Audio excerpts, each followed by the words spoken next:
The Green Hornet.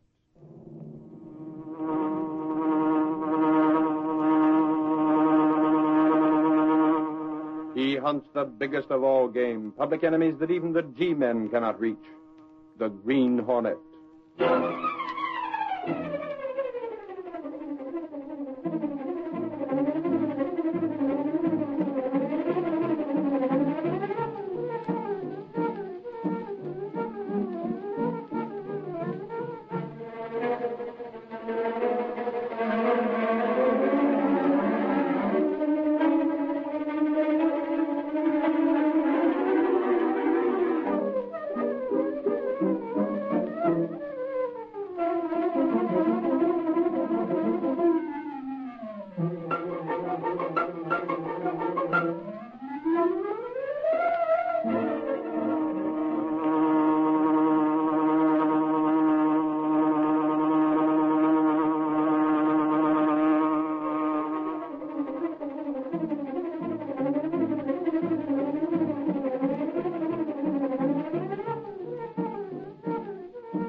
The Adventure of the Ghost Who Talked Too Much. The events and characters depicted in this drama are fictitious. Any similarity to actual persons, living or dead, is purely coincidental.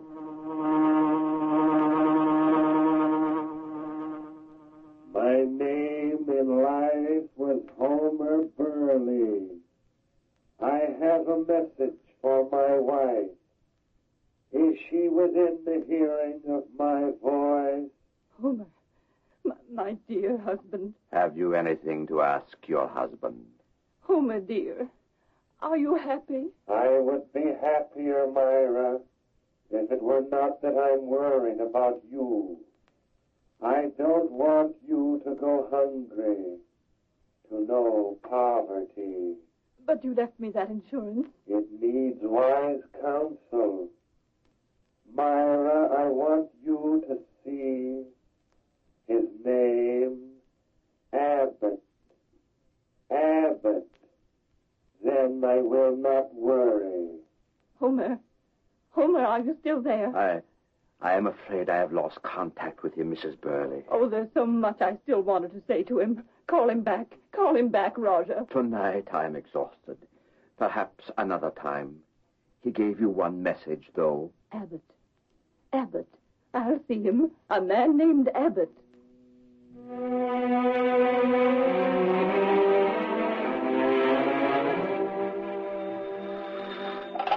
Mr. Abbott's office. An appointment? Have you met him before? Very well. Please come at 3 tomorrow. Yes, I'll put your name down. Thank you. Goodbye. Is Abbott in his office now, young lady? Oh, yes, sir. It is time for his daily reading. Of course, Roger. Please go right in. He's waiting for you.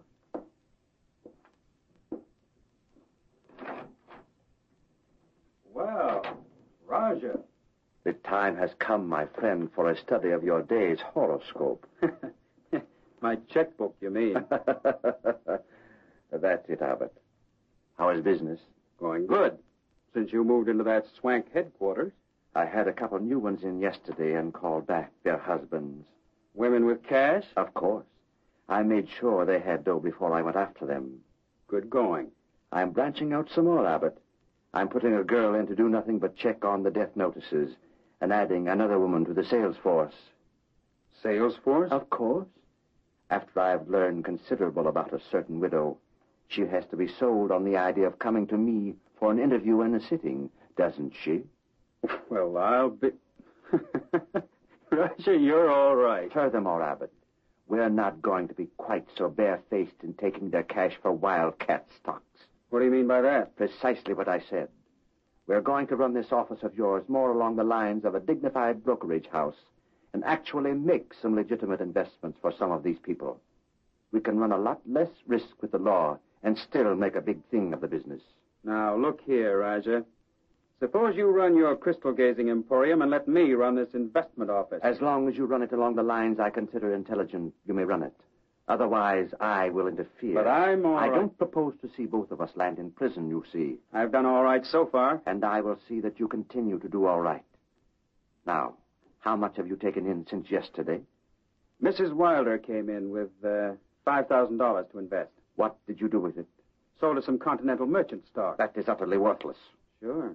But she won't know that for a long time. The profit on that deal was $2,000. Anything else? That's all. Abbott, you are a fool to try and double-cross me.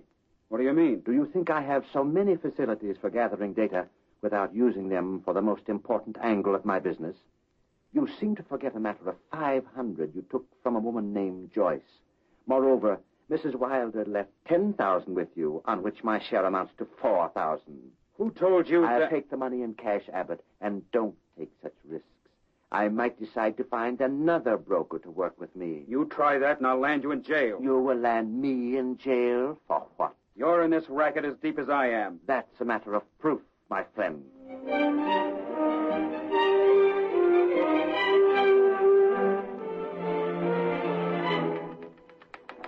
Hey, Casey, here's a funny one for you. What's that, Clicker? Why, if this isn't a Lulu, get a load of this negative. And be careful, it's still wet from the rinsing bath.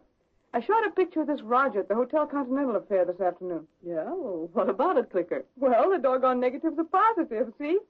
That Palooka has such a dark complexion that he shows white on the negative. Now, ain't that something? Who is the bird, anyway, Clicker? Oh, Roger something or other. I didn't cover the story, just took a couple of shots of him.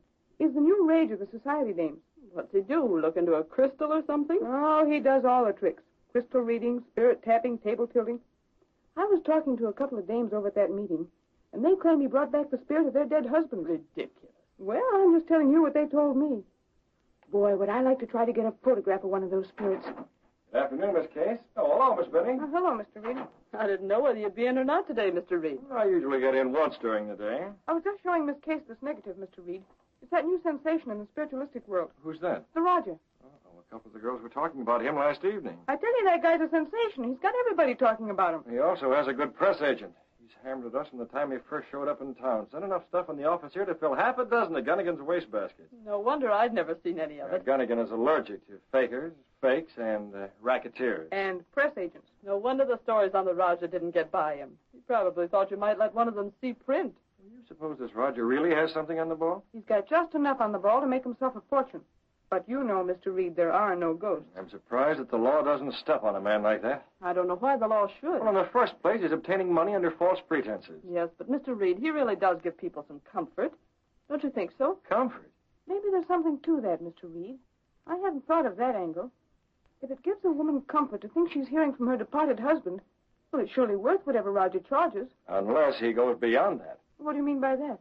I've heard of men like that aren't satisfied with the fees they charge. They suggest investments for people and use that as a means of robbery. Oh. However, we have a newspaper to run.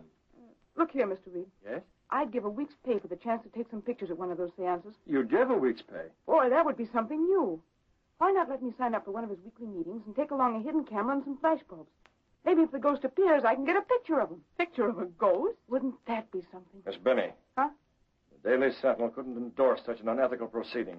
That's what I was afraid of. I'll be in my office, Miss Case, if anyone calls. Very well. And, by the way, if someone should happen to already have a good picture of a ghost taken at a seance, I'd be interested in seeing it. We might use it for a Sunday magazine picture. I get it. Look here, Casey. Don't you worry about someone just happening to have that sort of a picture. I'll be around with one inside the next couple of days. Hiya, Clicker. Hey, Click, how's the girl photographer these days? Hi, gang. Hey, Lowry. Huh? This way, fella. I want words with you. Oh, what's up? Come on over here where the super snoopers won't get an earful of my plans. I need cooperation, and you're the guy to give it to me. Right here will do. Sit down on the edge of the desk or someplace. I got to make a call. Look through that drawer, will you? For what? See if you can find that small camera of mine, the Leica. Uh-oh. Candid camera shooting, huh? And how? Here's the number. Hey, does it ever occur to you that you could clean out this drawer sometimes and make things easier for yourself? Careful you don't break any of those filters. Hey, Scott, how do you know what's in here? There's the Leica down at the bottom. Pull out that photo flash attachment, too. Where are you going? We're going to a spiritualistic seance, Lowry, and get a picture of a ghost. Now, hey, have you gone screwy? Maybe so. This what you want? Well, that's it. Close the drawer now. I'm going to try to horn in on one of the meetings this Roger has in that new swanky apartment of his. You go out of your way looking for trouble, don't you? Wherever there's trouble, there's a picture, Lowry. And I'd go a long way for a good picture. How much money you got? Money? What's that? No fooling. Borrow a couple of bucks, will you? I've got to get a couple of flash bulbs and... Say, Lowry, have you got a suit that's pressed? We have to dress up to go there? Well, you have to look civilized. Roger has quality folks at his meetings. Oh, here he is now.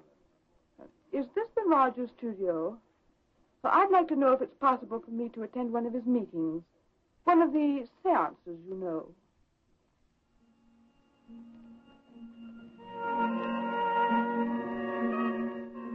Soft music came from an unseen source in the velvet draped room where Raja held his seance. In the incense-filled atmosphere, amid luxurious furniture and silk tapestries, a well-dressed group of people awaited the appearance of the Raja himself. Slightly apart from the rest sat Clicker Binney, trying to show the same wide-eyed expression of awe the other ladies showed. With her was Ed Lowry. Ooh, Clicker.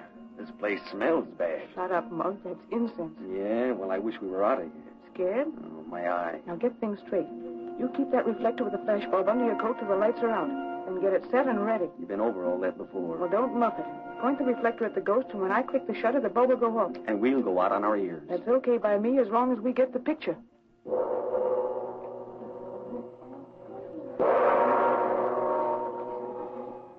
The Raja stepped from behind heavy drapery, with his head swathed in a turban of royal purple and a gown of similar color came to within a few inches of the floor. His deep-set, heavy-lidded eyes surveyed the people in the room for a minute, and then he took his place at the head of a table and motioned wordlessly for the others to gather close to him. As they did so, the lights became dimmer, and then the room was dark. In an adjoining room, a man and woman stood with many yards of cheesecloth draped about them. To commune with the spirits that lie beyond the grave, I must ask that all of you remain absolutely silent and concentrate on the hope of seeing one who was dearly beloved by you in life. While you concentrate, I shall place myself in a state of mind that comes close to the borderline, beyond which no person once crossing has ever returned in body. In a moment, if conditions and atmosphere are right, it may be possible that the voice of someone who means much to one of you will make itself heard. Then, if absolute silence prevails and nothing happens to disturb the spell, this spirit may come and let itself be seen. If it is recognized by any one of you, please speak softly and address it by name. I'm to go out first tonight, Jane. I wonder who's going to call you Daddy this time, Greer. Not so loud. Where's the megaphone? I've got to get the old sepulchral spirit in my voice. Right here. Drape this stuff around me now. Get the megaphone up to the wall there and start talking. Roger's pressed the signal button. Right. Someone is near the borderline, calling to me. That sounds like John. I must caution you not to speak out until you see him and recognize him. Someone calls me. I hear a voice.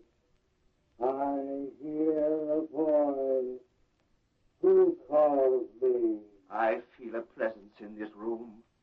Someone from the hereafter is calling for attention. Come, give me your name. My name was John. John. John, will you let us see you? Someone is calling for me. I will let myself be seen. Come, John. A friend of yours is here. I would like to have a word with him.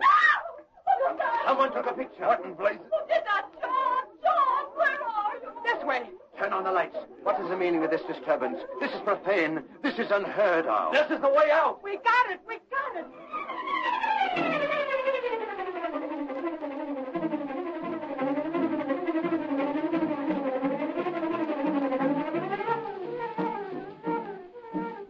The curtain falls on the first act of our Green Hornet adventure.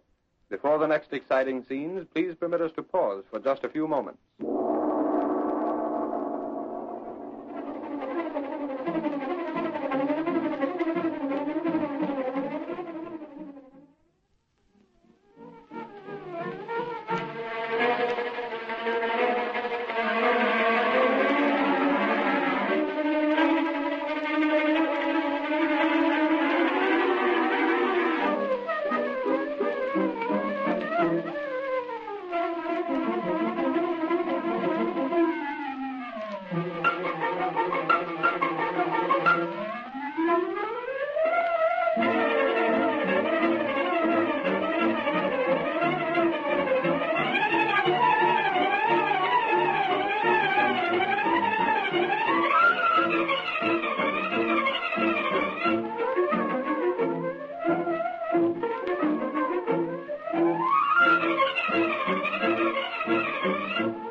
Now to continue our story.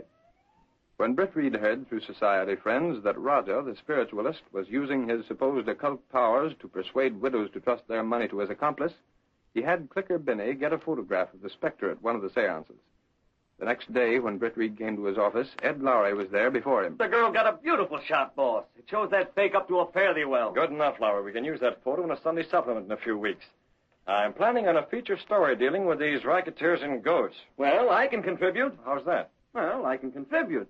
There have been a lot of cases where women have been told by the crook they thought to be the spirit of their dear departed to go and sink their cash into phony stocks and bonds.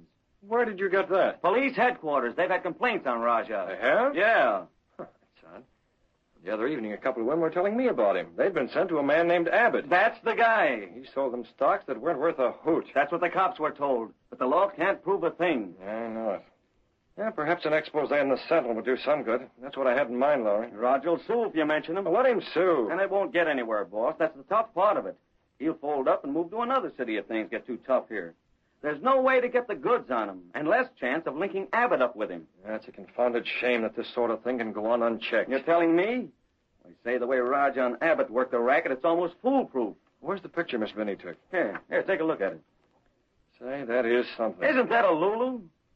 Well, it's a darn shame the cops can't take that as evidence. It wouldn't mean a thing. I know. Roger didn't charge anything for the seance, so the law can't touch him. Hang it all, it's the old story. The law can't touch him.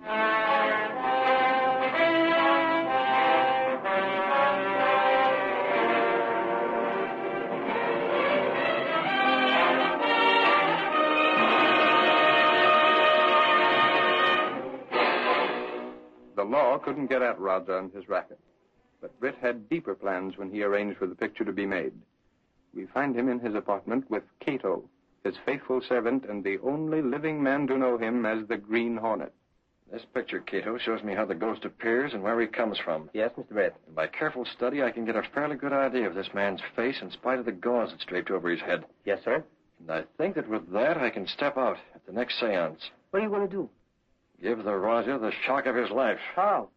The Green Hornet's going to a seance. The next ghost that Roger summons from behind those drapes is going to have altogether too much to say. Now we've got to make some plans, some rather elaborate plans. Yes? You'll be in on them.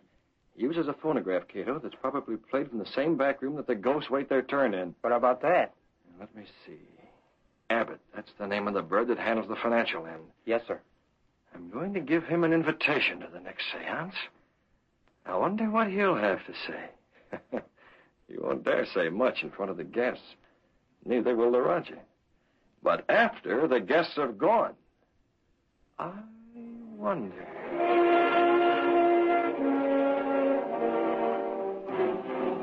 Several evenings later, an exceptionally fashionable group of people were in attendance at the seance. Before the Raja made his appearance, he met his accomplice, Abbott, in the side room. Have you seen all the new people that are here tonight? I wouldn't know the new from the old. We're getting the society trade now, Abbott. People with lots of money. Not so loud. They can't hear me in the next room. What are you going to do here anyway? Sit in. Sort of unusual, isn't it?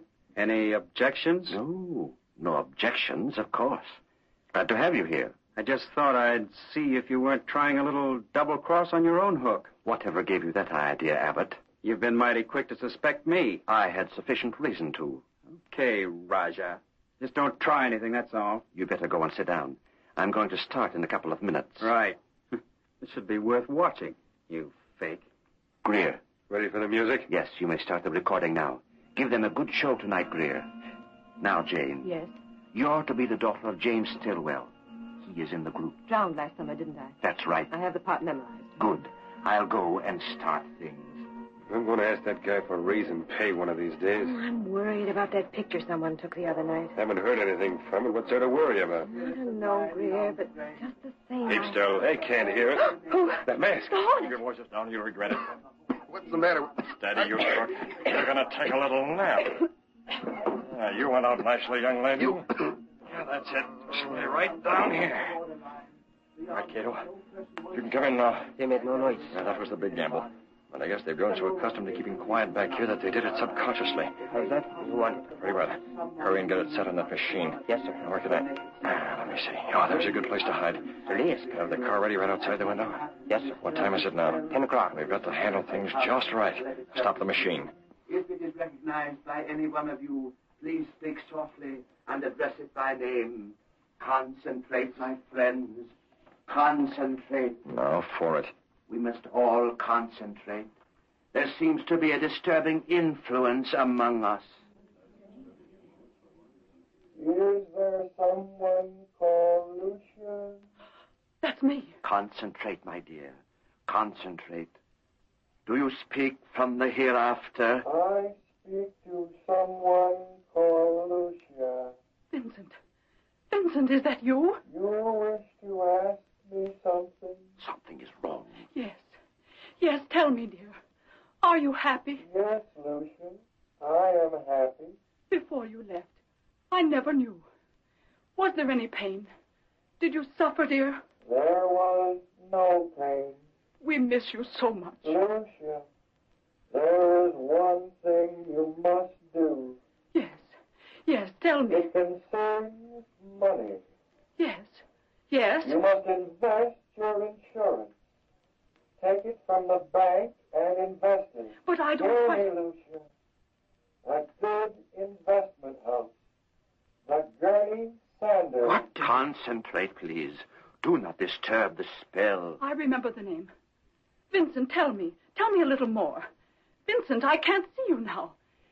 Tell me a little more. Vincent! Concentrate. Concentrate, my friends.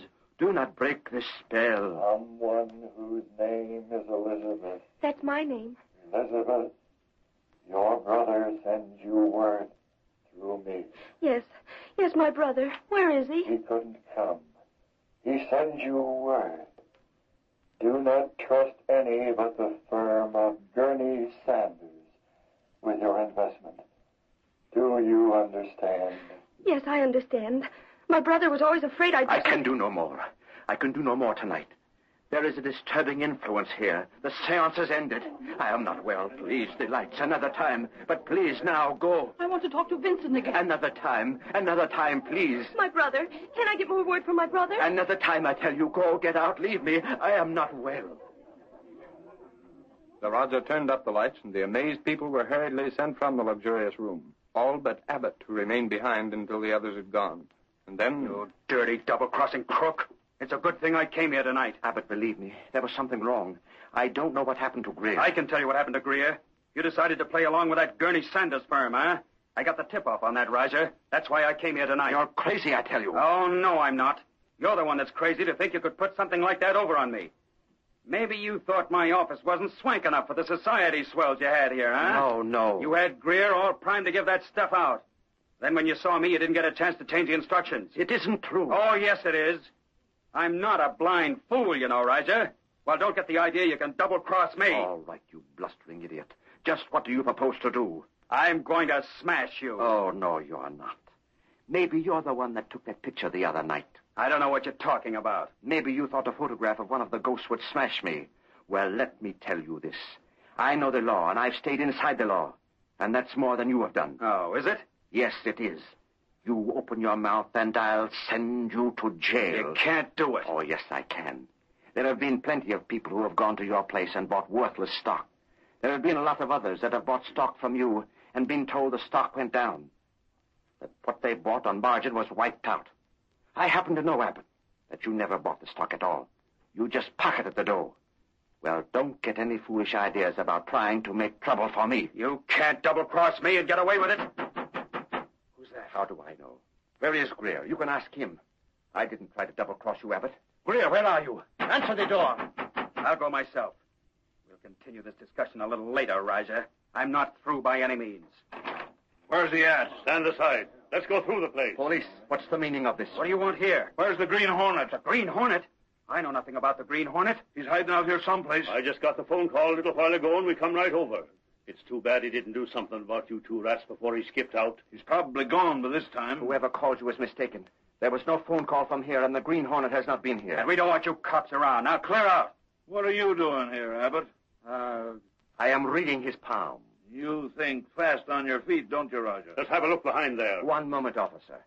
Maybe you've heard that a warrant is required before you can search a man's home. You know all the laws, don't you? Sufficient of them. That's why I came here tonight, Joe. Someone in there. Come on. That's my voice. Let's go see. You think you could put something like that over on me? Maybe you thought my office wasn't swank enough. You two talk. It's a frame-up. Shut up. No. Let's Had listen. Greer all primed to give that stuff out. Then when you saw me, you didn't get a chance to change the instructions. It isn't true. Oh, you... Let me out of here. Right where you are. Turn that thing off. Quiet, Roger.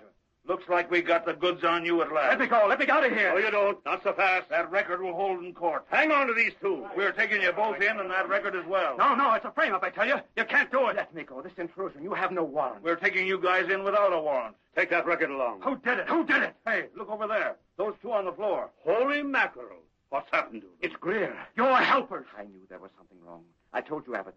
I told you that Greer wasn't the one who appeared. They're alive, all right, just knocked out. Yeah. We better call the boys and have the wagon sent over. This thing's bigger than we thought. Yeah, take that record so we don't lose that. I've got it. And hey, holy cats, look at this. I get it now. We were sent over here to get the Green Hornet. Okay. Look what's on the record. The mark of the Green Hornet. There he goes. He's outside. He sneaked out this window. Boys, I'd say offhand the Hornet framed this whole thing. I told you we were framed. It won't hold in court. Oh, yes, this will hold in court, Raja. And for once in his life, the Green Hornet's done a good turn for the police department. Daily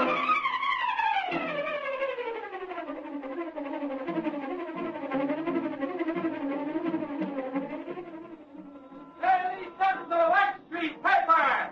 Read all about the Raja. Green Hornet, that spiritualist.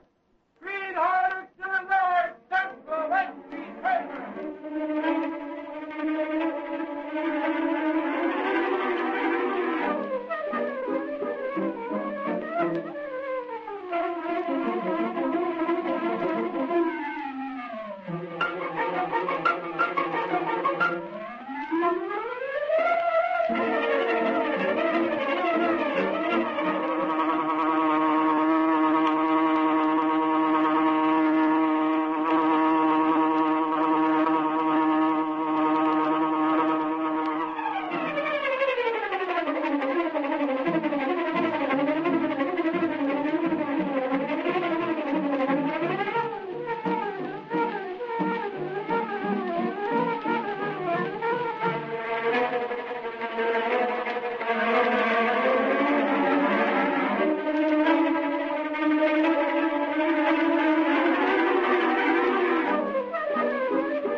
The story you have just heard is a copyrighted feature of the Green Hornet Incorporated.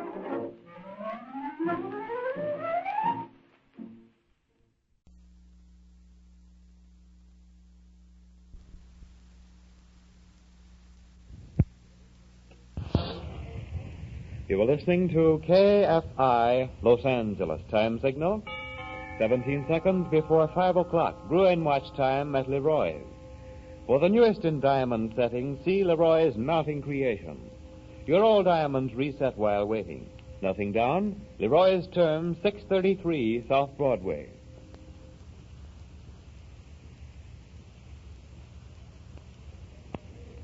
Maxwell House Coffee presents Good News of 1938.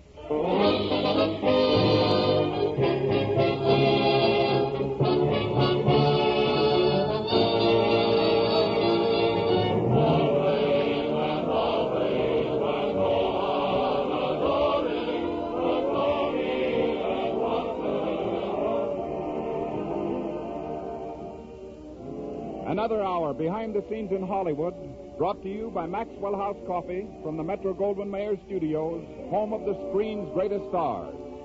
So imagine yourself with us on stage 30. Tonight, we welcome as our special guest, Miss Joan Crawford. You'll also hear Fanny Bryce and Hanley Stafford, Frank Morgan, Douglas MacPhail, and Meredith Wilson.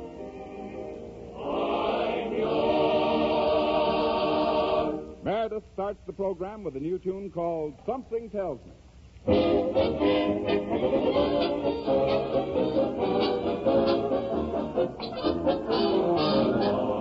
tells me I'm falling in love. Something tells me you're sent from above. Not the stars or the man in the moon. Oh, I'm certain I set the stage and open the curtain. Something tells me my waiting is through. I hope something is telling you true. Something whispers that we'll never part. And something tells me it's my heart. Something tells me I'm falling in love. Something tells me you sent from above. Not the stars or the man in the moon. Though I'm certain they set the stage and pull the curtain, which is why no I'm certain. Something tells me my waiting is through. I hope something is telling you true. Something whispers that we'll never part.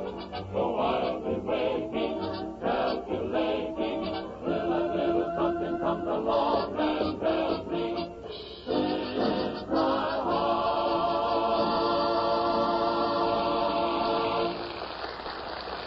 And here's your host for the evening, Robert Young. Thank you, Ted. Good evening, ladies and gentlemen. We have a swell program for you tonight, and I know you're going to enjoy it.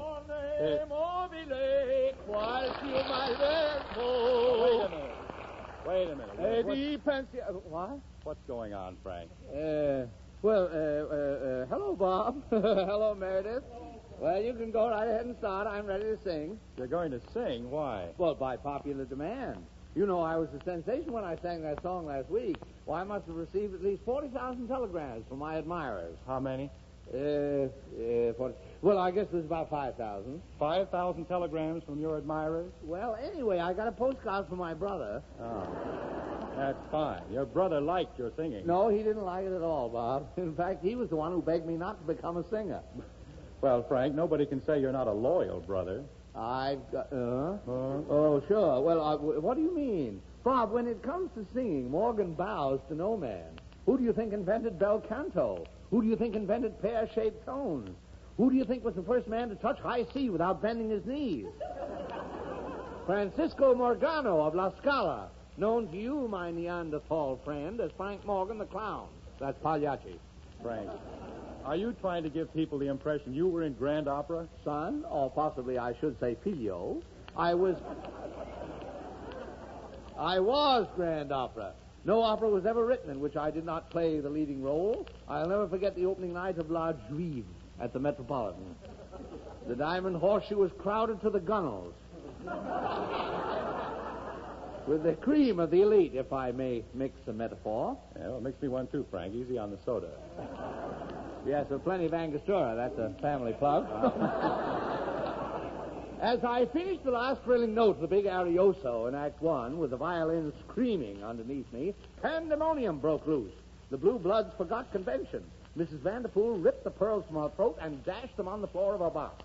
Mrs. Stuyvesant hurled her diamond stomacher into the air.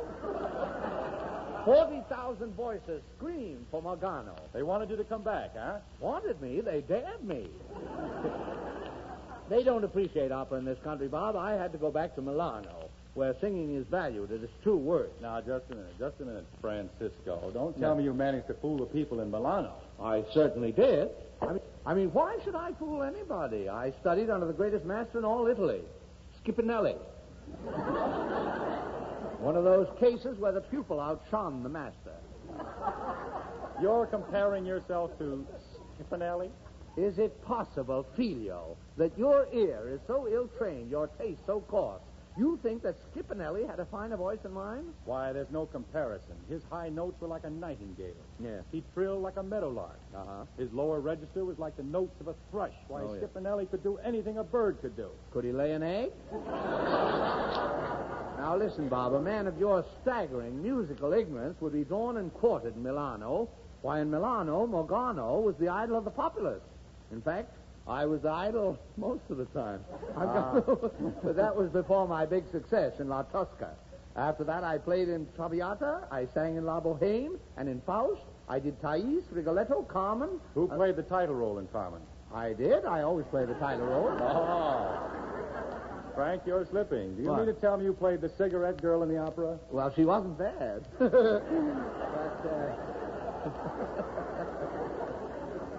I did better with the barmaid in the saloon across the street. Oh, you mean the cigarette girl in Carmen? Yes. Oh, well, with Carmen, I had the same rule as with all my other beautiful leading women. Our relations were strictly business until the curtain came down. I'll bet you were terrific, all right. Oh, that's about it, Bob. When I was singing at Milano, I used to get 50,000 lira a note. I mean, a night. Well, that's reasonable. But if you were so sensational, Frank, why did you give up your operatic career? Oh, yes. Well, it's a very natural question, my boy, and the answer is rather a paradox. But the fact is, I was getting too much money. I had to quit. No. Take it easy, Frank. Now, Bob, if I'm not telling the truth, I hope Meredith Wilson's hair falls out. Oh, no. Here's the way it was. They were paying me this enormous sum of money because people wouldn't come to the opera unless Francisco Morgano was the star. Naturally, to make a profit, the impresario had to shave expenses in other directions. I began doubling in important roles. For instance, one night I had to sing both ends of the bull in Carmen. But things went from bad to worse until one night came the finish. I'm breathless. A capacity audience came to hear me do Lucia. 9 members of the cast had been dismissed, so I had to sing their roles. The conductor had been fired, too, so I had to run back and forth between the stage and the pit to lead the band. I had to sing the famous sextet, all 6 voices at once. And I wouldn't have had any trouble with that except the flute player fainted, and I had to play his instrument out of the side of my mouth. That must have slowed you up a bit. No, it didn't slow me up, but believe me, at the end of the performance, my hands were certainly blistered. Your hands? Well, How'd you get your hands blistered? You just try pulling one of those curtains up and down for bows. Ah, Frank, I believe the whole thing is a figment of your imagination. Bob, never raise your fist until you're ready to strike. Would you like to hear me dish out a little opera? Well, if you can dish it out, I certainly can take it. Well, you're going to get it. Meredith? Yes, Frank? Now, let me see, Meredith. Can you fake Vesti la Giuba in the key of G? I can fake anything, Frank. Yes? I'm the greatest faker in the world. I know. Well, just let me have it, please. Maestoso cantabile con molto espressione. Okay, I'll do it for you on the piano, Frank. Yes, and I'm not only going to sing this famous aria in the original Italian, but I will positively translate it into flawless English as I go along. Maestro?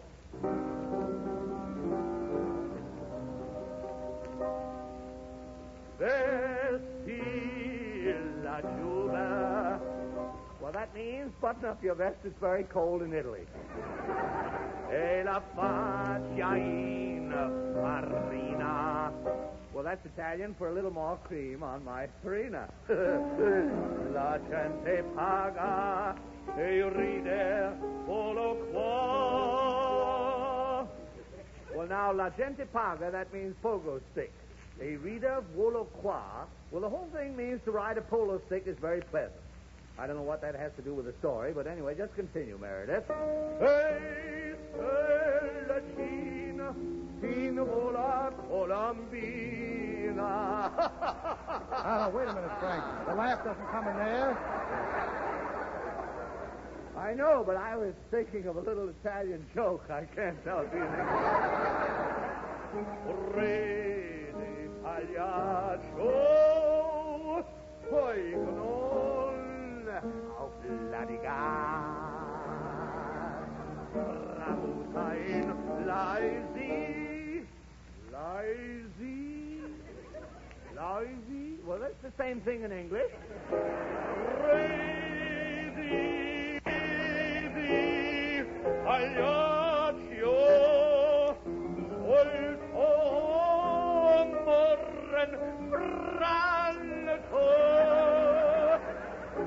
crazy, teletol,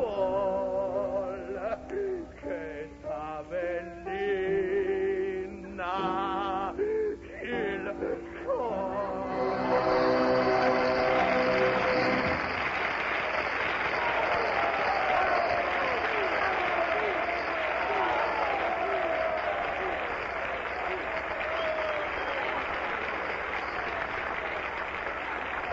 Ladies and gentlemen, believe it or not, that was Frank Morgan you just heard singing Vesta La Juba.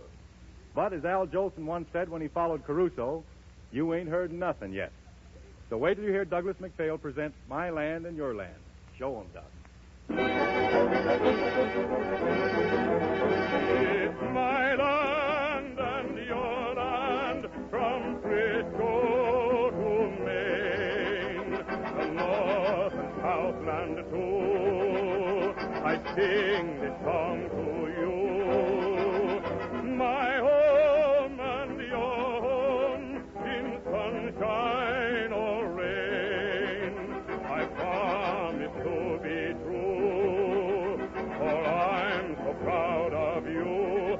Oh, let's all celebrate. Tell the world is great. There are 48 reasons why it's my land and your land, the land we love.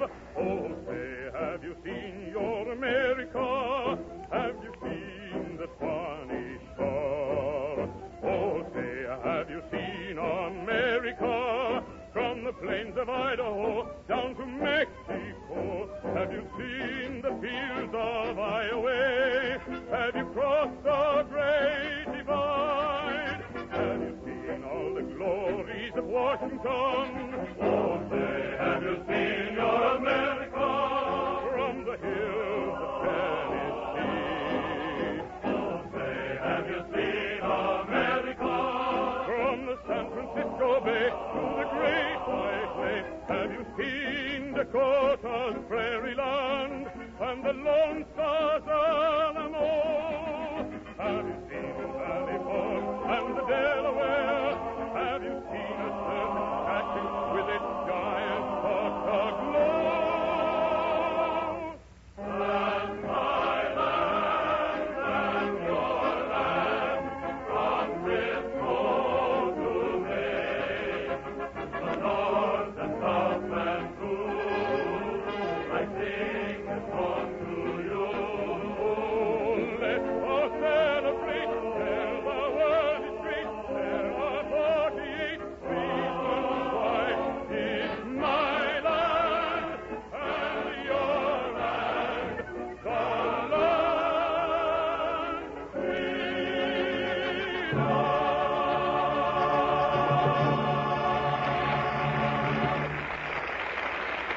Doug, you really showed 'em. Oh, Mama, that child is here again. Enter Daddy's little demon, baby Snook.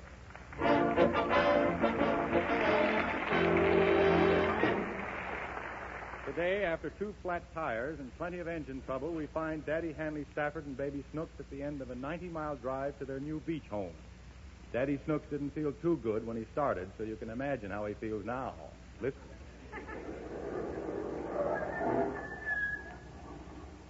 Daddy, What is it?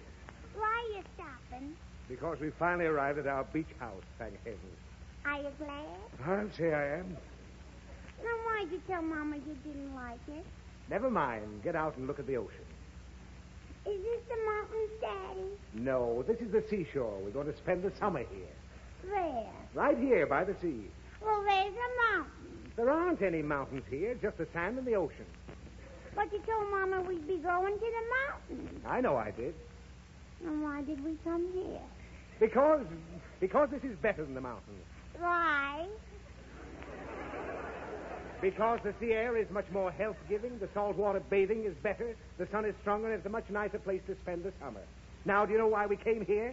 Uh-huh. Because Mommy didn't like the mountains. That has nothing to do with it. But we'll go to the mountains next year, all right? What are you laughing at? That's what you said last year. Oh, keep quiet. Why, the seashore is fine. It's magnificent. Look at those white caps on the ocean. Uh-huh. Break, break, break on thy cold gray toe, O sea. Roll on, thou mighty ocean, roll. Oh, look at Daddy. What? It's doing what you said. Well, what about it? Now make a roll back. Oh, come on. Let's go in the house and look the place over. Did you buy the place, Daddy? No, we're just renting it for 3 months. And that's too long. I hope the furniture's halfway decent.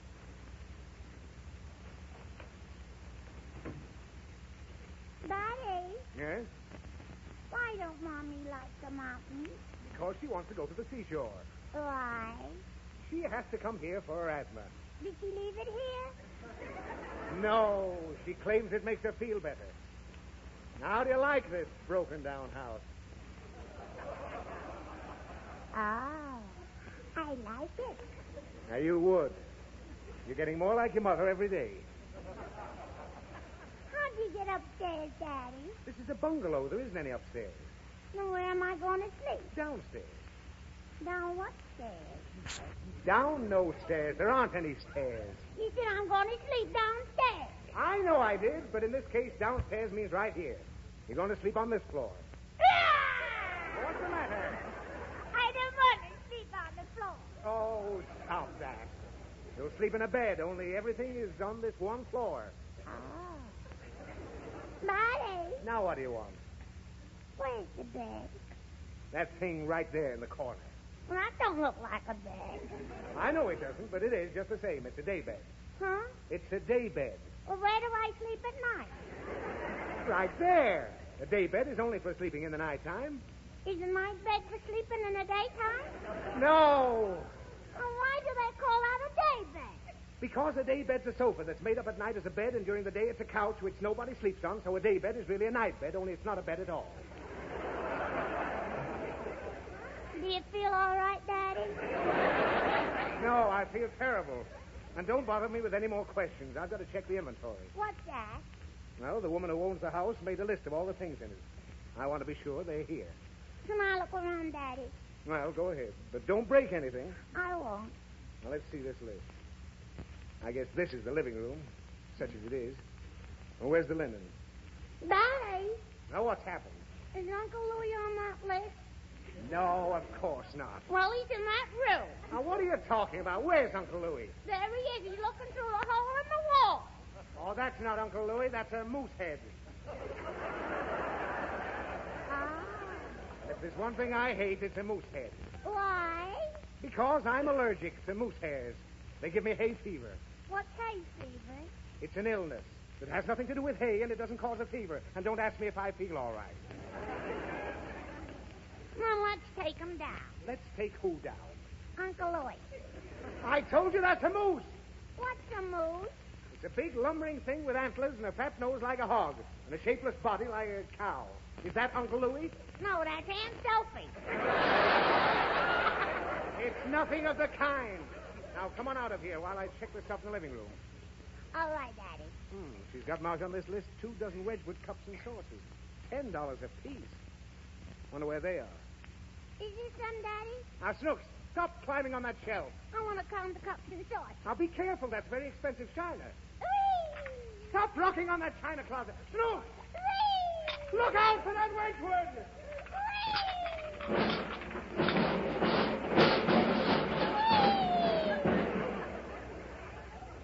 Oh, good heavens. You smashed the whole thing to pieces. Yeah. $480 worth of china. Yeah. Oh, what a beautiful mess. you like it, Daddy? How can I ever pay for all that stuff? Oh, $480. What'll I do? I know. Let's go to the mountains.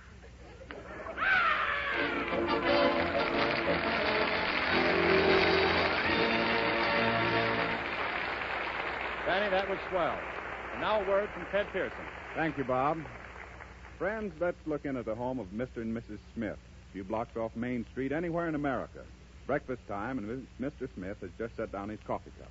Well, I've got to be going. A little late this morning. Dear, you scarcely touched your coffee. Several mornings now you've left your cup half full. Don't you like it? Oh, I don't know. Yes, it's all right, I guess. Well, so long, dear. I'll see you tonight. If this or something like this has happened in your home, if your husband has been leaving his coffee cup half full mornings when you know he's ordinarily so fond of coffee, well, then I've a suggestion. Won't you try Maxwell House coffee? You see, most men do have pretty decided likes and dislikes about coffee. They know a cup of coffee they like the minute they taste it, and most men do like the extra smooth, the specially mellow flavor of Maxwell House coffee.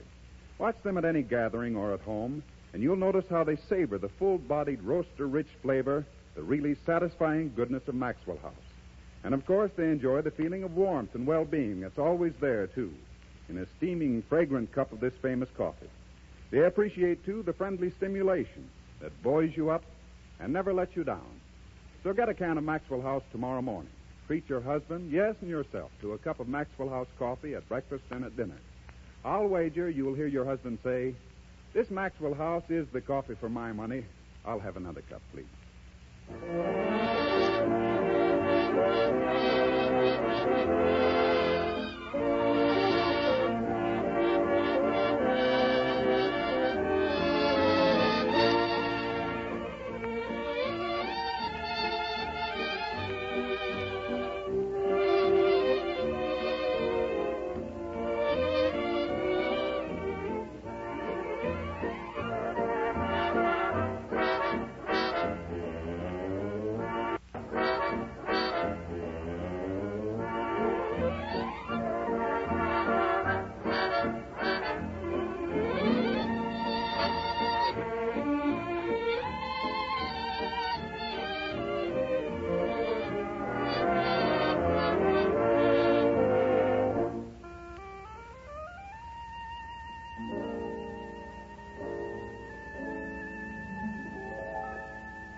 Ladies and gentlemen, we inaugurate this evening for our Maxwell House audience a new feature of our program, which will grow in time, we hope, to become an institution.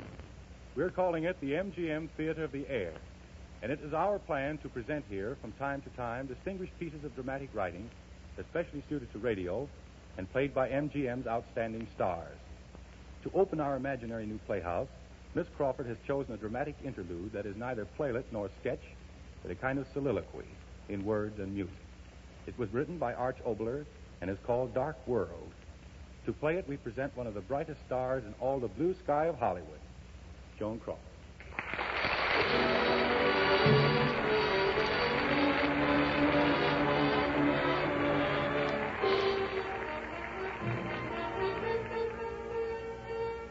next drama.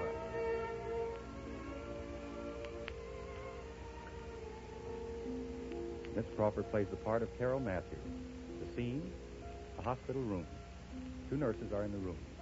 One of them is writing on a chart. Died 2 a.m. Carol Matthews. Oh, Margaret. Margaret, let's get out of here. Why, Amy, what's the matter? Oh, now, Amy. I can't help it. I just don't get it. All the time you've been on the staff, I've never seen you act this way over losing a case. And especially this one. Blind and paralyzed and helpless. Oh, that's just it. For 25 years, from the hour she was born, Carol Matthews had nothing but loneliness and misery. And then to die like that, never having known anything but darkness. Oh, it isn't fair. It isn't fair. She liked you, didn't she, Amy? Yes, I think she did. When I'd come into the room, she always seemed to know. She'd turn her face toward the door, and she'd say very softly, "Hello, Amy." "Hello, Amy." Hello, Amy. Hello, Amy. No, you can't hear me, can you? And yet I must speak while I'm still here close to you. You said I'd never known anything but darkness. You're very wrong, Amy. There was never any darkness in my room. How could there be? The skies that I saw never clouded. The flowers never faded. The trees were always fresh and green. I saw a lovely world in my darkness, Amy. Lovely.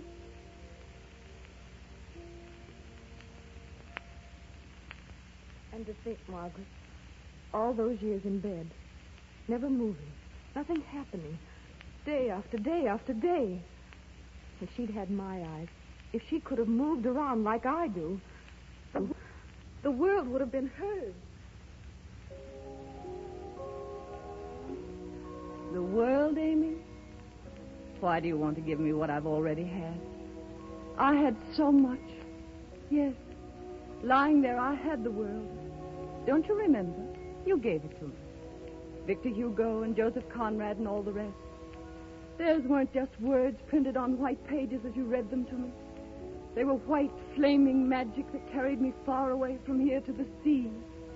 The wind and the hurricane, men fighting for life. I tell you, I was there. I was there.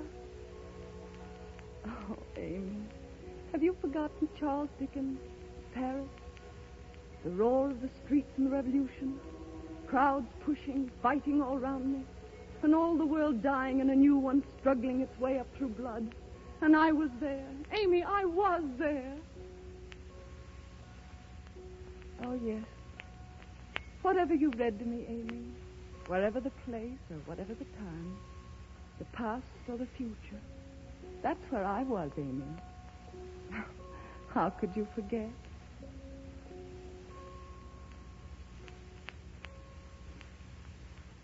And Margaret, she must have been very lonely. No one ever coming here to visit her. No one in the world who cared whether she lived or died. So lonely. So lonely. Lonely? Oh, Amy. Didn't you ever understand about my friends? Why, they were the greatest friends a woman ever had. I chose them from the good and the great.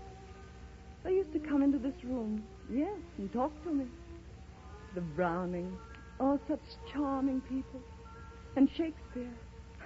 I used to argue with him. And Keats. And Walt Whitman. Oh, yes, he was here, too. He taught me not to be afraid.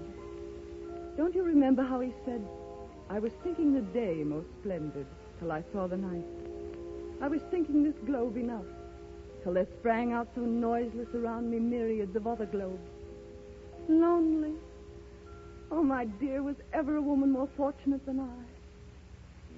The box that stood beside the bed. You talked of playing records. But again, it was a visit from my friends. Beethoven, here in my room when I was weary. He understood. He'd play so softly, with tired fingers. Here, I tell you. And I'd know it was for me.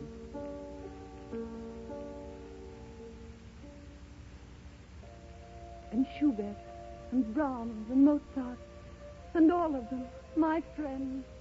Lonely. Oh, no, Amy, the days weren't long enough.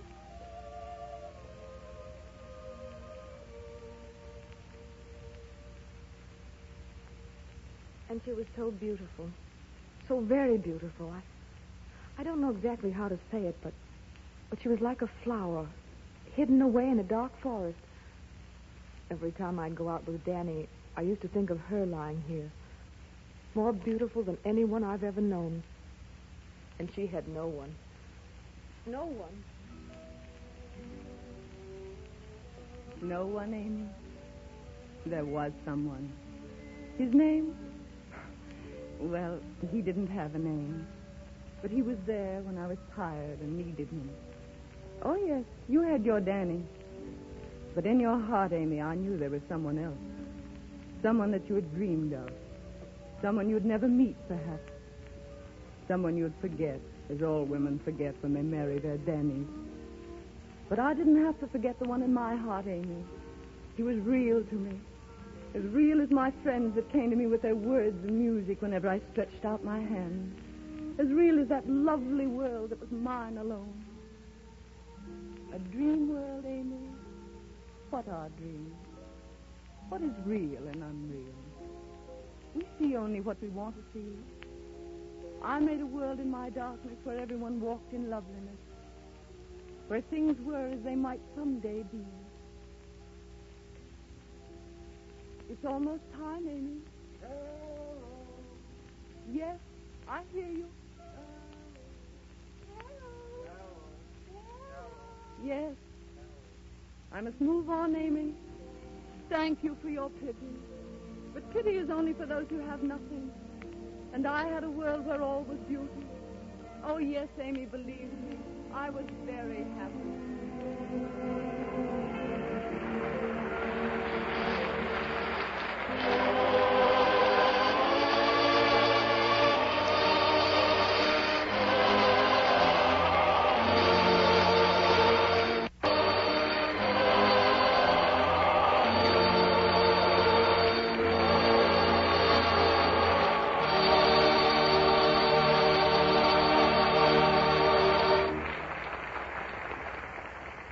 That was truly a marvelous performance, Joan. Thank you, Bob. Joan, I think you've set a very high standard for our new MGM Theater of the Air. If we can keep it going as well as you've started it, we'll be doing a swell job. You kidding? No, I really mean it. And I think that right now you ought to make a curtain speech, just to give the official touch to our theater opening. Well, Bob, you know, working in pictures, how little practice we get in making curtain speeches. But I would like to say that I'm extremely proud that I was chosen to inaugurate your MGM Theater of the Air. Thank you, Joan. And you'll stick around for the rest of the program and say hello to some of the other people, won't you? I wouldn't miss it, Bob.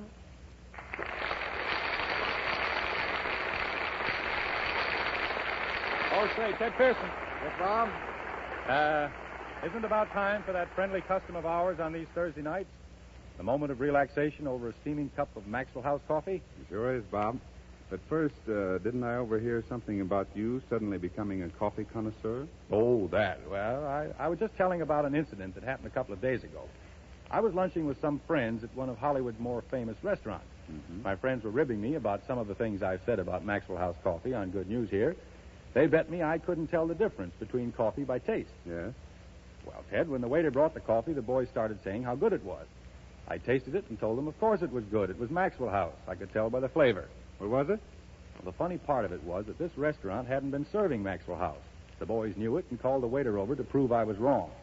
When asked what kind of coffee we just had, the waiter said, Maxwell House. We just started serving it today. You can't fool young about coffee, not anymore. You're all right, Bob. Now, friends, you're all invited, everybody, both here and at home, to join us in a cup of this coffee that's good to the last drop. Meredith, how about pouring out a little music for us?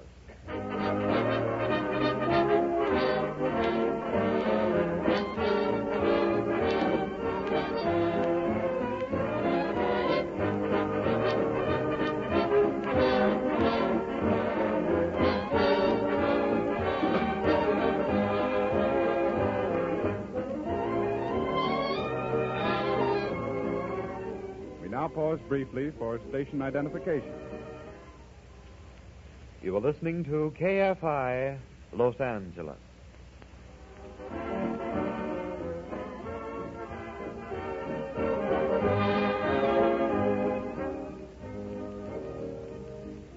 This is Bob Young continuing with the good news of 1938. Excuse me, Bob. How do I look? You look all right. Oh, wait a minute. You combed your hair. Combed it. I had it cut. Oh, so that's where you were over the weekend, in a barber shop. Weekend? Did the whole thing Saturday afternoon. 2 men. Oh. How does it look in the back? Well, I think Miss Crawford will like it. You've never met Joan, have you, Meredith? No. I was wondering if Frank Morgan would introduce me to her. He knows her so well. Ah, he's full of wet hay. He doesn't know Joan Crawford. Why, he's the biggest bluffer, braggart, blowhard that ever lived. You calling me, Bob? Here's Frank now. I'm going to run out and run a comb through my hair again. I'll see you later. Well, what's going on here, Bob? Why is Meredith all spruced up today? Ah, he's got a reason. Say, Frank, will you tell me something confidentially? Anything at all, Filio. Filio. Do you really know Joan Crawford as well as you say? Do I? Well, how well did I say I knew her? Well, you said you'd been a good friend of hers for years. Well, I must have been crazy. I mean, I know Joan very well. To you, she's a glamorous, unattainable creature, a star of the cinema. But to me, Joan is just a pal, a girl whom I've helped professionally, known socially, assisted financially. Now, wait a minute, Frank. Huh? Joan Crawford never needed any financial help from you. Well, possibly I didn't put that quite accurately. She once loaned me $1, and in due course I returned it. I can hardly believe that either. But you really know her. Well, every time she sees me, she gives me a big kiss. Well, Frank, Meredith Wilson is pretty anxious to make an impression on her. Why don't you fix it up for her? Is she still here? Sure. Oh. What's the matter? Well, I've got shooting pains in my back. I've been stabbed. But, Frank, I thought you felt fine. No, I never felt worse in my life. It's a recurrence of my old anurosis of the alpha delta. Oh. Well, that's terrible. Shall I get a doctor? No, I just think I'd better go home. No. You're not going home until you've had a showdown with Joan Crawford. What? You're going to stay right here and face the music. Right after Meredith plays it. Oh, why did I ever build this house of cards? Meredith has been playing such sensational treatments of popular songs besides his concert hall numbers that the other day I asked him who was responsible for his popular arrangements. He finally broke down and told me he made them himself. And so I respectfully call your attention to a new one, Meredith's own fixings of Limehouse Blues.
That was really swinging at Meredith.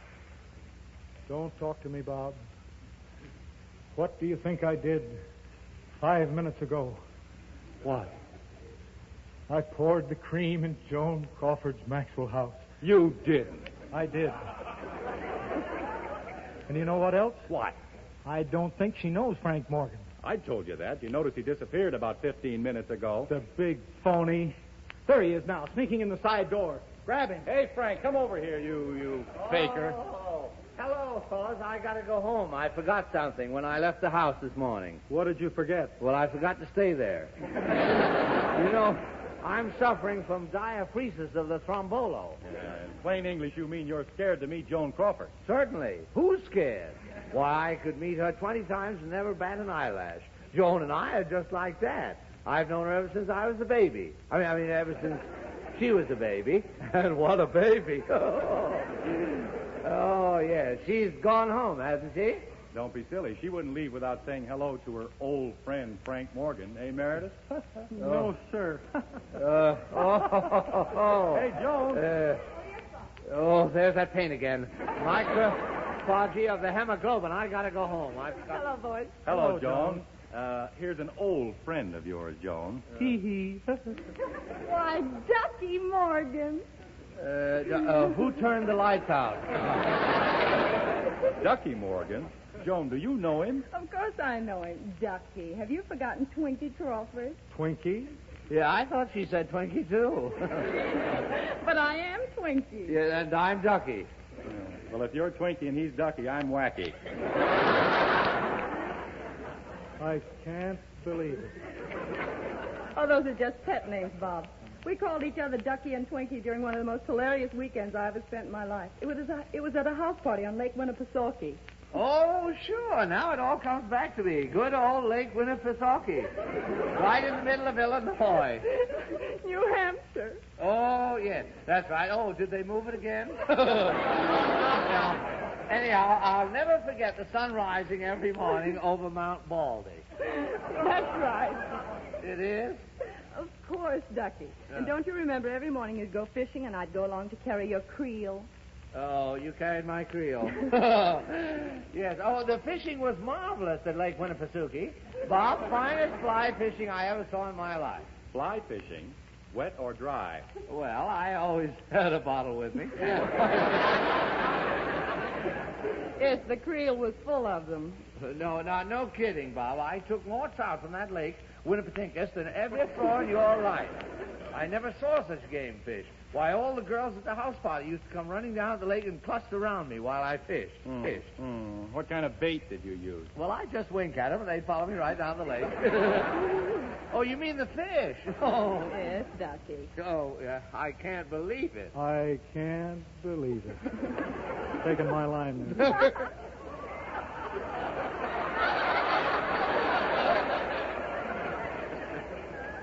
Meredith, don't take it so hard. Well, it was a good line.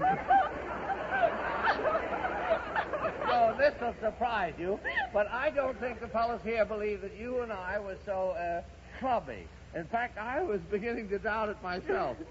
Oh, Ducky, you always were crazy. Well, I still am. Isn't it wonderful? Well, Joan, I've got to admit I was a little suspicious. Possibly I owe my colleague here an apology. My dear sons, think nothing of it. To err is human, to forgive divine. I forgive you. You too, Meredith. I can't believe it. The winner! Well, I've got to run along. You boys have been swell to me. Goodbye, Meredith. Goodbye, Bob. And I can hardly wait to get home and tell Franco that I found my old friend Ducky here. Oh, yeah. Say hello to Franco for me, Twinkie. Oh, I will. He'll certainly be thrilled to know I ran into our good old Ralph Morgan. Ralph Morgan. Oh, my back. I've got a sudden attack of arthrosis of the hypercomy. I'll see you later, fellas. Call me at the hospital. So long.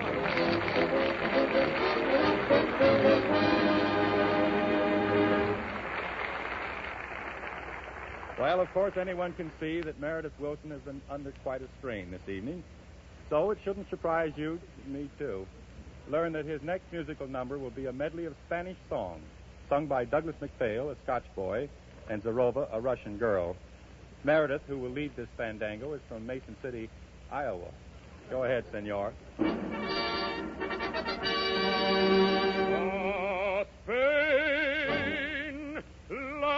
of the Toreador and fair senoritas flashing eyes. Lady of Spain, I adore you. Right from the night I first saw you, my heart has been yearning for you. What else could any heart do? Ladies of Spain are all ladies, charming and very revealing.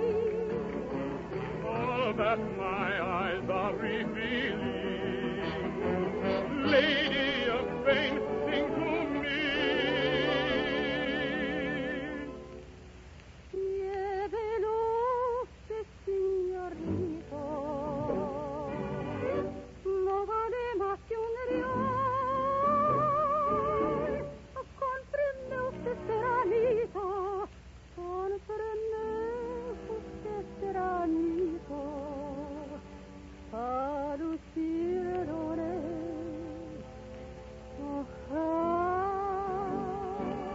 I'm sorry, but I couldn't understand a single word.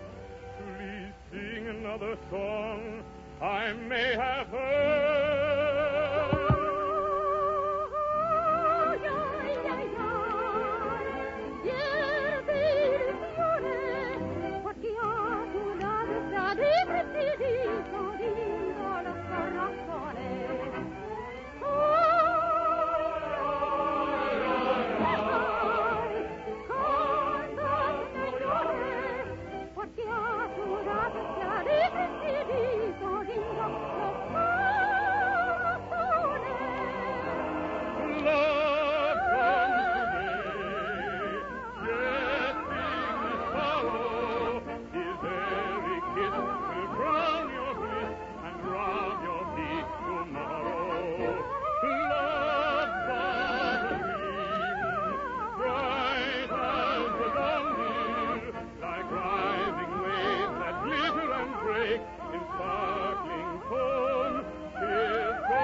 Tonight, I want to ask a question. Do you make your coffee by the drip method? Well, if you do, then let me ask, are you like so many women having trouble in making a good cup of drip coffee? Coffee uniformly rich and full-flavored day in and day out? Frankly, I am. I use a high-grade coffee, watch my proportions, take care in every step. And yet the drip coffee I make doesn't seem to be as uniformly good as I've tasted. I don't know what to do about it. Well, I have a suggestion. Buy Maxwell House coffee. And be sure to ask for the special drip grind. Is it so important that I ask for coffee that comes especially ground for my drip coffee maker? Yes, it's vitally important. Now, I'll tell you why. When you make coffee correctly in a drip pot or glass coffee maker, the water passes through the coffee only once. Now, this means that the coffee you use for the drip method must be ground finer and uniformly, so that all the full flavor and goodness of the coffee is extracted quickly. Now, that's why the Maxwell House people, after scientific study of all ways of making drip coffee, offer you this special drip grind Maxwell House. So to make a rich, full-flavored, full-bodied cup of coffee every single time, be sure to buy Maxwell House in the grind made specially for your coffee-making method. Now, if you use a drip pot or glass coffee maker, choose the special drip grind Maxwell House. And, of course, to get the same rich, delicious coffee by the percolator or boiled method, by the regular grind Maxwell House. you'll enjoy the smoother, more mellow flavor of this delicious coffee in Maxwell House. And then you, too, will be sure to get coffee absolutely fresh. You see, Maxwell House is packed in the airtight super vacuum can. And so when you buy your coffee, it's always not merely days fresh, but roaster fresh. So ask for Maxwell House coffee, the coffee that's always good to the last drop.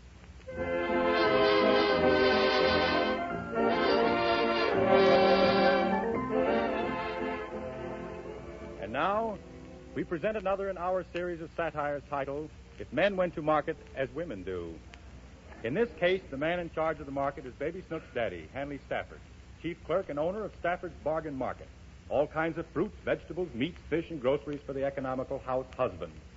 Frank Morgan, shopping basket under his arm, is just about to enter the market when he sees yours truly.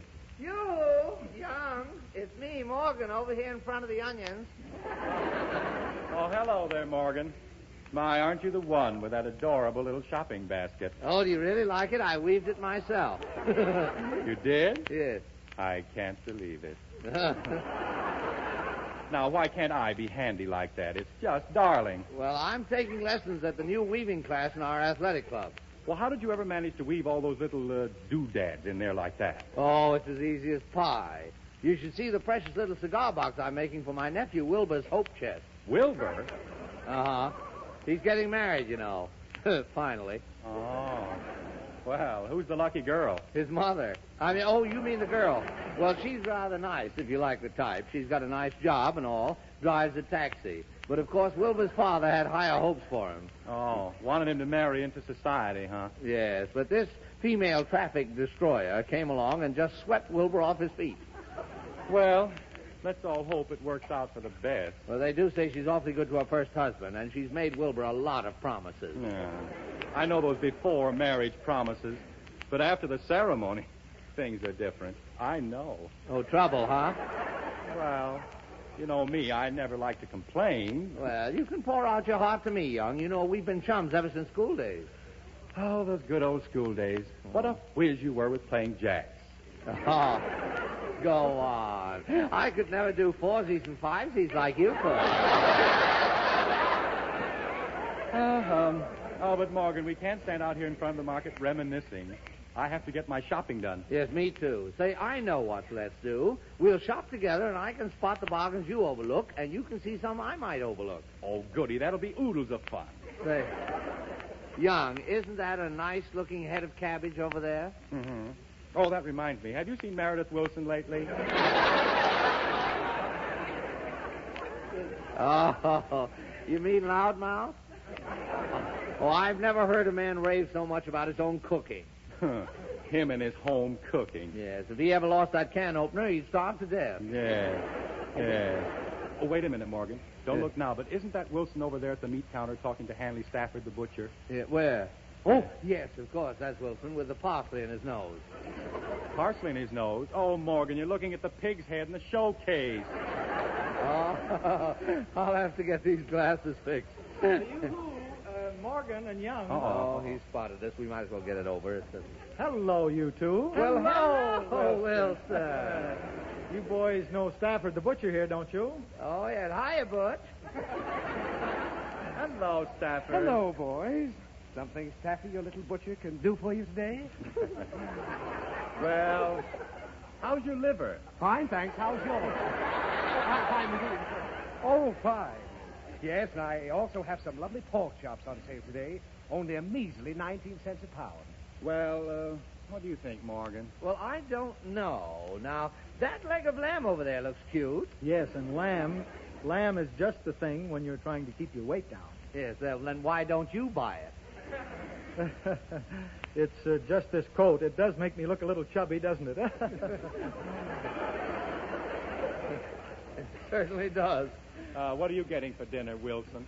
Oh, I guess we'll have the usual Thursday night filet mignon with mushrooms au gratin and maybe some crepe Suzette. Oh, is your wife working again, Wilson? We never have anything but the very best on our table. And on Thursday nights, it's always filet mignon and crepe Suzette. Here's your tripe, Mr. Wilson. Right. Yes, it's on Wednesday nights we have the fillet. Thursday night is cook's night out, you know, so we usually have something simple to prepare. How much is the tripe, Butcher? 25 cents. Oh, well, I think 10 cents worth will be enough. Oh, you're sure you're not buying too much? Oh, no, that'll be fine. And maybe you have a few bones you can give me for my dog. And you always give me a little parsley and soup greens. And would I be imposing if I asked for a little suet? And do you mind wrapping it in today's newspaper? I'm a good customer.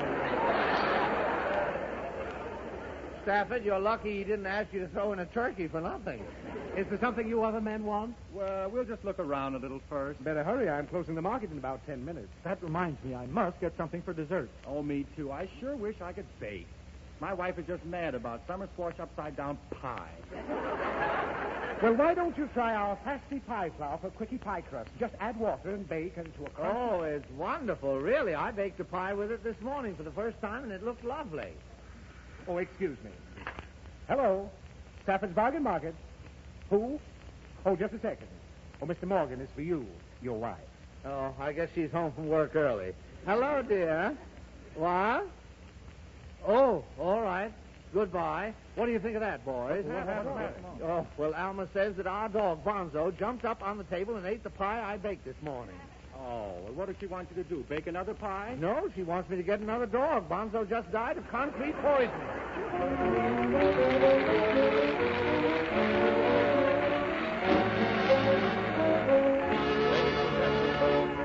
Meredith Wilson invites you to a reserved seat for the finale in his second concert hall series. This second series has presented 10 of the world's most beloved melodies in 10 different fields of fine music. And as we present the number one melody of the series this evening, I wonder how many of you will be able to guess its title. It is the most beloved American melody. Have you made your guess? Well, now see if you were right. Meredith Wilson presents McDowell's immortal favorite, To a Wild Rose.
And now, ladies and gentlemen... Hello. Oh, hello, Snooks. What is it?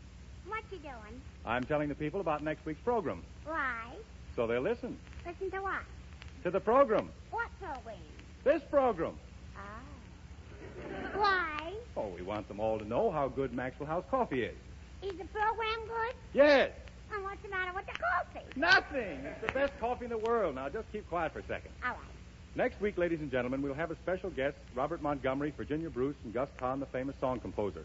Plus all our regular favorites, Frank Morgan, Uh-huh. Una Merkel, Uh-huh. Douglas MacPhail, Meredith Wilson, Hanley Stafford, Fanny Bryce. Huh? Fanny Bryce. Who's she? Who's she? Why, Snooks, who ripped the seats out of the theater in the Ziegfeld Follies? Who tore down the house and everybody sing? Who stole the picture?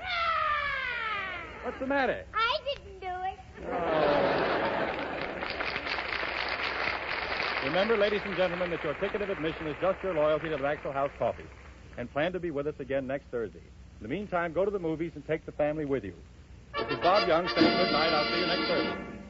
We salute their excellencies, the mayor of New Orleans, Kansas City, St. Louis, Baltimore, Boston, Indianapolis, Louisville, Memphis, Rochester, and Syracuse. And to Postmaster Clinton McKellar of Memphis, Tennessee, for their splendid cooperation in National Airmail Week, and for the world premiere of Metro-Goldwyn-Mayer's splendid motion picture Yellow Jack, starring Robert Montgomery and Virginia Bruce. This is the National Broadcasting Company. KFI Los Angeles, Earl C. Anthony Incorporated. For correct time, all the time, wear a Bulova.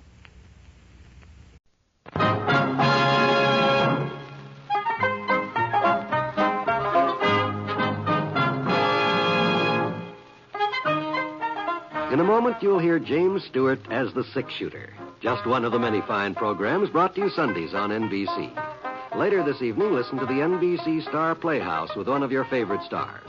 Hear Meet the Press, America's #1 news-making program. And be sure to keep tuned for the dramatic story of communism in America on Last Man Out. It's a wonderful lineup of great programs, all of them heard only on NBC.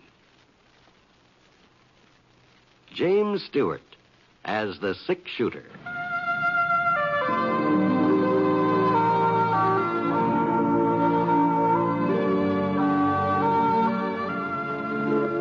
The man in the saddle is angular and long-legged. His skin is sun-dyed brown. The gun in his holster is gray steel and rainbow mother of pearl. Its handle unmarked. People call them both the six-shooter.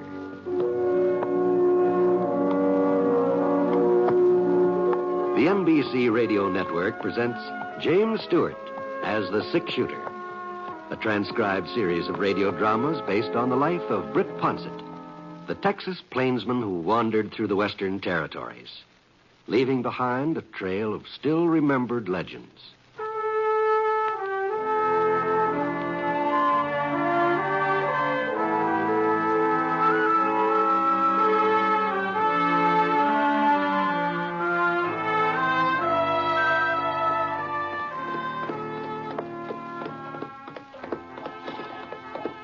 I sure don't know where the town ever got that name, Quiet City.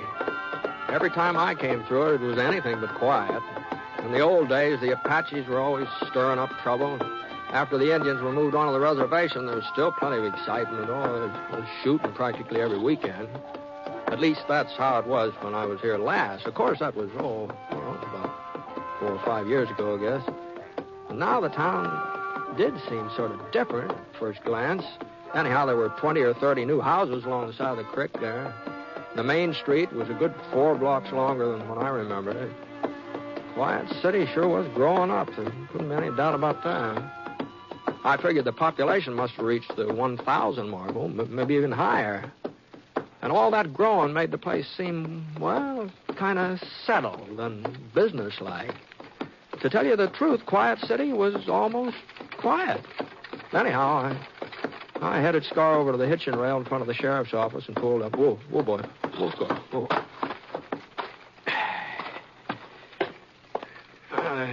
The door of the office was open. Something I can do if you... Britt! Hello, Hank. How are you? Britt, you old son of a gun. Why didn't you let a body know you were heading this way? Well, I didn't know it myself till last week. Tim Parker came into some property over by Fulton. He asked me to sit on it for a couple of months till he could take charge. Oh, Fulton, huh? Yeah, it's real nice. Farming land. Well, Tim wasn't certain. That's all there is over that way now. There ain't no more ranches, Britt, just farms. Yeah. Well, I guess this part of the country's changing. Yeah, some, I reckon. I sure wouldn't have recognized Quiet City, Hank. It's not a small town anymore, is it? No, we've done our share of growing. There ain't no doubt about that. Well, more than your share, I'd say. But the people are the same, Britt. Oh, maybe they buy more ready-made clothes than they used to and send most of their kids to school, but that's just a skin change. Underneath, they ain't no different. Yeah, still giving you trouble, huh? No, I've got them under a tight rein most of the time. But if I was to turn them loose, well, we'd be right back to where we was 20 years ago. Oh, I don't know about that. Well, I do. Well, what I mean is, Britt, you can't expect human nature to start improving overnight, you know. Oh, that's true enough, yeah. But some folks don't see it my way. They think that just because we've got churches and a schoolhouse and a railroad depot, we're like them towns back east, peaceful and half asleep, where all you need a sheriff for is to lock up the Saturday night drunks. Why, back there, they don't even call them sheriffs. They call them peace officers. Well, I ain't no peace officer. I'm a sheriff. And this is still the West. Sure. I just dropped my guard once. That's all I'd need to do. They'd be killing each other right out there in the main street. Yeah, well, I guess you'd be the best judge of that. How's Buzz? How's he? Oh, about the same. Full grown, I'll bet. How old is he now? 20 last birthday. No. Yeah, he's a big fellow, too. 6'3". Oh, well, taller than you are, huh? An inch or so. You made him a deputy yet? What are you talking about? Well, you always said that when the time came, you were going to fix it so Buzz could just slide right into your boots. Don't you remember that? Yeah, I remember. But sometimes things don't work out the way a man plans. Oh? No, Buzz has got ideas of his own. Crazy fool ideas. I offered him a job working with me, but he wouldn't have none of it. He's aiming to leave Quiet City. Oh, is that so? And you know why, Britt? So's he can go to school. I see. It ain't as if I didn't see to it that he got his learning. I promised his ma before she died. Promised her I'd see that he was brung up right. And I kept my word, too. I sent him the very first day Jane Weatherby started teaching. And I didn't take him out when he'd learned to just read and write and figure. No, I let him keep on till he got his diploma. I guess that's where I was wrong. I should have took him out before he got too smart for his own good. Oh, now, heck, now. The more education a man gets, the better he's off. I ain't so sure of that. Life ain't in books. How much schooling did you have? Well, a little more wouldn't have done me any harm. You've made out all right, and so have I. So would Buzz if he'd come to his senses and stay here where he belongs. When's he leaving? You know, he was getting his things together when I left the house this morning. Maybe he's going by now for all I know. Oh, no, he wouldn't do that, not without saying goodbye to you. Britt. Yeah? I was just thinking. If Buzz still is here, if he hasn't left yet, maybe you could talk. Oh, now, hold on. He won't listen to me, Britt. No. But if you was to... Oh. Hello, Pa. What do you want, Buzz? I'd like to speak to you if you're not too busy, that is. For a minute, Hank didn't answer. He just stared at the leather satchel in his son's hand. Buzz was a big fellow, all right. Husky, plenty of muscles. But somehow his face didn't match his body, especially his eyes. They were kind of tired looking. And he kept blinking as though he wasn't used to the daylight. And there were wrinkles in his forehead, too. Not the kind you get from riding against the sun. Just little creases that made him look older than he really was. Well, Buzz, with all your fancy education, ain't you got manners enough to speak to Britt Ponset? Oh, I'm sorry I didn't recognize you. It's been quite a spell. Well, I can't say I blame you, Buzz. I wouldn't have known you in a month of Sundays. Well, if you'll excuse me, No, there's no reason for you to go, Britt. I just wanted to tell Pa goodbye. I'm taking the 4 o'clock train east, Pa. I see. Well, I'll be back someday. That's mighty considerate of you. Well, so long. Just you hold up a minute, young fella. You won't pay no attention to me, I know that. Well, Britt here ain't got no axe to grind. If he says you're loco, if he says you're going off on a wild goose chase, maybe then you'll... Now, heck, this isn't any of my concern. And even if it was... You ain't heard it all, Britt. You don't know what he aims to do with his extra schooling. A lawyer. That's what he wants to be. Oh? That's what I'm going to be, Pop. Tell him the rest of it, Buzz. Tell him how you're going to come back here and practice law. Ain't that rich, Britt? Quiet City's going to have a full-fledged lawyer. Look, Pa, do we have to go all over that again? Why, you'll be the laughing stock. This town ain't got no use for a lawyer. Never will have. A sheriff. That's what the town will need, a new sheriff. I ain't getting any younger, Britt. First thing you know, I'll be 60. A 60-year-old sheriff won't be able to hold folks in check. Not for long. Yeah, sure, they'll need a new sheriff, and I'm sorry that I'm just not the man for the job. You could be that man if you wanted to. Yes, but I don't want to, Pa. I want to be a lawyer, and I'll be more used to the town that way. Oh, look, you've got to understand. These are different times. What's so different about them? Everything. You think we're still living on the frontier. You think that star on your vest and that 6-gun in your holster is still the only law around here. Well, you're wrong, Pa. You're dead wrong. This isn't the frontier anymore. You're not the law. You're just supposed to carry it out. Ain't that what I've been doing all these years? Pa, look, I'm not saying that your way isn't what the town needed once, but your job is done. You can't expect me to take up where you left off. I'm not you, Pa. This isn't the same town it was. These people aren't the same ones who settled here 20 years ago. Britt, you see what I mean, Britt? Well, maybe he's right, Hank. You think everything's changed, too? Well, some things, anyway. Well, what about folks themselves, deep down inside? They're still the same. Some of them are decent and law-abiding, and others as mean as the devil and always will be. You just won't believe the town's civilized now, will you? You'll see how civilized it is when the chips are down. You'll see, Mr. Lawyer.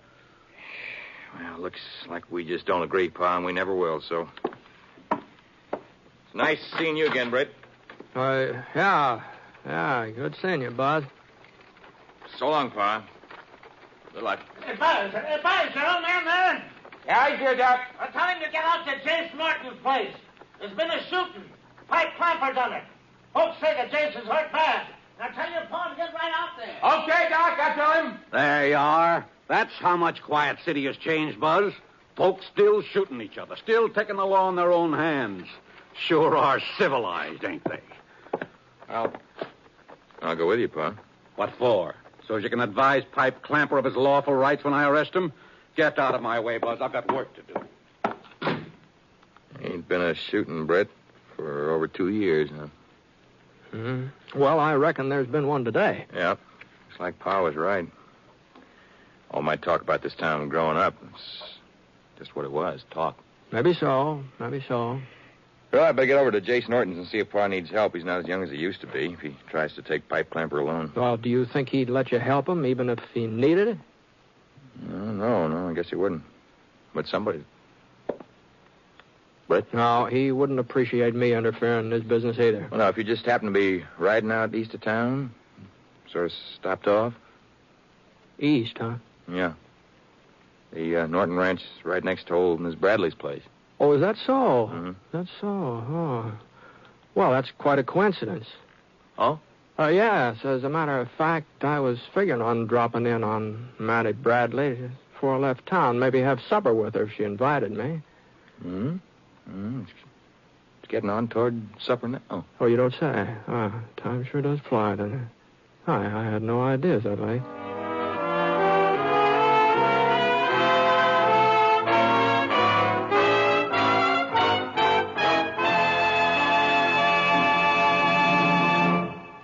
We'll return to James Stewart as the 6-shooter in just a moment.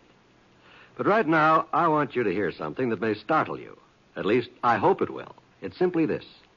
Within the next 20 seconds, a fire will break out somewhere in the United States. Lives may be lost, property damaged, homes or buildings destroyed. Yes, there are 4,600 fires in America each day of the year. They kill 11,000 persons and disfigure or severely burn thousands more. By obeying a few simple rules of fire prevention from now on, you and I can protect ourselves and our families from this devastating menace. Rule 1 is an obvious one. Don't smoke in bed or discard lighted cigarettes carelessly. Rule 2, clean out old newspapers, magazines, and other inflammable debris. Rule 3, use only those cleaning fluids which will not burn. And last but not least, be careful with matches. Above all, keep them out of the reach of small children. Remember, it doesn't pay to gamble with fire. The odds are against you every time.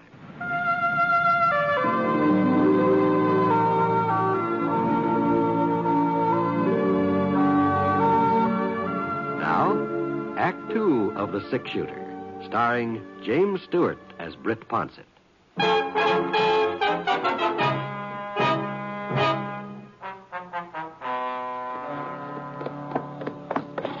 Hack was standing on the front porch of Jace Norton's house when I rode in the yard, and there was a woman sitting on a rocking chair talking to him.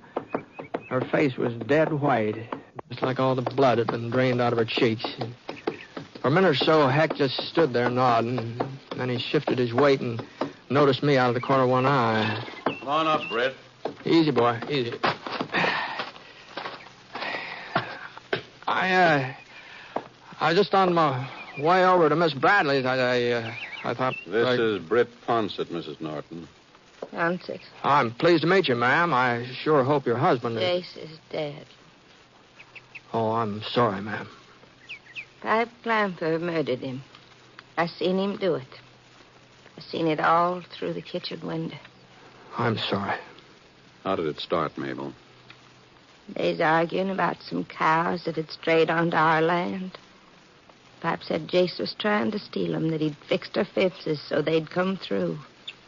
But it wasn't true, Sheriff. It wasn't true. Sure. Jace was aiming to take the cows back. He told me at breakfast this morning I've got to run some of Pipe's cattle back to him. That's what Jace said at breakfast this morning. Hadn't had time to do it yet. Been busy with chores and things. Mare was foaling. Jace hadn't had time, but he was going to take him back. He told me so. No. Don't get yourself all upset, Mabel. I heard them quarreling out and back, Pipe and Jace. I didn't think nothing of it. Pipe's always quarreling with everybody. You know that. Yeah, I know. And the next thing I knew, I heard a shot. I thought Pipe was just trying to scare Jace. Until I saw Jace fall down. Pipe right off toward his own place? No. Toward the canyon. Over that way. I remember asking myself, why is Pipe heading toward the canyon? His ranch is the other way. It just hadn't dawned on me yet. What he'd done, that he was running away. Yes. Well, it's turning chilly. You better go inside now, Mabel. Yeah? Doc Anderson is sending somebody out to fix supper and stay with you tonight. You'll find Pipe, Sheriff. You'll find him. Bring him back. Sure, I'll find him. You want me to help you up? No, I can manage. Here we are. That's there.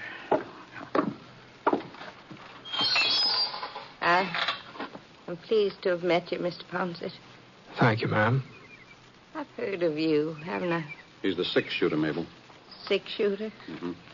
Oh, of course, that's why.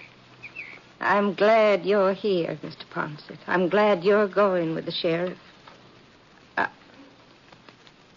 I wouldn't want Pipe to kill somebody else. Even if he wasn't punished for what he did to Jace. I wouldn't want there to be another killing. I'm glad you're going with the sheriff. Well, looks like I've got me a deputy after all. Well, Buzz was willing to come, Hack. He wanted to. I'd rather have you, Britt. Let's go.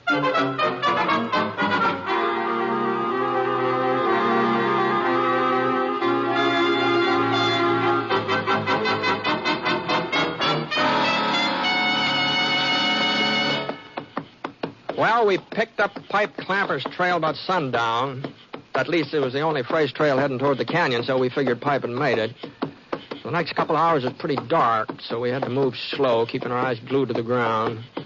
Then along about 8 o'clock, the moon came out, and we could make better time. We were in the canyon now. The way the hoof marks were spaced, we could tell that Pipe's horse was getting tired, and Pipe had to be forced to ride a little easier. Looks like we might be gaining on him, Britt. Yeah. Any place around here he could hole up?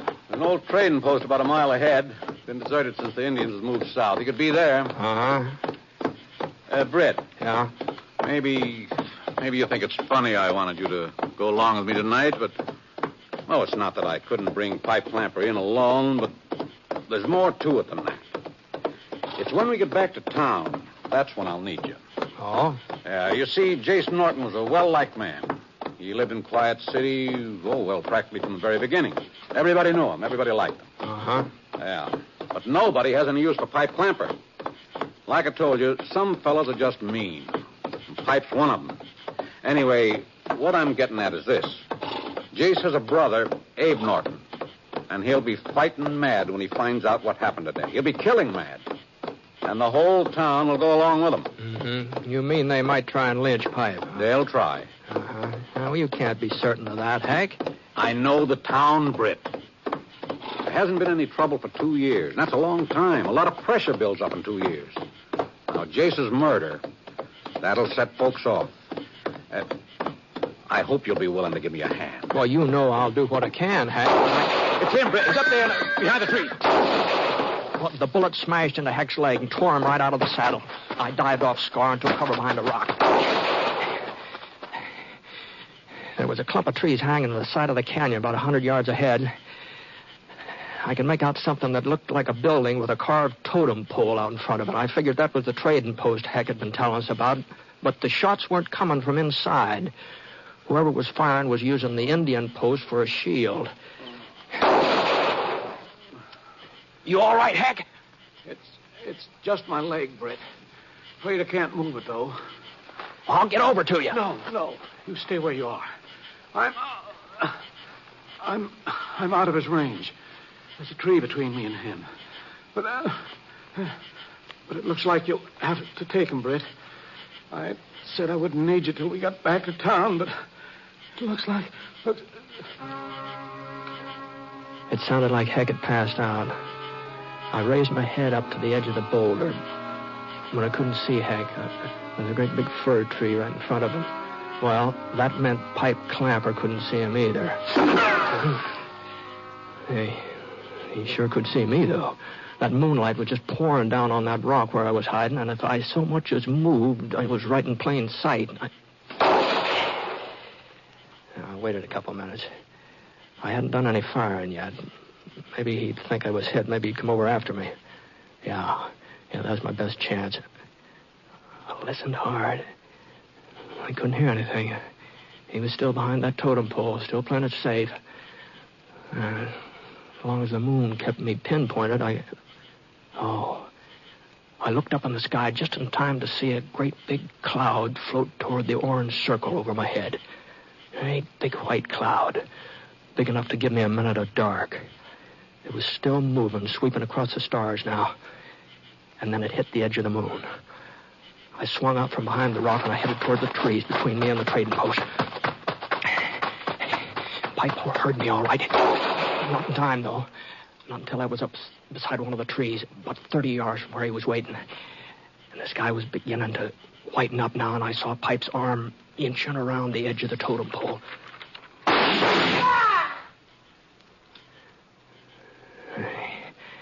I knew a slug in his arm wasn't going to be enough.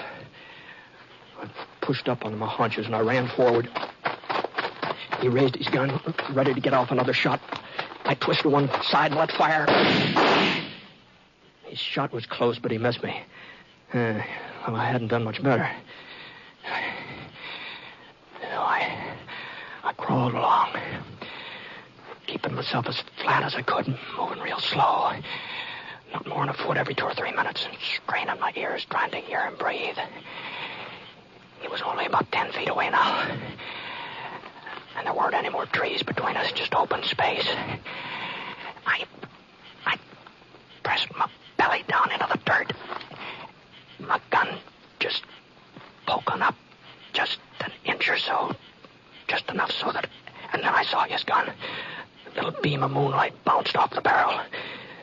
And I saw the shadow of his head easing across the ground beside that totem pole. Drop it, Pipe. What? Now get in your feet. He stood up. And his face came into the moonlight, and he took a step forward.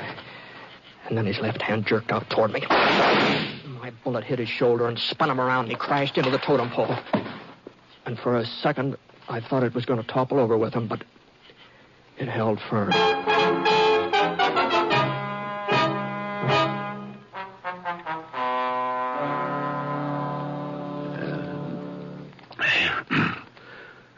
What?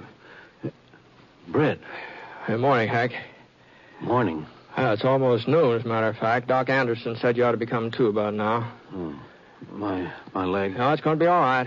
It'll be all right. Doc says for you just not to fuss about it. It'll be all right. Thanks for bringing me home, Brett. I don't know how you managed, but... Oh, Pa. How you feeling? Fine, Buzz. Just first rate. I see you didn't leave town. Nope, didn't leave. Well, I guess maybe what Pipe done wasn't all of the bad. Not if it brung you to your senses. It's something, anyhow. You killed him, huh, Brett? No. He's kind of worse for wear, but he'll be patched up in time for a trial. Well, where is he? The doc's looking after him. You mean he ain't in jail? You mean nobody's guarding him but Doc Anderson? Well, we weren't very worried about him running off. That ain't what I'm talking about. Britt, I told you what had happened. I told you what Jace Norton's brother would do. Oh, that. Well, you see, Heck, Abe Norton's already been around. He's gone back to his ranch now. Gone back? Mm-hmm. Well, you see, folks just wouldn't pay any attention to him. Sure, they all feel real bad about Jace, like you said they would, and they all think that Pipe deserves a hanging, but they're pretty convinced that's what the judge will give him. The judge? But that don't make sense. Well, that's the truth, Carl. Everybody's satisfied that there'll be a fair trial and that Pipe will get what's coming to him. Why, in the old days, they wouldn't have stood still not for 5 minutes. Mm-hmm. Well, I guess these aren't the old days. Then Buzz was right. That talk about Quiet City being civilized? Don't fret yourself about it now, Pa. Oh, it just don't seem possible. This ain't the same town. These folks ain't the same. What happened to him, Brett? Oh, I don't know. I guess maybe a town grows up just like a person, Hank. And I guess maybe you had something to do with it, too. Me? Mm-hmm. You see, somebody taught him to respect the law and to try to live up to it. And if it wasn't you, I sure don't know who it was.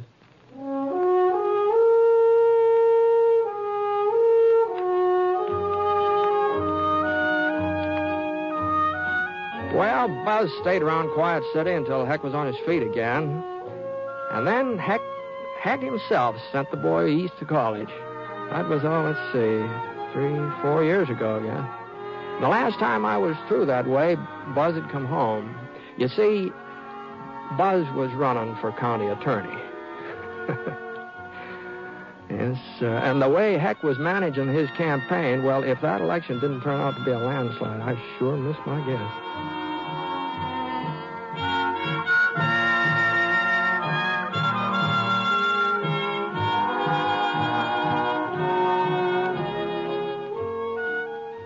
Until recent years, misconceptions prompted many to feel that a diagnosis of heart disease was a death sentence. But today, thanks to medical science and the educational work of your Heart Association, we are learning that most people with heart disease can work and lead happy lives. But the real answer to heart disease lies in heart research and community heart programs, which can be expanded through your continued support of the Heart Fund. This is not only Valentine's Day, but it's Heart Sunday. So make it a point to give to your local Heart Association now. And remember, when you help your Heart Fund, you help your heart.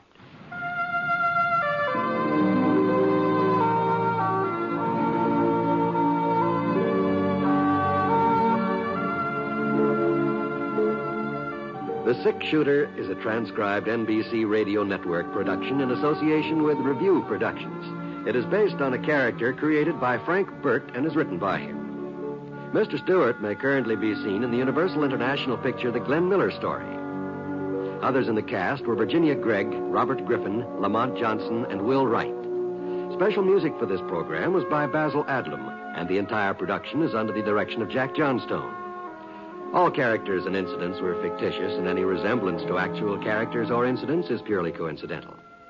Oh, by the way, you'll be interested in knowing that the six-shooter has been chosen for broadcast to our men overseas through the facilities of the Armed Forces Radio Services. This is John Wall speaking.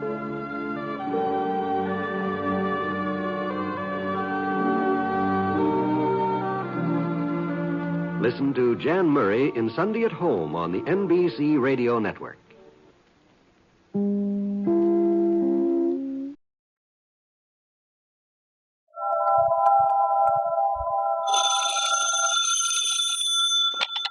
Hello, Yukon 28209. Yes, this is Candy Matson.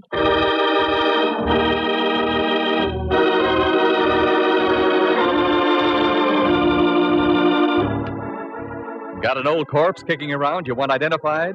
Know of any good murders you want solved? We've got just the girl for you. Her name is Candy Matson. Mighty cute, too. She fills out a size 12 suit to just the right proportions. Soft blonde hair, two sparkling blue eyes, and all in all, she looks as though she might have stepped right off a Varga calendar. And what's more, she's a private eye. You scoff? You ridicule? I'll let you see for yourselves. Listen, she's talking on the phone right now. Hello, Candy Matson. Hello, Miss Matson. I'm afraid you don't know me. That makes it even. You don't know me. Let's go from there. I've read about you in the papers, Miss Matson.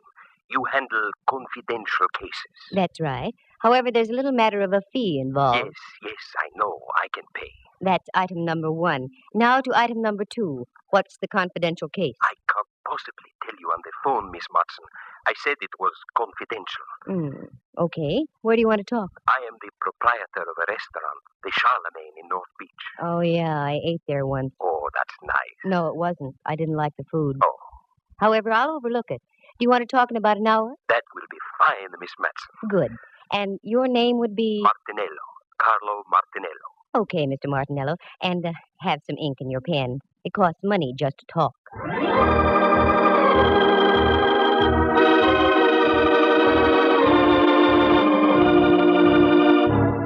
I probably sounded rough and commercial, but you have to be in this racket.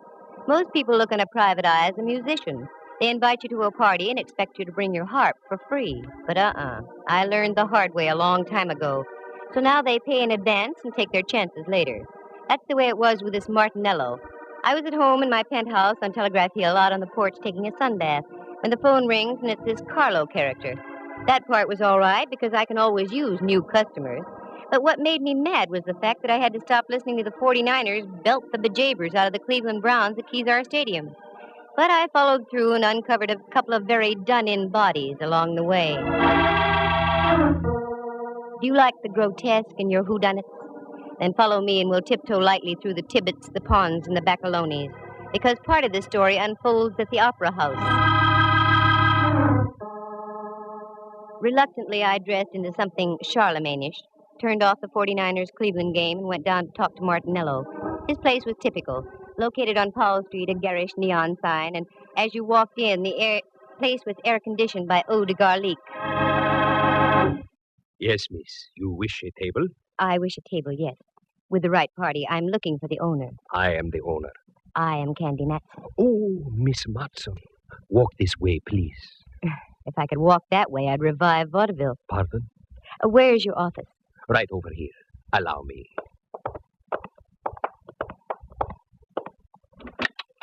After you, Signorina. Thank you, Signor. Here, sit down, please. Thanks. Now, Martinello, what's on your mind? Always, all my life, I have run a very nice, respectable place. Mm-hmm. Until this morning. What's with this morning? I go down to the basement. My icebox is down there. That is where I keep all my meat. So, you wanted some ground round? Oh, no. Perhaps I'd better show you. Please, you will come with me. Martinello led the way out of his office and down a flight of stairs. A cold blast hit my face. A musty aroma smothered my nostrils, and if I had had a phobia about darkness, I'd have ducked out then.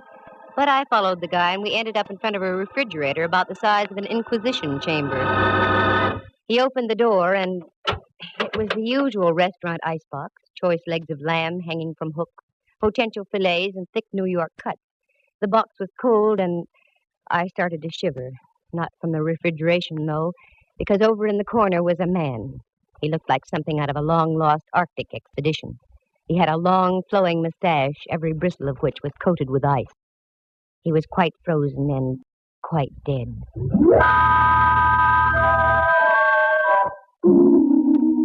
I slammed the door shut and reeled out. The sight had staggered my thought processes.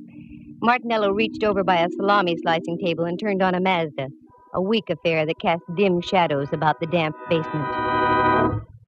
Is that your little surprise? Yes, Mr. Matson. That is what I was greeted with this morning. Have you notified the police? Oh, no. Why not? As I told you, I have run a very respectable place. And, too, that is why I am hiring you. You can get in trouble, you know. Yes, that is why you must help me. Please, Miss Matson, say you will help me. I will pay you anything you say. I stick my neck out in the strangest places. Now it's a refrigerator. Okay, Martinello, $2,000. What? Make up your mind. Either I freeze your assets or the police find your frozen friend. Yes. All right. Come. I give you the money now. Now we're getting somewhere. What about him? Oh, he'll keep. He's on ice. Well, this was one for the books. Refrigeration the ugly way. I had to ask a few questions if I was to get anywhere, such as like, do you know the guy? No. Had you ever seen him before? No. Who was the last one to close the icebox last night? I was. Does it lock from the inside? Unfortunately, yes. I was getting places like Wiley was with Hauser. It was inevitable. I had to take my courage in my hand and go down and look at that thing again. There it was, a male Mona Lisa etched in ice. This time I looked closer, I had to. And as I did, I realized I wasn't going to get any identification because this guy was a study in crimson. Underneath all that coating of ice, he was dressed in a devil's costume. I slammed the door once again and went upstairs. There I gave Martinello strict orders not to do a thing. Usually in cases like this, you have to wait for a break. They come along like a forcing hand in poker. So I went home to do some thinking. As I arrived, there was an old friend of mine, Rembrandt Watson. Hello, Dove. I'd almost given up. Rembrandt, how did you get in? Your door was open, dear. I took the liberty of coming in. Oh, sure, that's okay. How are things, Candy? All right, I guess. I'm kind of bushed, though. I feel about as devaluated as a British pound. You look wonderful, Dove. What's wrong? I've got a deal, but I don't know where to start. Anything I can help you with? No, thanks, Rembrandt. If I told you about it, you wouldn't believe it. I've never doubted you in the past, dear. I know. Well, I was just called in by a minestrone merchant in North Beach. The guy is stuck with a corpse. That's about par for the course. The deceased had been sealed in the icebox overnight. I've never seen one like that before. That's the way it is, dear. Many are called, but few are frozen. Oh, get out of here. But, Dove, I just got here. I know, but I've got to change and get down to see Mallard. I'll wait for you, Candy. I haven't seen the gumshoe since before me vacation. All right. I'll be with you in a few moments. I did a fast change, and Rembrandt and I climbed into my car, and we dropped off Telegraph Hill on Don Kearney Street. The Hall of Justice, where Mallard hangs his star, is only a few blocks away, so we made it in about 5 minutes. Inspector Ray Mallard, Homicide, San Francisco Police. A lovable, shaggy dog type of character. Very keen with the crime, but dumb with the dame. Me, for instance. If I want him to say yes, he says no, and vice versa. Well, my ever-loving Candy. What's new in the private eye business? Very little. How's the legitimate flatfoot racket? Oh, we're holding our arches up. Well, and Rembrandt. I haven't seen you since Pup was a Hector. Please, Inspector, you're metting your mixer-paws. Who writes this dialogue? I'm pretty weak, I know. What's on your mind, Candy? A character named Carlo Martinello. Have you got anything on him? What's so funny, Mallard? Nothing, except I eat lunch there about every day of the week. Well, answer my question. Well, there's nothing on Martinello. Arrested a couple of times during Prohibition. He was dabbling in grappa a lot under the table. Have you got a case against the guy, Detective Matson? Oh, cut it out. No, seriously. Why do you want to check on the guy, Candy? No reason, just thought I'd ask. Uh-huh. Well, Martinello's okay. Just trying to make a living. Only thing I don't like, he loves to sing to his customers. That'd be enough to bankrupt him right there. Anything else I can do? No, that takes care of everything. I tell you what, I'm through in about an hour. I'll take you up to Martinello's for dinner. You can see for yourself. No, that's all right. Okay, Candy. Give. Why, Mallard, dear, what on earth do you mean? You know something about something. I want in. Mallard, and I want you to believe this. I mean it sincerely. If I knew something, you'd be the last to know about it. He's got something there. Come now, believe us a while. I hate to do things like that to Mallard. He's been of great help to me in the past. More than once he's saved my life. But on a deal like this, you have to play it close. After all, a girl has to make a living. For the first time in a long time, I was completely baffled as to where to start. Something had to be done about that cadaver in the icebox, but what? While I was beetling my eyebrows, Rembrandt invited me up to his place for tea. He lives on California Street, just down away from Old St. Mary's, and only a bail bond broker's reach from the Hall of Justice. So I accepted. Do forgive the looks of the place, Candy, dear. I had a meeting my philatelist group last night. Philatelist? The stamp collectors, dear. Well, I know what they are, but I didn't think they could make such a mess. You don't know philatelists. Sit down, though. Make yourself comfortable. I shan't be a moment. That's all right. Candy, dear, why the wrinkles? I've got cause for wrinkles. This chap in the icebox, Rembrandt. There's something I didn't tell you. He was dressed in a devil's costume. There, dear. Your tea will ready in just a minute. You'll feel better. I know it sounds crazy, but it's true. What are you going to do, Candy? I don't know. I can't leave him in that refrigerator forever. We'll get him out, dear. I hate to think of a corpse catching pneumonia. Oh, excuse me, Candy. Help yourself to the tea. Mm-hmm. How do you do, Rembrandt Watson Enterprises? Quiet down. Who? Oh, hello, Templeton. How are all your steamships? Oh, that's good. What? Could I do what? To the opera? Of course I could. Righto, I'll pick them up at your office. Thank you, Templeton. Goodbye. Candy, dear, do you like the opera? I can take it or leave it. Why? It suddenly develops that I have 2 tickets tomorrow night for Tales of Hoffman. Oh, Rembrandt, I don't think I can go. Come, Candy. It'll do you good. You've been working too hard. You need a little relaxation. Tales of Hoffman, Okay. Who's the pal who gave him to you? An old friend of mine, Templeton Woodruff. He runs a steamship to Java and other places Ezio Pinza sings about. I finished the tea and left. Right then, the only opera I could think of was the one going on in an icebox at Martinello's. I've always tried to play straight with Ray Mallard, so I decided to tell Martinello my plan. Miss Matson, I don't think it's such a good idea. Good evening, Carlo. I want to talk to you. That's what I mean. There's a gentleman here who... Oh, you've got a gentleman. That's fine. 3 more and you've got a crowd. What I want to talk to you about is this. You don't understand. The gentleman I'm talking about is from the police. The police? Yeah. Hello, Candy. Mallard. How about some scallopini? Well, up jumped the... Hello, Mallard, dear. I had an idea you'd like dinner here tonight. Do you know my boy, Carlo? Yes, we've met. How do you do? The signorina wish something to eat? No, thanks. I want to talk to you, though, Mallard. Sure. Come on into my booth. We'll share some salami. No, thanks. I want to see you downstairs. I don't think the food's as good down there. I agree, but it isn't the food. I'm talking about murder. Once again, I headed down into the catacombs of the Charlemagne. This time the act was a double. Mallard was right behind me. Then I looked around. We were a trio. Martinello was right behind Mallard. This is it. This is what? This is an icebox. Inside, you'll find a body dressed in a devil's costume. Okay, Carlo, let's humor the lady. Open the thing, will you? Yes, I'll open it.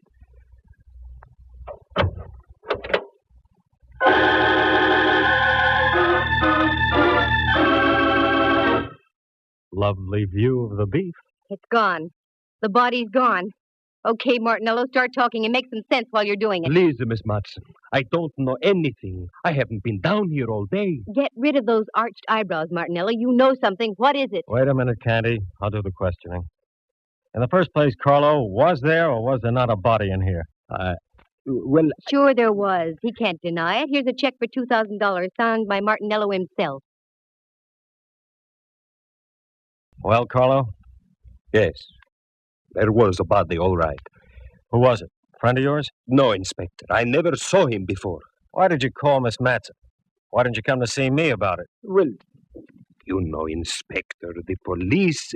Just because you were once arrested for bootlegging, Carlo, is no reason to be afraid of the police. Well, I'll put a couple of my men on the job and see what we can turn up. What? Is that all you're going to do, Mallard? No. Right now, I'm going back upstairs and have some of Carlo's scallopini. Mallard, are you out of your head? Look, Candy, in order to have a murder case, you've got to have a body. Obviously, we're fresh out. And until your pal with the devil's costume turns up, I intend to live my typical everyday life. Don't forget the mushrooms, Carlo. There are times when I get so mad at Mallard I want to scream. I didn't, though. I only scrammed. I hung on to the 2,000, however. I felt I deserved it just for getting my curiosity aroused, and it was aroused plenty. Corpses don't get up and walk out of iceboxes by themselves. But after all, Mallard had a point. There was nothing to be done without a body. So I went home and waded into a stack of dirty dishes that had been piling up. Then I fixed dinner and started a new stack of dirty dishes.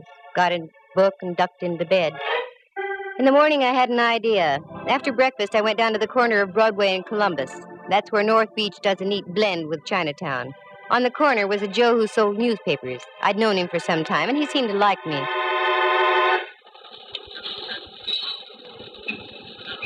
Hiya, Butch. Well, hello there, lady. How are you? Good, can't complain. Who won the football game yesterday? Yeah, funny thing. I got all the news right inside here for 7 cents. I get your point. Give me a chronicle, will you? Sure, here. Thanks. Who do you like in the feature at Bay Meadows? A goat named Candy. What did you say? There's a pig named Candy running in the 7th. Take it or leave it. What a tip. I don't get it. Well, what's really on your mind, lady? Here's a 20. You can play it on Candy all for yourself. Well. Do you know a gent named Martinello, Butch? He owns the Charlemagne down the block. Sure. What about him? That's what I'm asking you. What about him? Oh, he's all right. A little screwy, but he keeps his nose clean. Is that all? Yeah. Should there be more? I don't know. Thanks, Butch. I hope Candy pays off.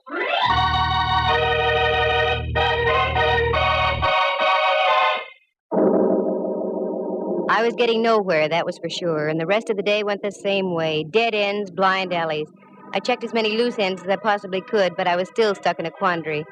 But the Crusher claimed late in the afternoon when I got a copy of the late paper and read where Candy came in at Bay Meadows and paid $32.20. And I hadn't had sense enough to get aboard. When I got home, the phone was ringing. Hello, Candy Matson. For your Candy Matson, I should play a fanfare. Oh, hello, Rembrandt, dear. How are you? Like an October morning. Every single one of me pores is breathing great, huge gulps of air. What? I just had a facial dove. Most invigorating. Oh, what on earth for? I loved your old pores just the way they were. Candy, you've forgotten. I have? Forgotten what, Rembrandt? We're going to the opera tonight. Oh, Ducky, I'm sorry. I had forgotten. I'm afraid I'll have to renege. Now, Candy, you promised, and I don't care what you're involved in. It'll do you good. But, Rembrandt, I'm working on it. Perhaps you're right. Okay, I'll get ready. Wonderful, dear. Pick me up about 7:45, will you? Pick you up 7:45? Yeah. Oh, and another thing, Lamb. We may have to do some entertaining afterward. Do bring some cash, will you? Mm-hmm. That's the girl.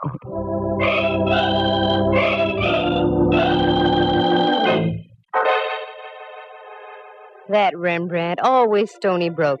I guess photography isn't what it's cracked up to be. I didn't mind, though. He's been a friend to me on more than one occasion. Well, if I was going to the opera, I had to start thinking in operatic terms. I fished around in the closet and came up with something that would have done any woman's heart good. One of those strapless affairs that you can't stop breathing in for one moment, otherwise the opera is no longer the main attraction. I powdered, perfumed, pouted, and rouged, and took off after Rembrandt. But just as I started to leave... Just a moment. Well, get a load of the Duchess. Mm-hmm. It won't be Halloween for another couple of weeks yet. Oh, very funny. Come on in, Millard. What are you decked out for, Candy? Something you wouldn't understand. I'm going to the opera. Oh, I love the opera. Any horse opera with Tex Acuff in it. That's what I thought. What's on your mind, Millard? I've got to pick up Rembrandt in 10 minutes. Well, I was just driving by, so I thought I'd stop and tell you the news. News? About what? We found El Diablo. The guy in the icebox? Yeah. Martinello identified him. He was floating in the water off Aquatic Park. Any lead on him? The best. He was Salavini, the second baritone with the opera company. That's all, Candy. I hope you enjoy the performance tonight. A baritone with the opera company. Well, that explained the costume, but it didn't explain a lot of other things. I walked down the stairs with Mallard. He got in his squad car, flicked on the flashing red light, and with a burst of his siren, rolled down the street. I'd have to speak to Mallard about that. All the neighbors had their heads out of their windows as I climbed into my car and followed. What an exit. I picked up Rembrandt and we drove up to the Civic Center. I found a place to park. A minor miracle. The last time I went to the opera, I had to drive almost to Palo Alto and come back by train. Rembrandt's friend must have been very influential. We had seats in the Diamond Horseshoe. They were presenting Tales of Hoffmann, and a friend of mine, Dorothy Warrenshold, was singing the role of Antonia. It was a fine performance, and after the last curtain, I took Rembrandt. We went backstage to see Dorothy.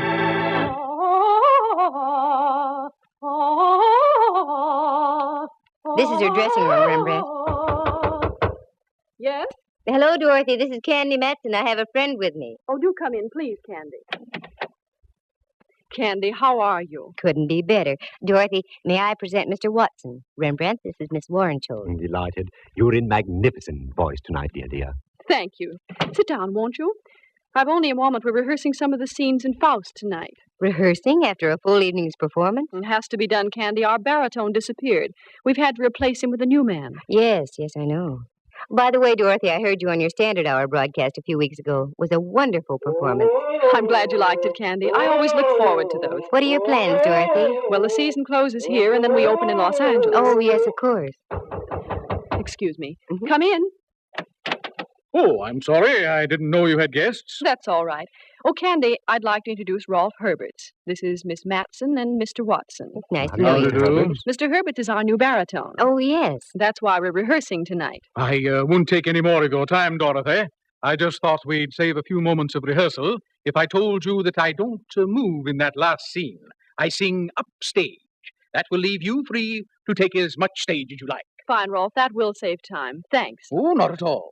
Glad to have met you, Miss Matson, Mr. Watson. Nice to have met you, sir. See you on stage, Dorothy. Yes, Rolf. Rolf has a wonderful voice, and he's a good actor, too. You know, I think he'll be even better than Salavini. I've seen him before. Oh, yes, he's been in pictures and on the concert stage, and in opera, too, but he's never really had a good break. This might be it. Uh-oh, that's it, Candy. I'm sorry, but I'll have to leave. Certainly, Dorothy. Say, why don't you stand in the wings? You can watch the rehearsal if you'd like. Oh, I'd love it. Come on, then. Follow me.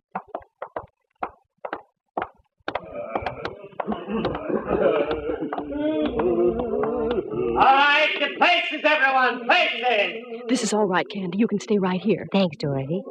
Glad to have met you, Mr. Watson. Also, as we used to say in the theater, go out there and kill 'em. See you later. Where is Miss Warrenshaw? Ah, there you are. Herberts? Where's Herberts? I saw him just a moment ago in the dressing room. Well, it's late. We've got to keep moving. Please, somebody find Herbert.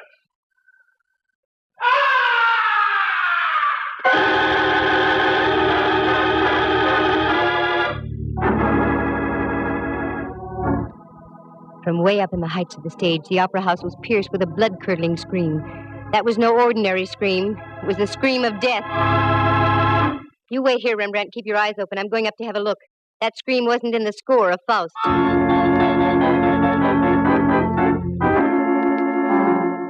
I punched the button for the backstage elevator. It's a good thing they work fast and are speedy.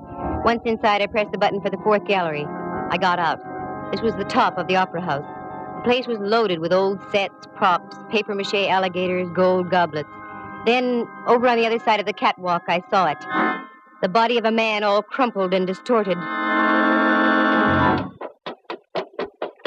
I hit the catwalk and ran over. It was 100 feet above the stage, and as I looked down, I could see a score of strained faces looking up through the darkness. I got on the other side and bent over the body.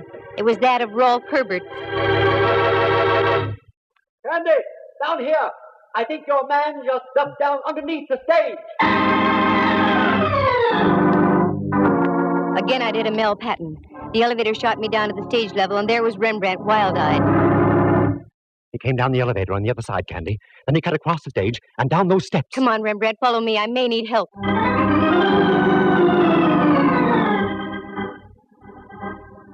We ran down the steps and into the bowels of the stage. It looked like a nightmare, a myriad of cross beams of steel for the rising stages. We cleared those and went around by the chorus dressing rooms. There was only one out. I remembered it. A door over in the corner, very seldom used, but it was open. It led into a long tunnel with giant steam pipes running overhead and to the right. This went underground over to the Veterans Building. Down by your feet, there's a stream of water flowing in a trough. It's the old Hayes Valley Creek. Our killer decidedly knew his opera house. As we entered the tunnel, I could see him up ahead running like crazy, so we took off after him. We made the other side, and it breaks into a big engine room. As we came into the opening, I looked around. The engineer was lying on the floor out like a light, blood spurting from his scalp. Then I glanced up. There was another door. This led into the Veterans Building itself and an avenue of escape onto Van Ness. I ran up. Then as we got into the long corridor, I saw Martinello breaking for the door. Stop! Stop, Martinello! Stop! You think I am a fool? I do if you don't stop. Try and get me. Okay, pal. You asked for it.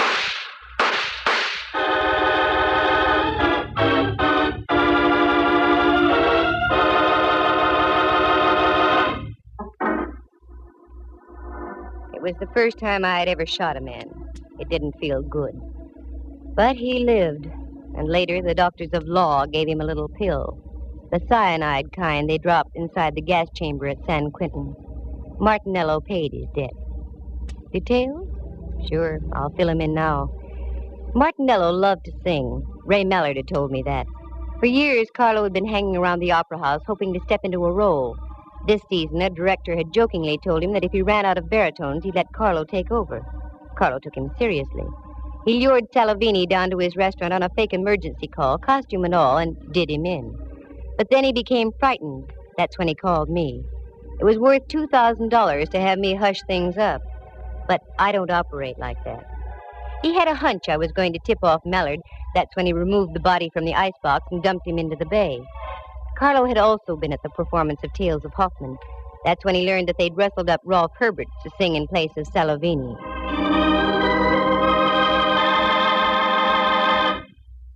By this time, Martinello was obsessed with the idea of singing in the opera house and wouldn't stop at anything. Right after Herberts left Warrenshold's dressing room, he managed to get Herberts into the elevator and up to the fourth gallery behind the stage. That scream was produced by a 6-inch stiletto through Herbert's heart from the hands of Martinello. And that's when our chase began. I hope I never see that tunnel under the opera house again. That Mallard and his sentiments. It was he who gave me that gun just a week before, for my birthday. He said I needed protection. Well, darn it, I do. But I can't get Mallard to believe me. Instead, he just gives me guns.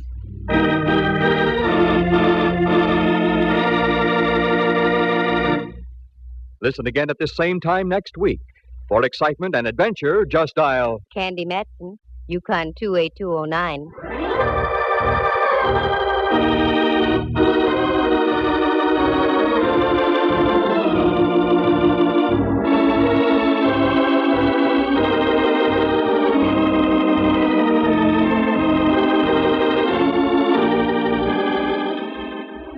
Heard tonight were Harry Bechtel as Ralph Herberts, Jerry Walter as Carlo Martinello. Henry Leff plays the role of Inspector Mallard, and Jack Thomas is Rembrandt. Dorothy Warrenshold, star of the Standard Hour and the San Francisco Opera Company, was heard as herself. The program stars Natalie Masters as Candy and is written and produced by Monty Masters. With the exception of Miss Warrenshold, any resemblance to actual people in tonight's play is purely coincidental.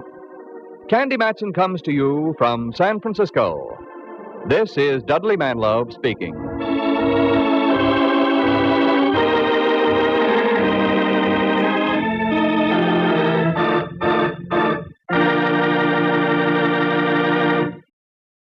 You are tuned for the stars on NBC.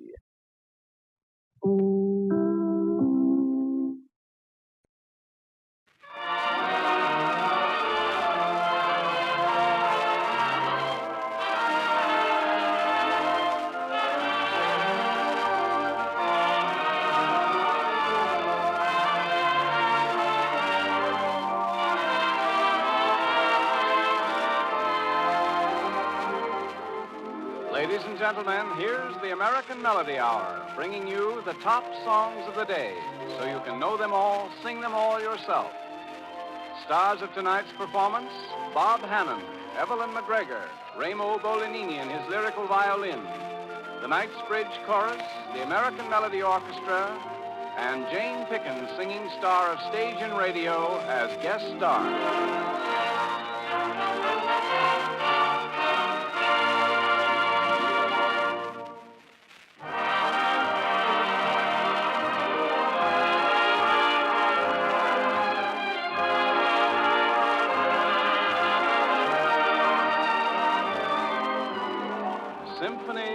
Symphony of love, music from above. How does it start? The American Melody Hour begins now as Bob Hannon sings the beautiful love song, Symphony.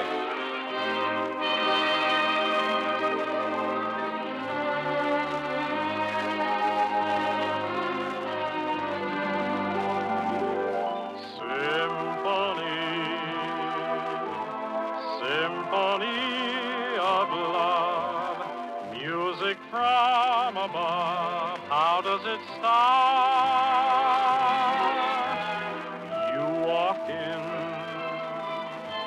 and the song begins, singing violin, start in my heart. Then you speak, the melody seems to rise.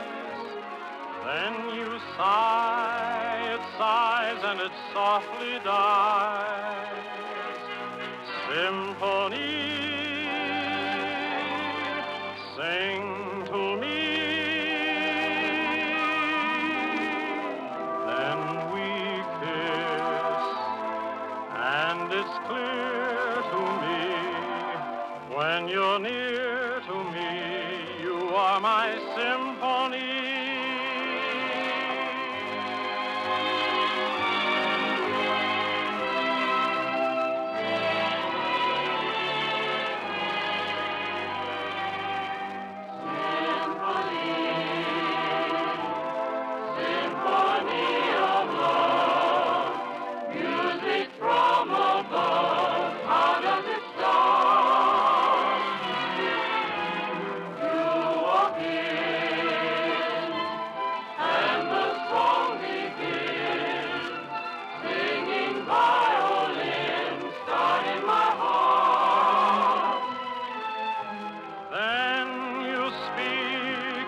Melody seems to rise.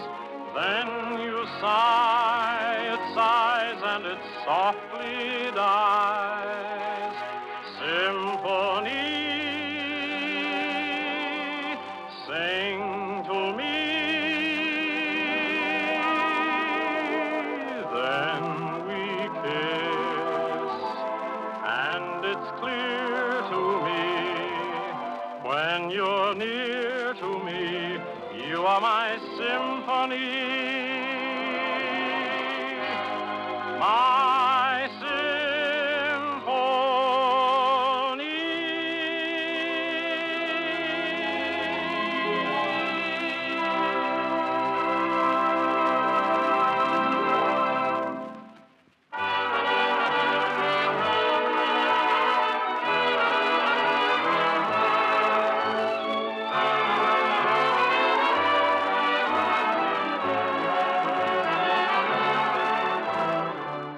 Just a little fond affection, that is all I'm thinking of. Evelyn McGregor sings the delightful hit, Just a Little Fond Affection.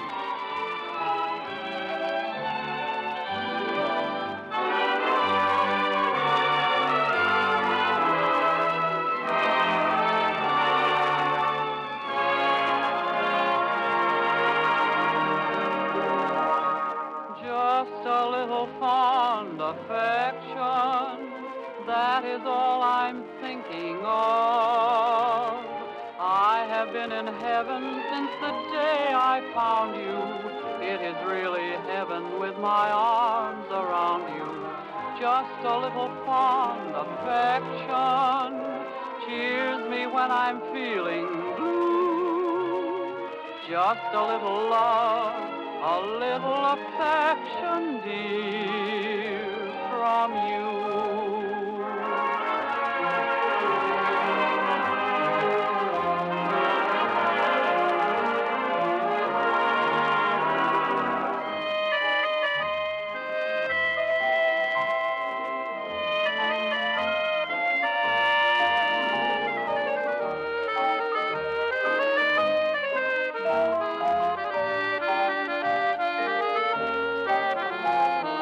Just a little fond affection cheers me when I'm feeling blue.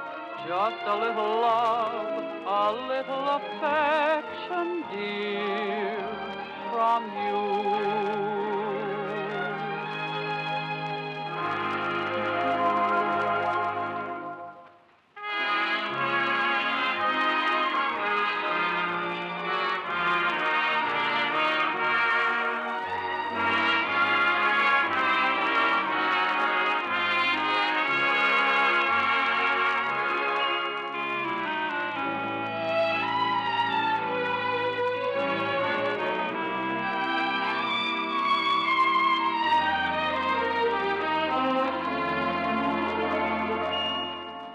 I can't begin to tell you how much you mean to me. My world would end if ever we were through. I can't begin to tell you how happy I would be if I could speak my mind like others do.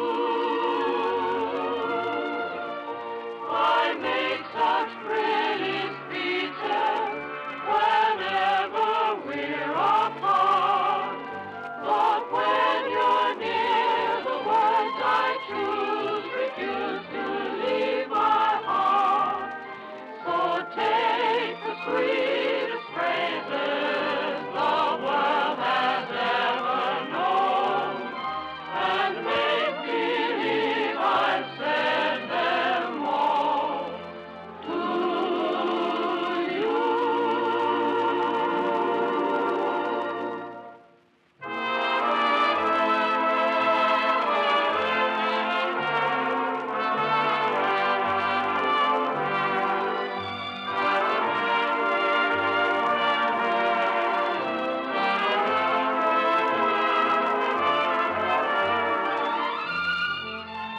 Let's find that paradise where sorrow can't live and learn the teachings of forget and forgive. Bob Hannon sings In the Land of Beginning Again, featured in the picture The Bells of St. Mary's.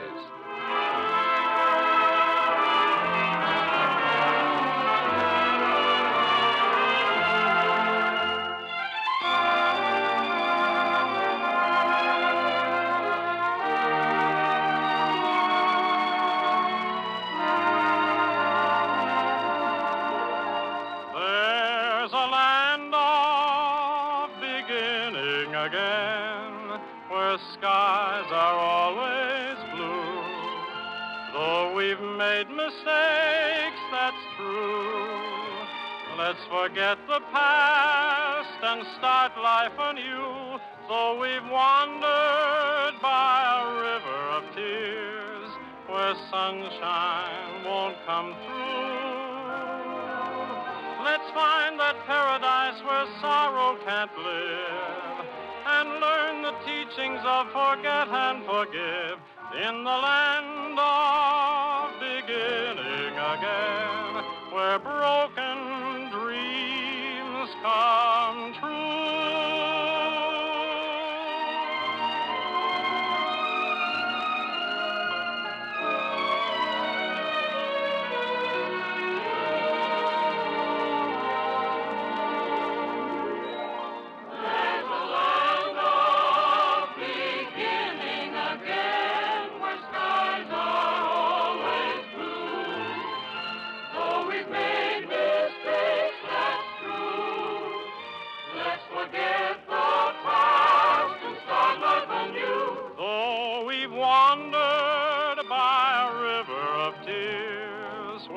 sunshine won't come through.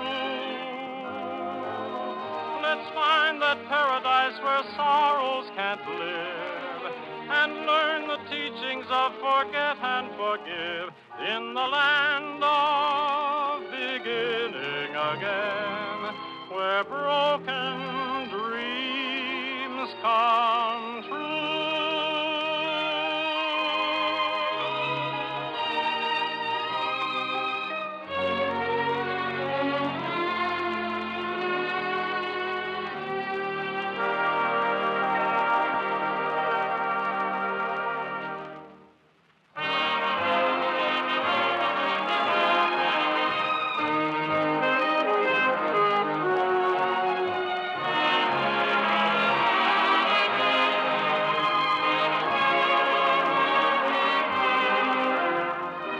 I feel so gay in a melancholy way that it might as well be spring. Jane Pickens, romantic singing star of the Ziegfeld Follies, sends you the top favorite, It Might As Well Be Spring.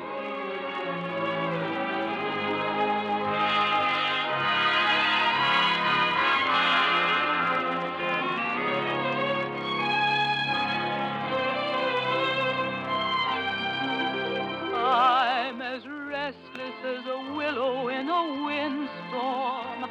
I'm as jumpy as a puppet on a string. I'd say that I had spring fever, but I know it isn't spring. I am starry-eyed and vaguely discontented, like a nightingale without a song to sing. Oh, why should I have spring fever when it isn't even spring? I keep wishing I was somewhere else, walking down a strange new street, hearing words that I have never heard from a man I've yet to meet. I'm as busy as a spider spinning daydreams.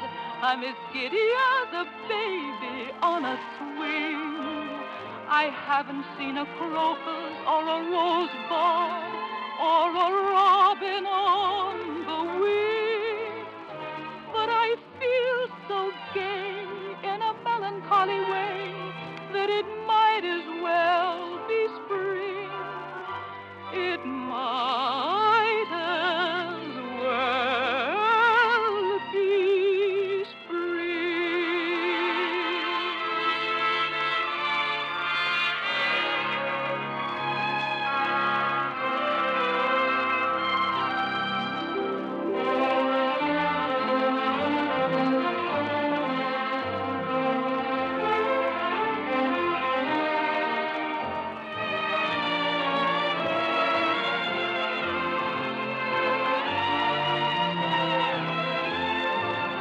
I'm as busy as a spider spinning daydreams. I'm as giddy as a baby on a swing.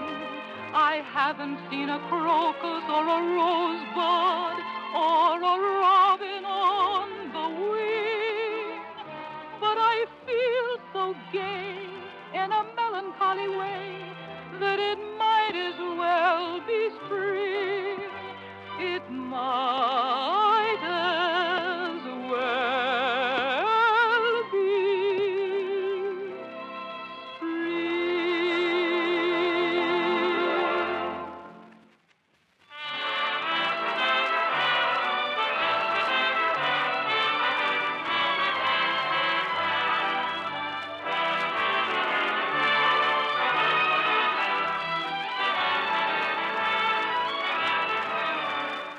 I'm wishing that I may, I'm wishing that I might have the wish that I wish tonight. Now Evelyn McGregor sings the new top song, The Wish That I Wish Tonight.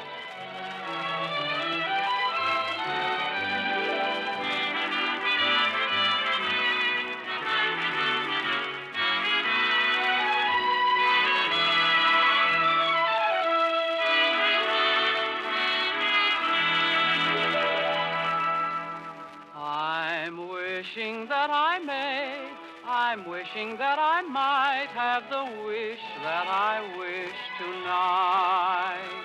I've told my lucky star the wish that I've made, and every time so far he's come to my aid. It may not be today, it may not be tonight, but I'm sure it will be all right. And maybe by tomorrow, if I wish with all my might, I might have the wish I wish tonight.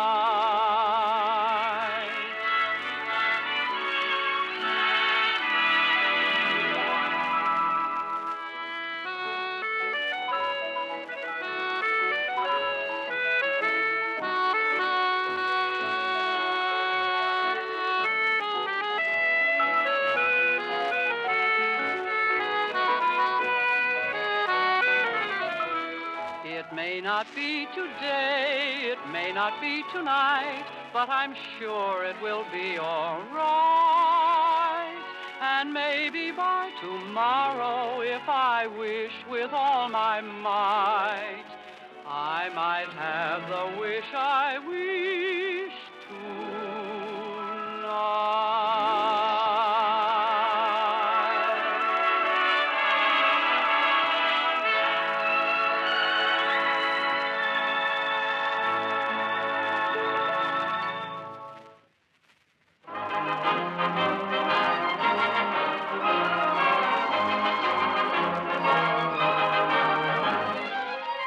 The American Melody Hour continues now with Bob Hannon singing the popular Chicory Chick.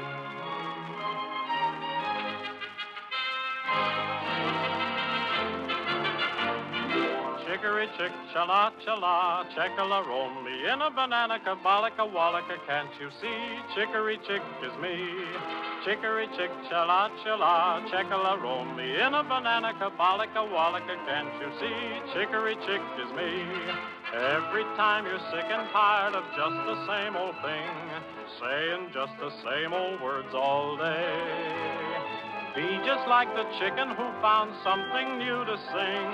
Open up your mouth and start to say, oh, chicory chick, chala chala, check-a-la-roam me in a banana, kabalika wallika, can't you see? Chicory chick is me.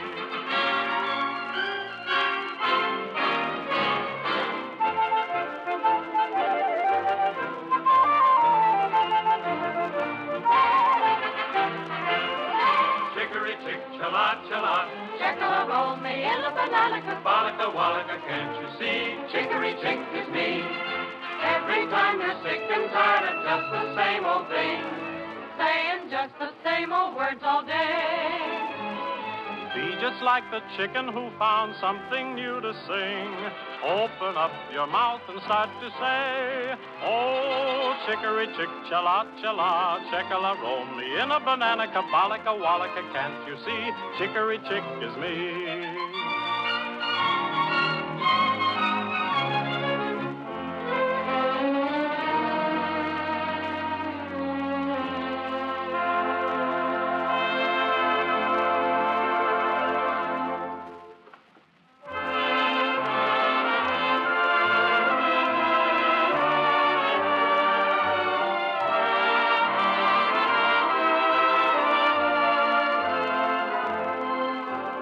Bells will be chiming an old melody, especially for someone and me. Evelyn McGregor sings the appealing ballad, Some Sunday Morning.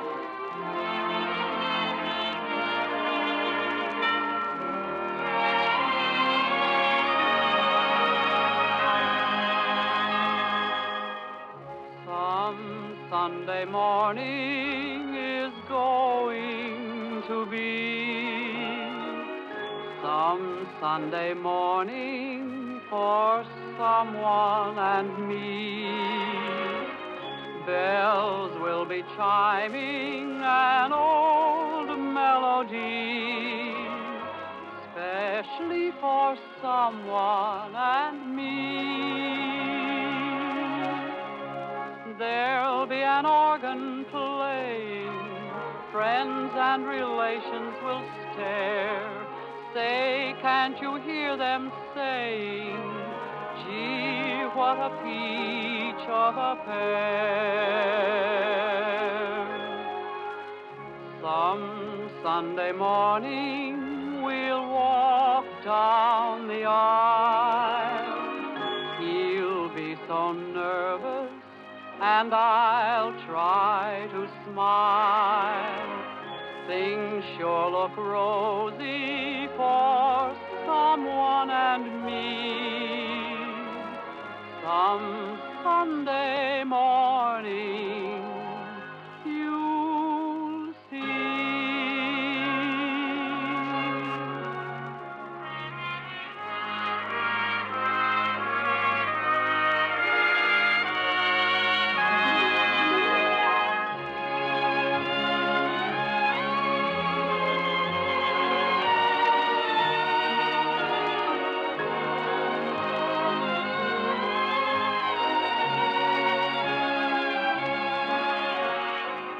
Things sure look rosy for someone and me. Some Sunday morning you'll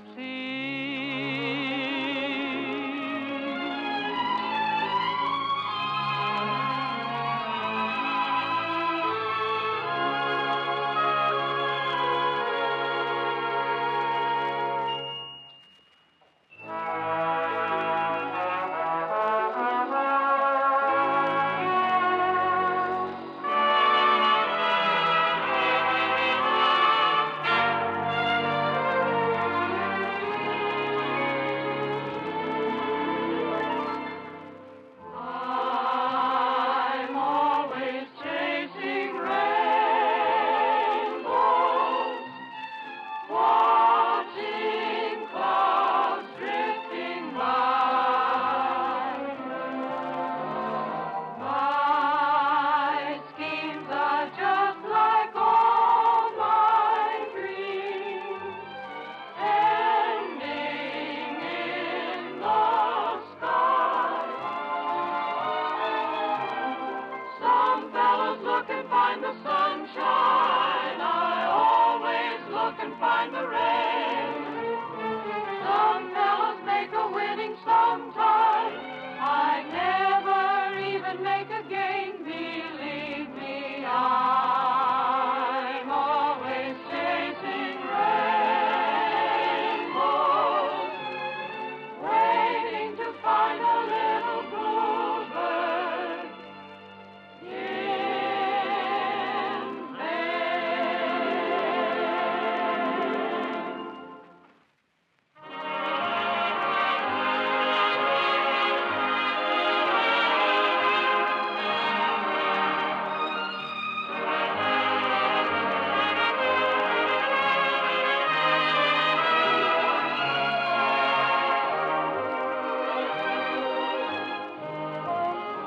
There's nothing for me but the dream in my heart. And the dream in my heart, that's for you. Jane Pickens sends another of the airwaves' top songs, That's For Me.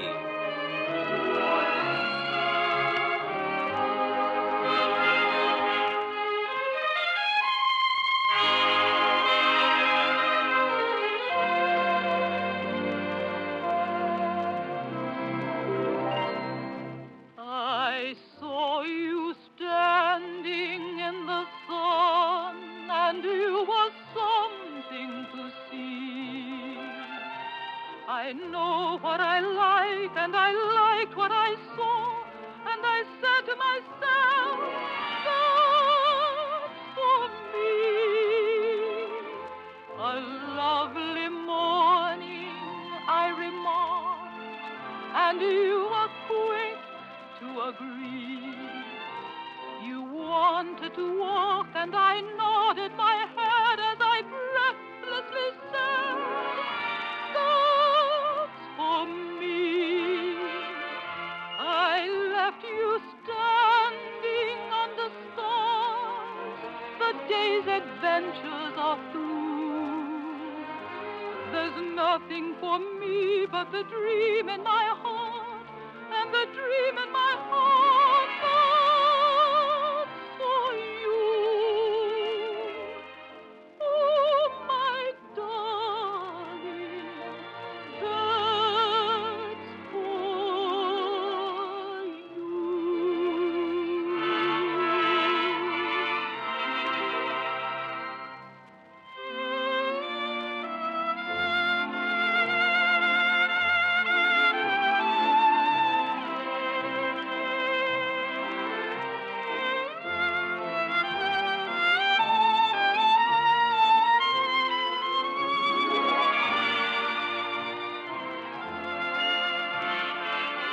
I left you standing under stars. The day's adventures are through.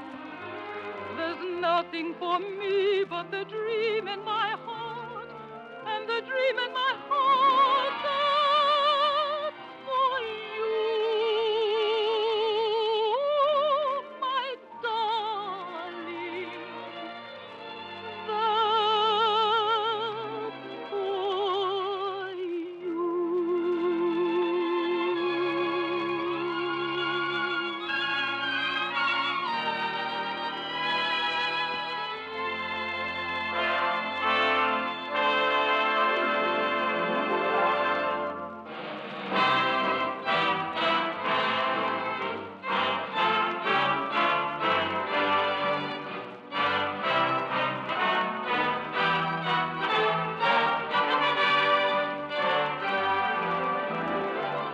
Now, Stanley McClelland and the entire cast of the American Melody Hour sing I Was Sinking Deep in Sin, favorite hymn of United States Army Chaplain Frank A. Smith at Fort Lewis, Washington.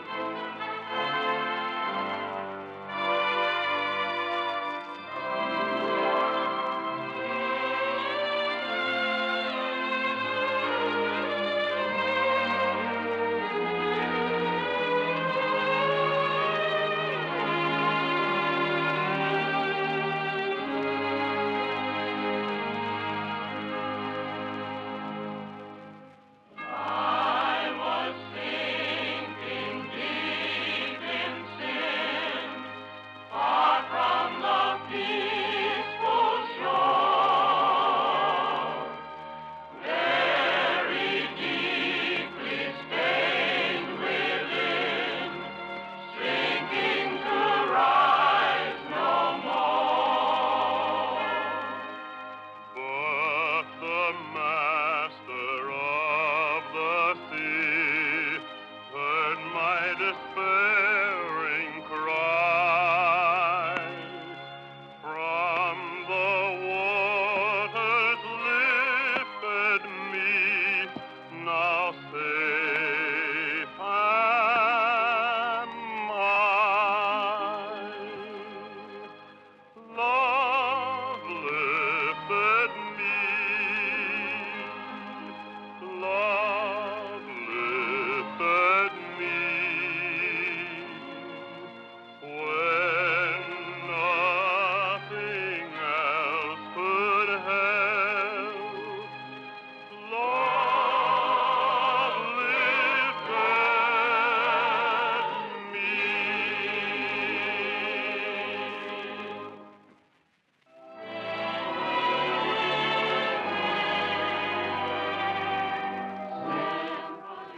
This is the Armed Forces Radio Service. Symphony of love, music from above. How does it start? You walk in, and the song begins. Singing violin, start in my heart. Then you speak, the melody seems to rise. Then you sigh, it sighs and it softly dies. Symphony, sing to me.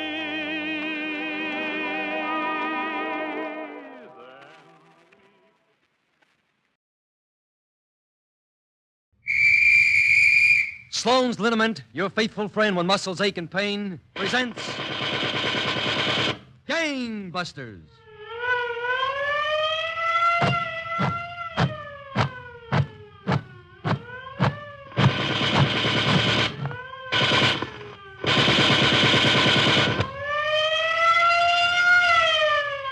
Calling the police, calling the G-men, calling all Americans to war on the underworld. Gangbusters brought to you by the makers of Sloan's Liniment.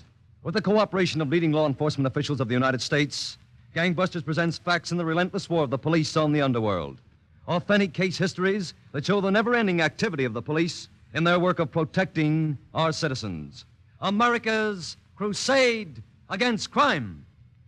Ladies and gentlemen, Colonel H. Norman Schwarzkopf, our regular interviewer, is now serving with the United States Army. However, the colonel is continuing his supervisory duties on Gangbusters by proxy. In a moment, we'll be ready for our proxy interview between Colonel Schwarzkopf and Chief of Police J.P. Coffey of Valdez, North Carolina, who will relate the facts in the case of the ape bandit, the college athlete who turned killer. But first, friends, there are three important qualities which have made Sloan's Liniment the world's best-known liniment for muscular aches and pains. Sloan's brings quick relief. Sloan's is the pad-on liniment. No rubbing or massaging is needed. And Sloan's eases pain whether it's caused by overexertion, accident, or cold weather. Next time your muscles seem to be tied in knots, next time your back or your shoulder is stiff and sore, try patting on Sloan's liniment. It takes but a second, and almost instantly, you can feel that comforting warmth ease away the pain. If you haven't a bottle on the medicine shelf right now, it's time you made a mental note to ask your druggist for a handy bottle of Sloan's, the quick-acting liniment. Now for our proxy interview between Colonel Schwarzkopf and Chief of Police J.P. Coffey of Valdez, North Carolina. Picture our setting as a special office turned over to the Colonel by Commissioner Louis J. Valentine of the New York City Police. Colonel Schwarzkopf. Chief Coffey, this case of Dwight Beard certainly has many unusual angles. As I recall, Beard had a powerful physique and was a star college athlete. His cunning brain used this to make incredible escapes. That's right, Colonel. After looting a house, Beard would leap from an upper-story window to a nearby tree, swing himself to the ground, and then disappear. But Beard was soon apprehended. And the court, believing him sincerely repentant, placed him on probation, never realizing that Beard was already scheming new criminal activities. I knew I'd never go to jail. I knew if I put on a good crying act, the court would think I was repentant. They caught me once, but they'll never get me again. I have a new plan. All I need is money, and I'm getting that money tonight. It was on the night of February 18th, 1932, in the little town of Valdez, North Carolina, that Beard went after this money. There, Beard and another man waited for the return of the local storekeeper. Are you sure this storekeeper will have the money on him tonight, Beard? I know he will. I also know he'll come up this path to his house. Where can we hide? This tree. Why, you're crazy, Beard. We can't both hide back of this tree. We won't be back of it. We'll be up it. What? Go on, climb. Okay, Beard, if you say so. All right, come on. You got it? Yes, sir. Yeah, do you think this branch will hold both of us? Sure. There. Now, when our friend passes under the tree, we'll drop down and grab him. Yeah, that's a good idea, but what if... Shh. Someone's coming. The storekeeper. Get ready. I'm set. Drop. Who are you? No noise. Hand over that money. No, I won't. Why, it's you. It's in that satchel, pal. Grab it. I got it. No, help. Hey, give me my money. I said give me quiet. Beard, you killed him. In this brutal manner did Dwight Beard commit his first murder, Colonel. Immediately, printing presses roared as thousands of police circulars were sent to all nearby police departments. To all police chiefs, urgent, wanted for murder, Dwight Beard, 23, 175 pounds, 5 feet 11 inches, fair complexion, athletic build, reward for his arrest and conviction, notify J.P. Coffey, Chief of Police, Valdez, North Carolina. Thus, Dwight Beard started his life of crime, Colonel, a hunted man. He was recognized but not captured in Georgia, in Louisiana, and in Florida. But for months, nothing more was heard of Beard. He had taken on a new name. Then, in April of 1933, a significant meeting took place between two men in St. Paul, Minnesota, in an apartment house. That's my proposition, Wilson. The police will never suspect us. I worked this plan out step by step, ever since I was in college. I admit you have something unusual, but I don't trust you. Let's put our cards on the table. You say your name is Donald Haynes? Well? Let's not kid each other. I know that's not your real name. Listen, Wilson. As far as you're concerned, my name is Donald Haynes. Okay, Haynes. Whatever you say. I need a partner who has the proper underworld connections. You have. You coming in with me? Yes or no? Well, Haynes, let's put I it tell you, I'll this have way. access to every wealthy home in the city. These rich people will be my friends. It's a setup in a million. What makes you think that you, a stranger in town, can just walk out and get to know all the ritzy people living around here? Why, it'd be like sending me to New York to crash the 400. That's right, Wilson. You couldn't do it. But I can. You sure hate yourself. But I still want to know, how are you going to do it? With these. These golf sticks are going to open the doors of the wealthy to me. What? Yes, Wilson. These golf sticks. Are you nuts? It may take a week, it may take a month. But I have each step carefully planned. I start tomorrow on the golf links. And you'll see how I make out. I can't miss. All right. Tee up my ball, Caddy, and let's see what I do in this last hole. Yes, Mr. Haynes. By the way, just what is my score? Well, Mr. Haynes, I never see such golf shooting all my born days. There's 3 strokes under the course record already. Not so bad, eh? Well, Mr. Haynes, yours is a wizard. You're only a new member of this club, but all the other members been asking me who you is and how you shoot golf so good. That's so? Let me have the driver. Yes, sir. It's par 4 on this hole, sir. It's a dog's leg. The green's about 300 yards away. All right. Here we go. Right over that pond. Lordy me. Look at that ball go like an old eagle eye right over the pond. Mr. Haynes, you done it on the green and one. You see that? On the green and one. Not so bad, if I do say so myself. Oh, wait till the folks back at the clubhouse hear about this golf shoot, Mr. Haynes. They'll never get over talking about it. No, sir, never. In this way did Dwight Beard, alias Donald Haynes, worm his way into St. Paul, Minnesota society, Colonel. Within a week, he was playing golf with some of the city's wealthiest men. Within a month, he was a welcome guest in some of the city's finest homes. Then Beard and his partner Wilson had a talk in Beard's apartment. Stage is set, Wilson. All the groundwork is laid. We're ready for action. Well, Haynes, I've got to hand it to you. You worked this thing out just as you planned. I've read about your social life in the newspapers. We need money now, and we're going to get it, Wilson. I bought you a chauffeur's uniform and a butler's outfit today. What for? It's essential that you drive the car for me. Oh, I get it. When I invite these people here, you serve tea or drinks, whatever's necessary. Okay. I'll play the perfect butler or chauffeur or anything you say, Mr. Haynes, so long as we get the dough. What's our first job? You see this invitation? Donald Haynes, Esquire. Mr. and Mrs. G.B.F. Smythe request the pleasure of your company at a dinner dance to be held in honor of Count and Countess Ziski. Some visiting celebrities. Can you imagine the wealthy people and all that jewelry stuff each woman will be wearing in order to impress the Count and Countess? There'll be a fortune there. Yeah, but Haynes, are you sure you can pull a job like this alone? Listen, Wilson. I know every inch of this Smythe's home. I know just what door to enter, so no one will see me. The whole job will take less than 5 minutes. Sounds okay to me. This Saturday evening, you'll drive me to the Smythe's. The guests are in for an unexpected surprise.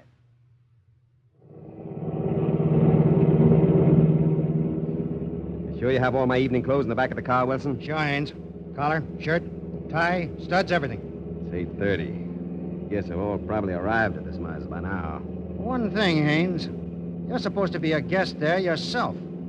How are you going to rob them without their recognizing you? That's up to me. Turn up this driveway, Wilson.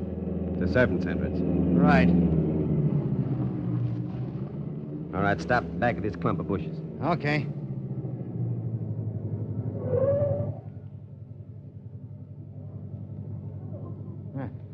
Quite a party in there. Yeah, a French door is opening into the house on this side. I'll get in that way. I hope so. You turn the car around and be ready to make a quick getaway when I come out. Right. Now, let's see. I think I have everything. Basket, gloves, revolver. I'll just slip on this mask. Haynes, I don't know if you can do it. There must be at least 30 people in that house. Don't worry, Wilson. You just be set for a quick getaway. Okay. Watch your step.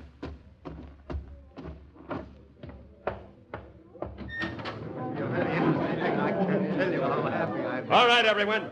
Don't make a move. Stay right where you are. He's wearing a mask. Quiet. I don't want to have to kill anyone. And no heroics from you men. Now, ladies, start removing your jewelry. Drop it in this basket. You men, empty your pockets. Well, I don't know. Come on. I mean business. This is an outrage. Quiet. This is my wedding ring. Do I have You can keep the ring, but not that bracelet. Thank you. Here's my bracelet. This is the most terrible thing I've ever Put heard. it in there. Thanks for the jewelry. I'll be going now, but I'm warning you. I'll kill the first person that starts after me. Good night. Take this basket, Wilson. Okay, Haynes. Hop in. Step on it, Wilson. Fast.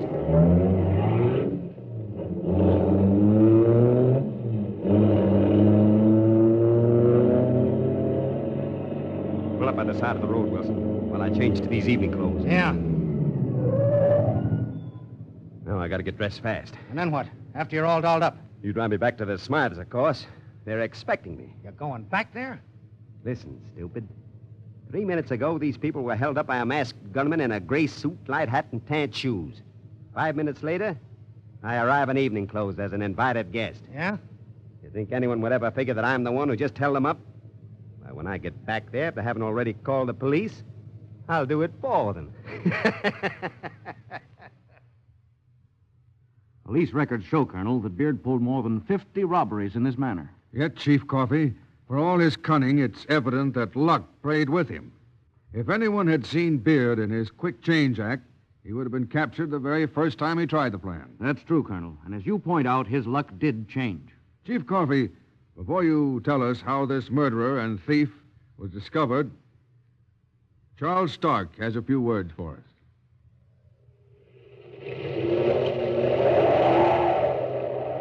During this raw, wet, blustery time of year, you're going to hear many folks complain they're chilled to the bone.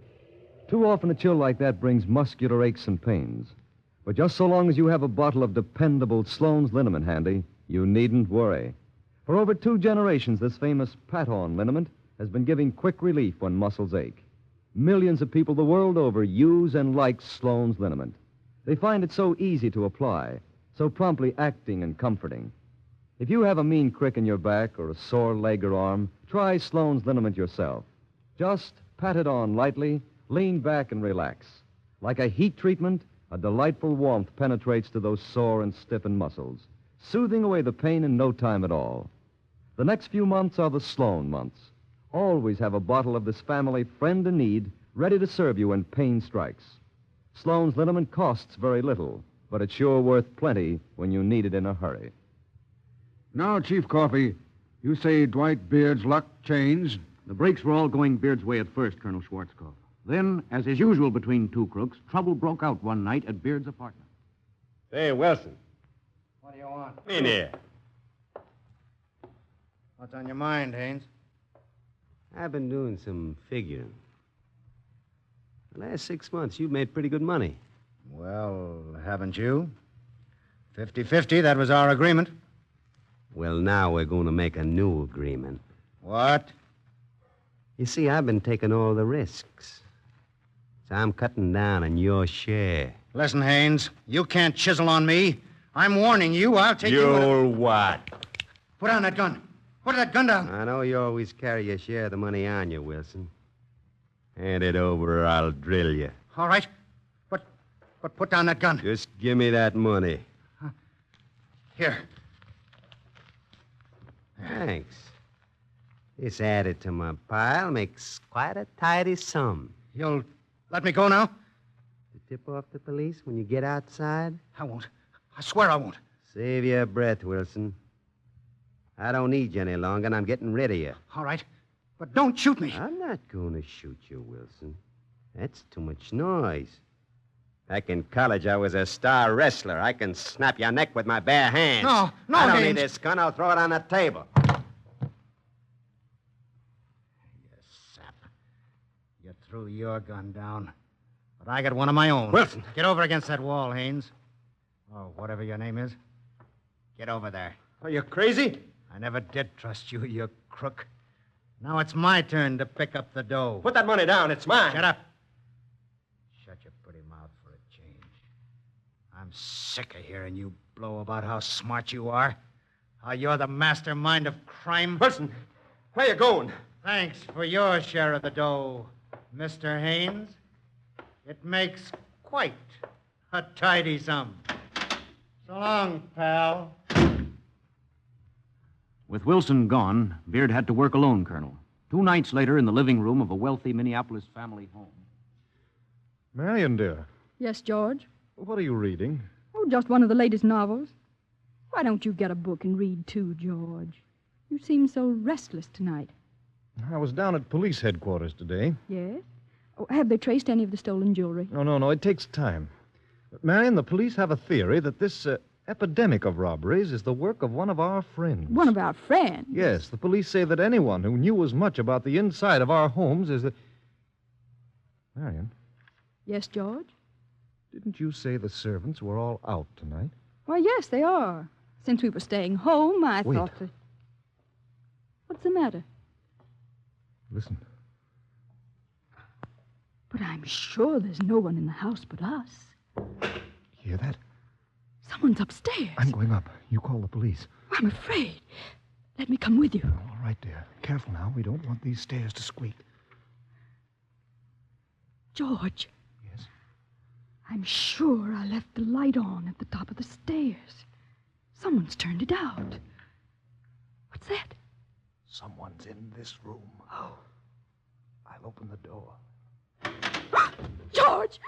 Oh, George, are you all right? There he is. He's going to jump out that window. Come on. Oh, He fell into the yard. is he dead? No, he's moving. Marion, you call the police. I'm going down there and grab him before he can get away. Was that another of Beard's jobs, Chief Coffey? Yes, Colonel. And although badly hurt after jumping from the Smythes' window, he succeeded in getting away. The police began checking all doctors and hospitals. 3 hours later, in a hospital room in Minneapolis... Nurse. Nurse. So, you're awake at last. Who are you? You know very well who I am. You're under arrest. You want me for robbery? No, we've got your partner Wilson to answer the robbery charges. We want you for something else. What? Why am I under arrest? It's an easy thing to change your name from Beard to Haynes or any other name you choose. But there's one thing you can't change, Dwight Beard. Your fingerprints. Fingerprints? We took them while you were asleep. We know your whole record, particularly the crime you committed at Valdez, North Carolina. No. I didn't have any... You're all washed up, Beard. You're going back to North Carolina to be tried for murder.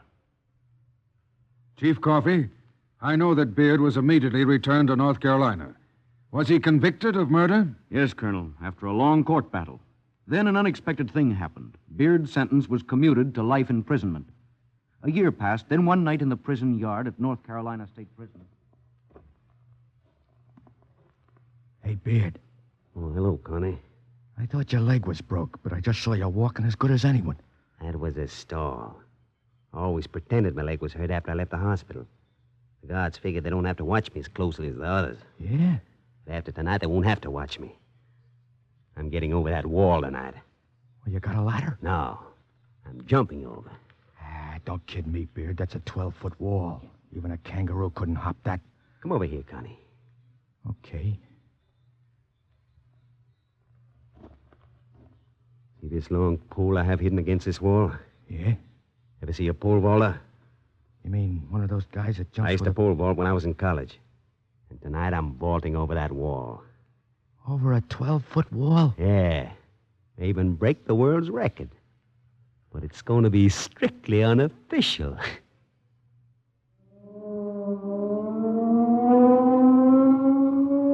Attention, prison break. Dwight Beard, murderer, escaped from North Carolina State Prison at Raleigh.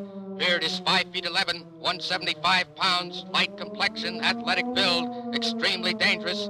May be riding freight train heading south. Watch all trains heading south.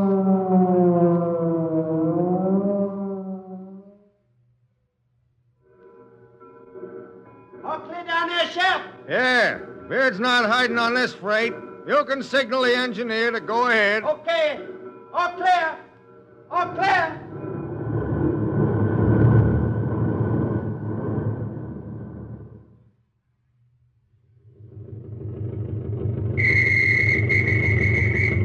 Pull over there. Yes, Mr. Officer. See any white man along the roads as you came through? No, sir, boss. I ain't seen no one but myself all the time. All right, get going.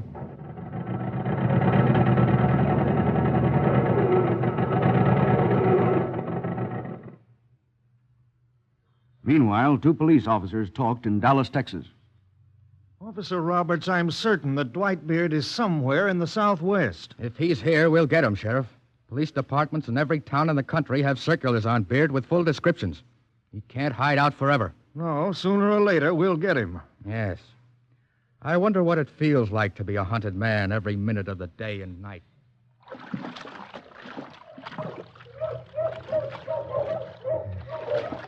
This river's like ice. But I gotta get across. They're after me. After me with bloodhounds. Won't let me rest night and day. Everywhere, cops, cops, cops. Driving me crazy. They won't let me sleep. I can't sleep. I can't sleep. I can't sleep. It was on the night of December 23rd, 1936, that Dwight Beard arrived in Dallas, Texas, Colonel. But he was no longer the self-confident college man who had a plan for the perfect crime. Down at the heels, shifty-eyed, he slunk along a Dallas side street and walked up to a store.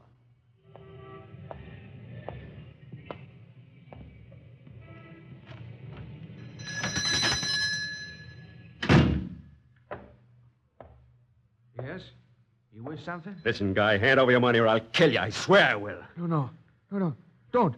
Here, take the money. That's better.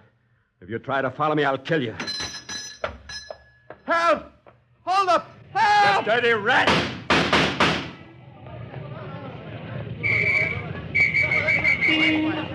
What's wrong here? Officer Roberts, I've just been held up. Man in a gray sweater. He ran down that cellar.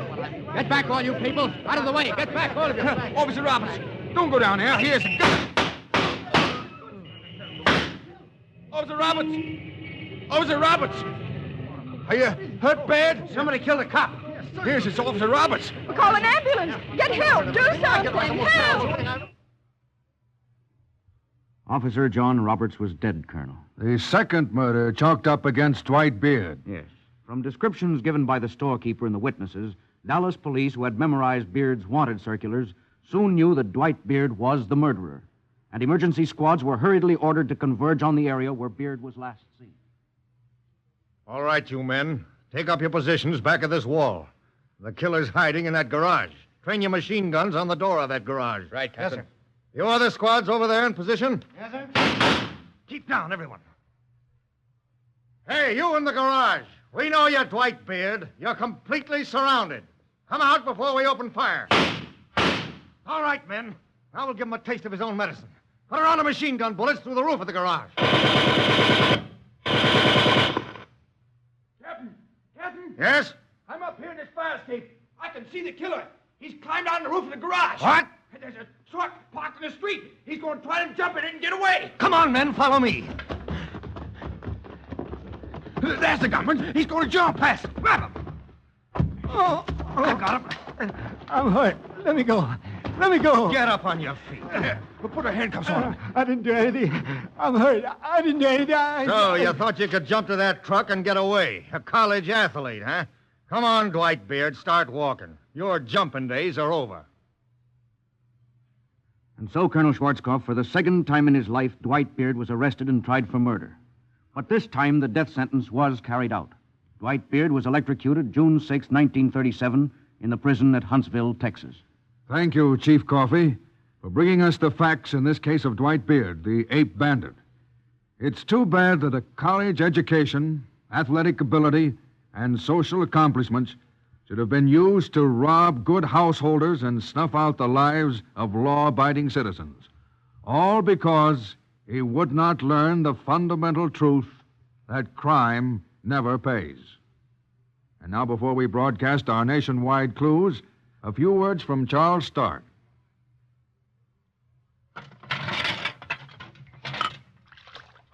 Now that Mother and Sis have finished the dinner dishes, the last job in a long, hard day, they'll know what I mean when I talk about a weary back and sore arms. So many people suffer needlessly at a time like that, when just patting on Sloan's liniment will bring them quick and comforting relief. This famous liniment is the friend of all the family, the enemy of muscular aches and pains for more than 50 years. Try it just before going to bed for those housework aches. Or perhaps Dad has a stiff neck from sitting in a draft, or the youngster bumped his elbow playing football. In all those little family emergencies, Sloan's will help smooth out the kinks in those aching muscles. It's easy to apply, just pat it on, and you can feel it go to work like a heat treatment to bring you back to yourself again. If you haven't a bottle on the medicine shelf right now, make sure to ask your druggist for Sloan's liniment when you go shopping tomorrow. And now, the clues. Warning, citizens of Southwest, watch for escaped Texas badman Charles G. Duffield, 24, 5 feet 9 inches, 147 pounds, black hair, brown eyes, tattoo, word chief, upper outer left arm, tattoo, emblem, heart and dagger with bird and ribbon, outer right arm. This man, notorious Dallas robber, escaped last week from State Prison Farm in Texas. Attention, citizens of western states. Beware a man 6 feet or more, 200 pounds, dark bushy hair, small mustache, wearing dark trousers and jacket which look new. This man wanted for robbery last week of store and for subsequent kidnapping and beating of woman, leaving woman unconscious along road, Ely, Nevada. Caution, citizens of Pacific Coast. Be on lookout for bank robber, 35, 5 feet 6 inches, 130 pounds, fair complexion, wore dark double-breasted suit, gray cap, carried .38 caliber blue steel revolver. This man wanted for robbery last week, bank, Los Angeles, California. If you have any information concerning these clues, notify your local police or gangbusters at once. Next week, the amazing case of the ruthless gang leader who used dynamite as his tool. Train after train laid waste, innocent victims killed, and the fiend who thought he could escape. Hear how alert police authorities caught this gang through sheer persistence and scientific investigation. You friends of Sloan's liniment are in for another treat as Phillips H. Lord opens Chapter 213 in the officially endorsed America's Crusade Against Crime.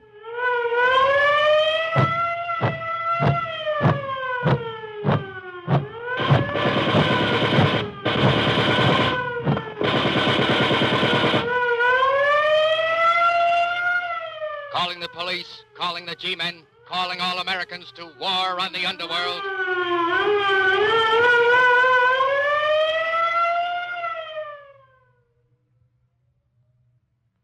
This is the National Broadcasting Company.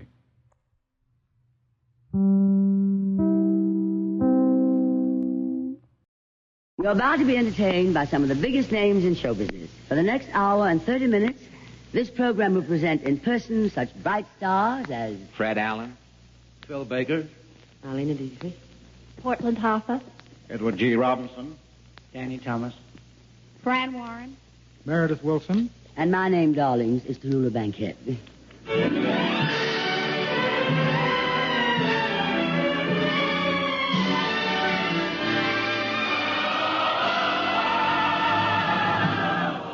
The National Broadcasting Company presents The Big Show. Oh, listen, America, the curtains of America. We're going to fill your parlor full of stars. The Big Show.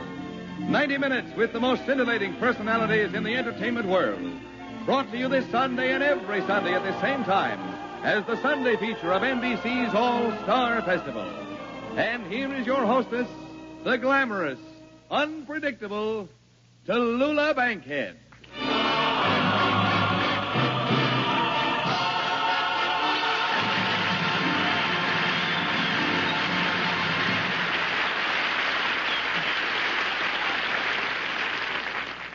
Well, darlings, here it is, 1951.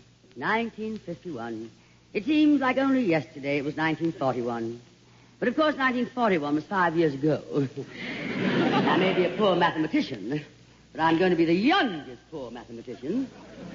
Well, I woke up this morning, thank goodness. And I looked in the mirror and I said to myself, now, good morning, Tallulah, darling. I call everybody darling, darling. And I had a little talk with myself. Now, I talk to myself all the time.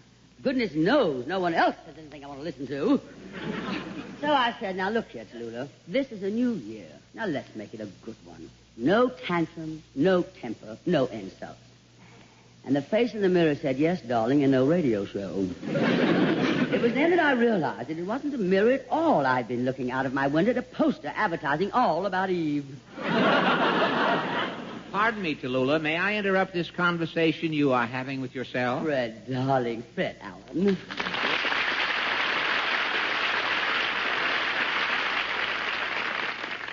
Tallulah, I happen to be all about eavesdropping, and I overheard you talking to yourself. You don't know how lucky you are. You know, I was on the air 12 years before I found out that I was talking to myself.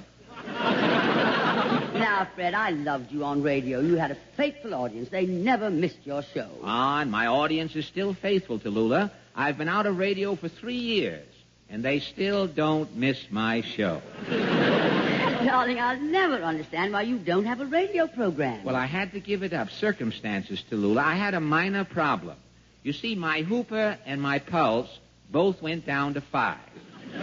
Well, you look simply divine now, darling. That trip to Florida must have done you a lot of good. I just adore your tan. Well, this isn't a tan. It's sort of a yellow frostbite. You know, it went down to 5 in Florida, too.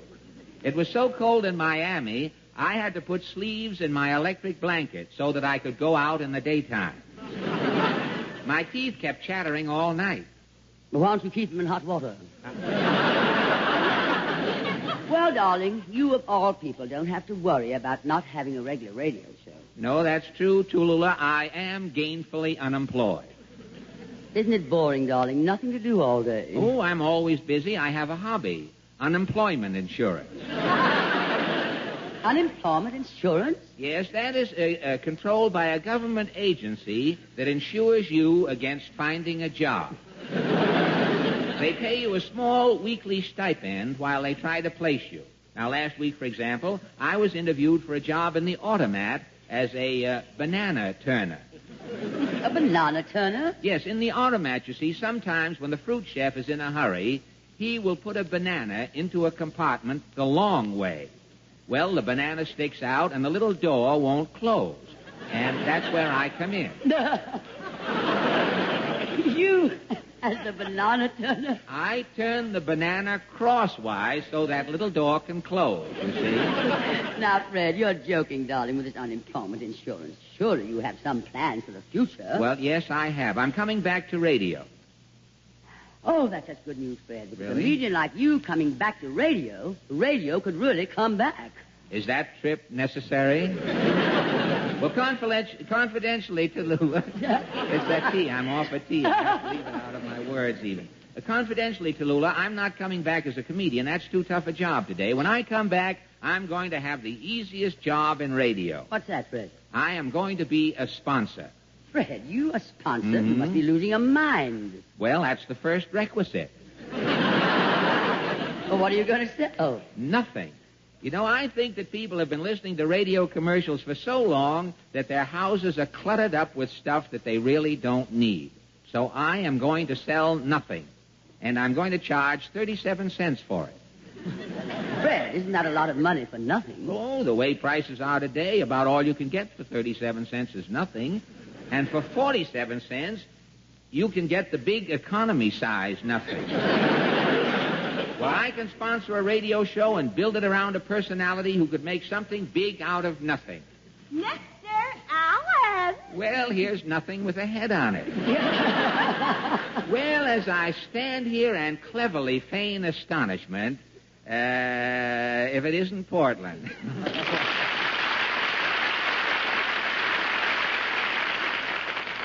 Lola, you remember Portland, Hopper?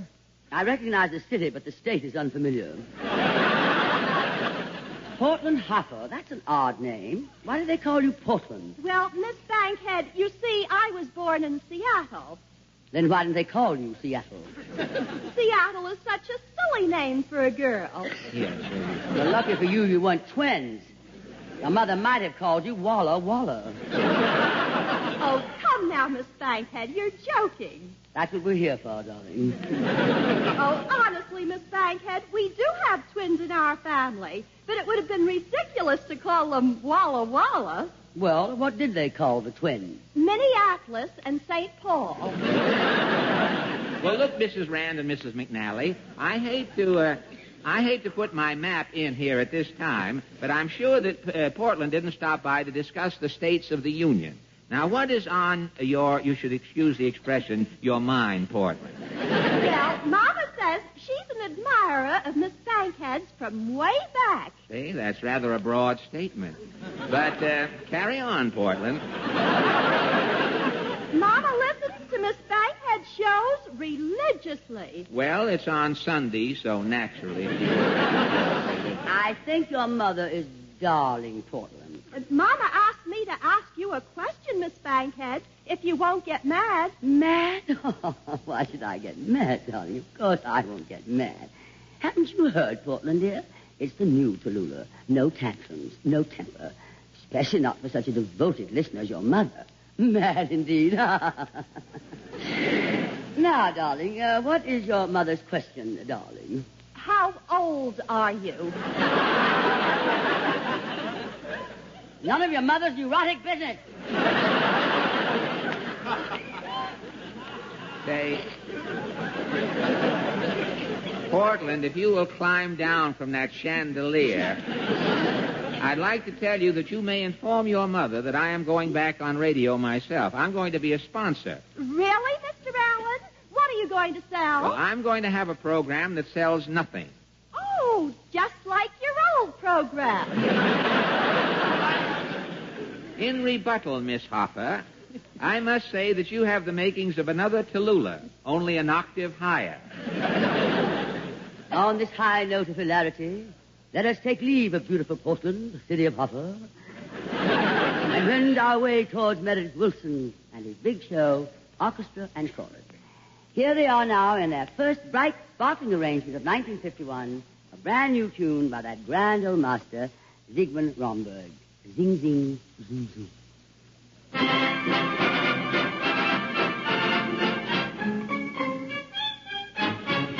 Zing, zing, zoom, zoom, my little heart goes boom when I hear this melody play.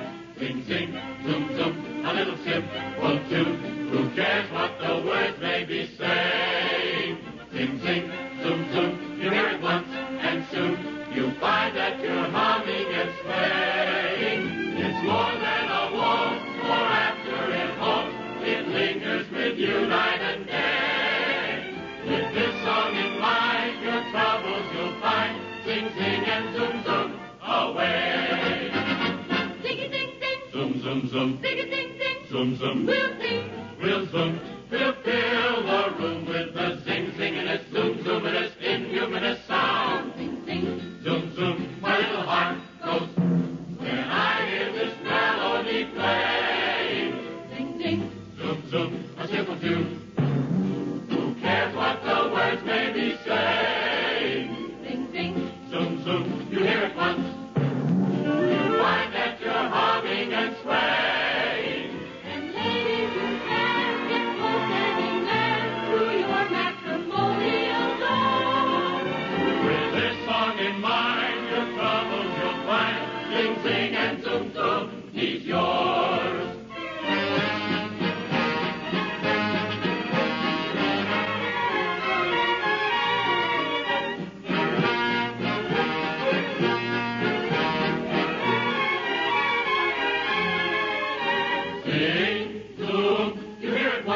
and soon you find that you're humming and swaying. And darling Toulouse, especially you, have got to keep up with the time. Whenever it's time for ringing your chime, sing, sing, and zoom, zoom. Sing, sing, sing.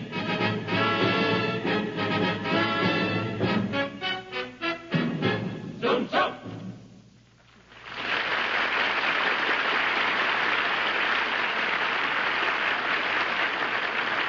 Meredith, that was divine. Meredith Wilson, darling. Oh, yes, Miss Bankhead.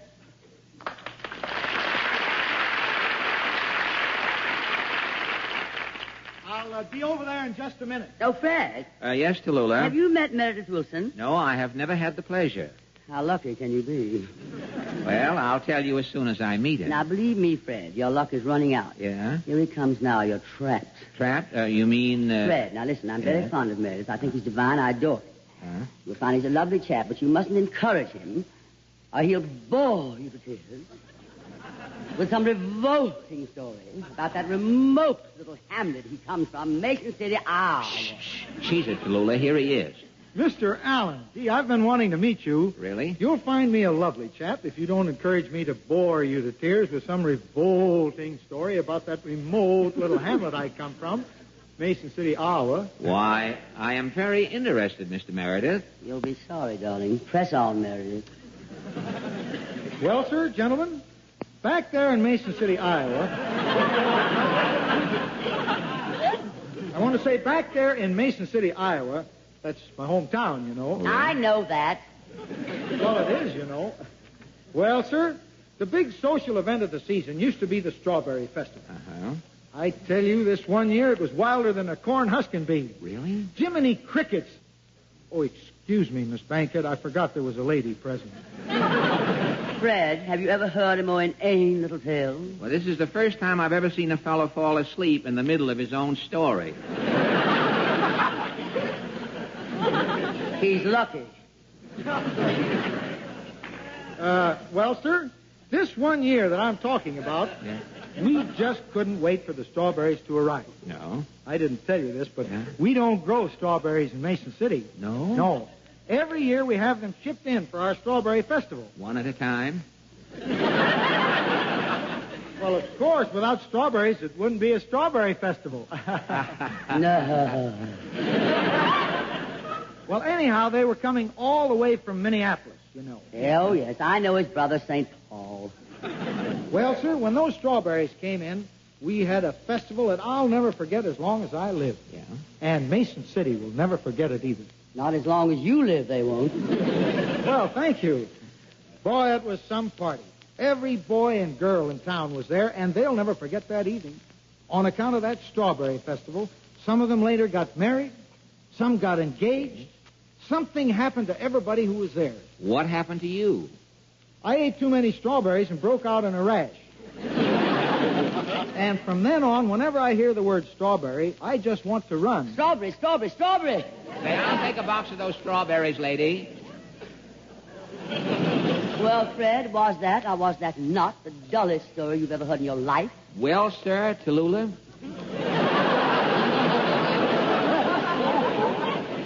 It's a funny thing, you know. When I was a kid back there in Boston, a suburb of Mason City, we used to have these bean festivals. And I remember... Beans! Oh, isn't this awful? Meredith and his Strawberry Festival. Fred and his half-baked story about beans. Now, I remember when I was a little girl, down there in Alabama, we used to have cotton festivals. I'll never forget the year Jefferson Davis and I led the grand march. He said, "What am I saying?"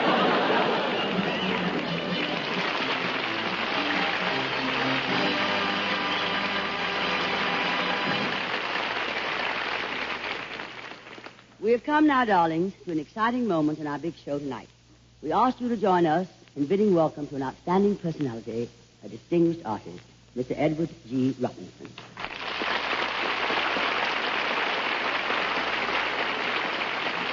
We hear now a famous story by the well-known writer and celebrated master of suspense, Mr. Cornell Woolrich.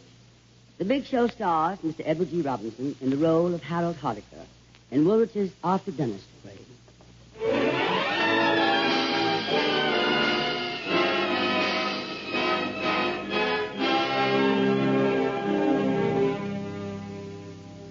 The scene, the sumptuous dining hall in the apartment of Harold Hardiker, Park Avenue. A soft summer night in August.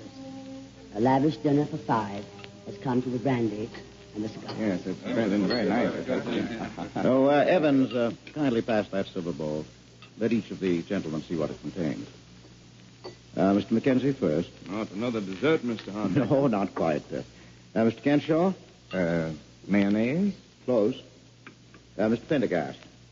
What is this, a gag? No, I'm afraid not.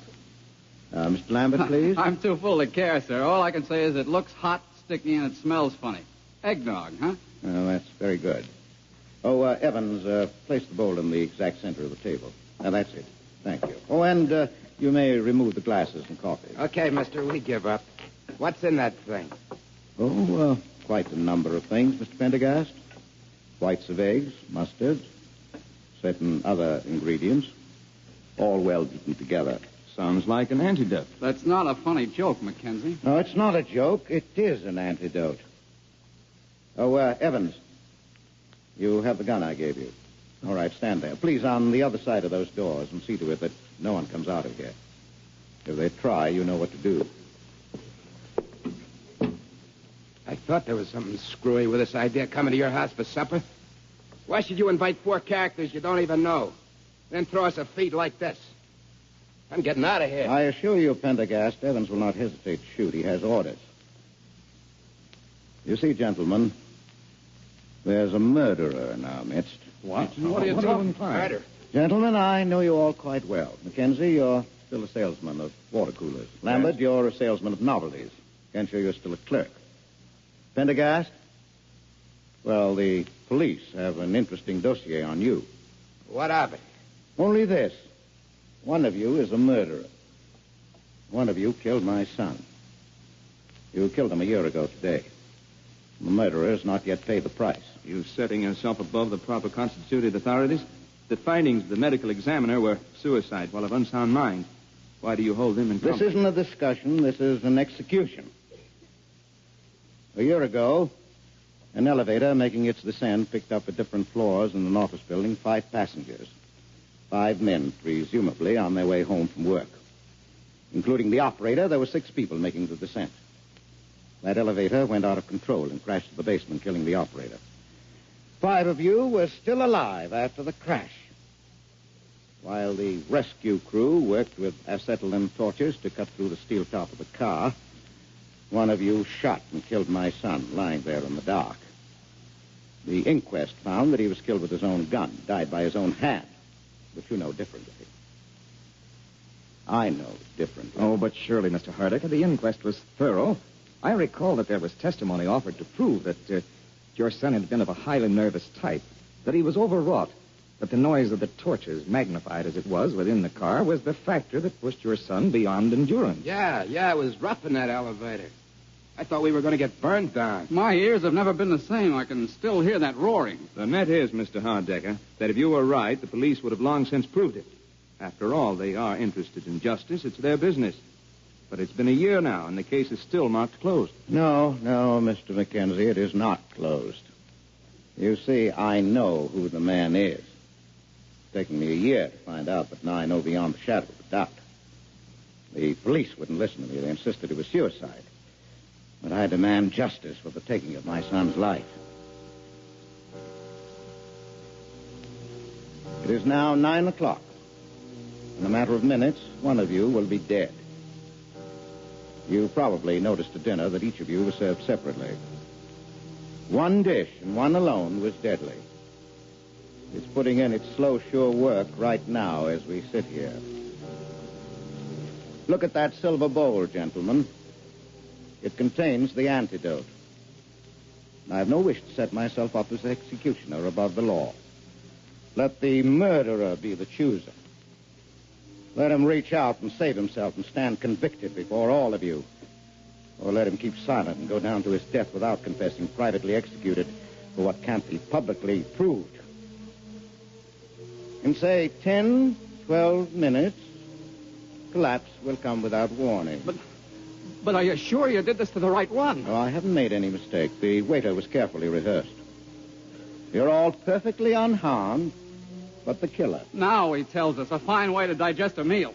Why didn't you serve the murderer first so then the rest of us could eat in peace at least? Shut up, Lambert. You can't be sane and do a thing like this. Did you ever have a son, Mr. Mackenzie? Can't stand it.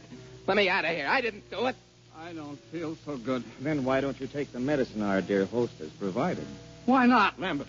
Just reaching for a cigar, Mac. Got a light, Pendergast? Thanks. Something's shaking, either my head or your hand. What are you trying to do? You trying to kid us? What's the idea of reaching like that if you ain't going to take this stuff? Can't you see this ain't no time to kid? This guy Hardecker is nuts. He's nuttier than a fruitcake. Quit it, Pendergast. Act like a man. Hardecker, you're alienating whatever sympathy's due you by pulling a stunt like this. I'm not asking for sympathy. It's atonement I want. 3 lives were taken from me. My only son, my daughter-in-law, and their prematurely born child. I demand payment for that. I can't breathe. He's done it to me, so help me. Gas around the heart may be Pendergast. Don't fall for it if you're not sure. Don't fall for it. If I drop dead, are you going to bring me back? He ought to be arrested for this. Arrested? He's going to get sued like nobody was ever sued before. When I get through with I'd say about 4 minutes left. No, the murderer seems to prefer death to confession. Oh. What's the matter, Mackenzie? It hit you? My heart. Hey. Oh, dear God in heaven, I didn't do nothing to deserve this. I'm dying, I know, I'm dying. If the antidote is not downed in 30 seconds, it will most certainly fail. 30 seconds. No. Give me that bottle.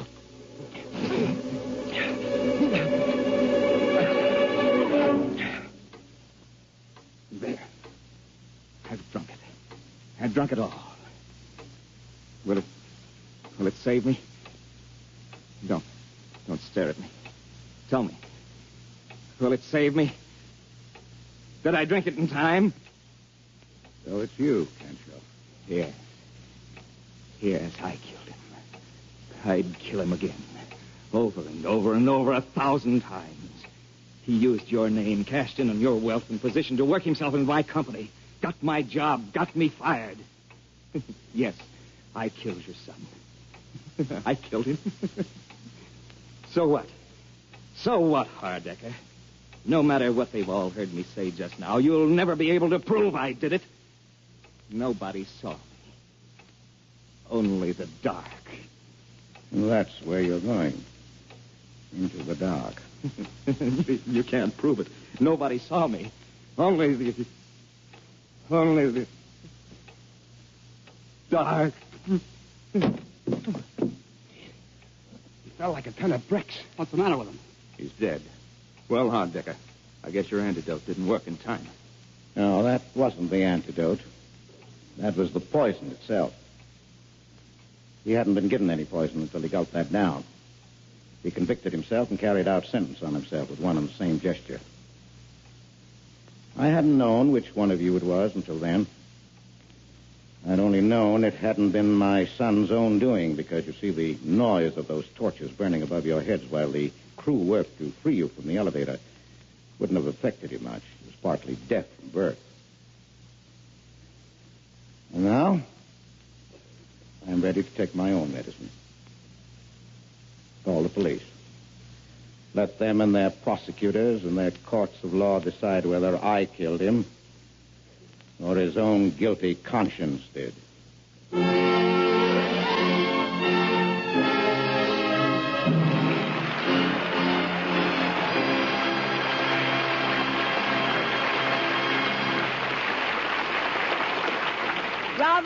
Bravo to Edward G. Robinson and the supporting cast for a splendid performance. Come over here, Eddie, darling.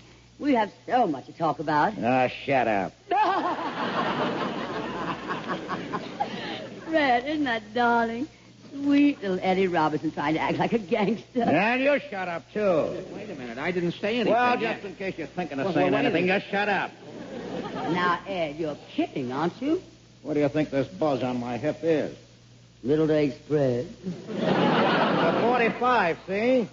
Have you ever considered cutting down on potatoes? Now listen, you big tomato. You get in my way, and I'll push a grapefruit in your mush and throw a pineapple into your apartment, see?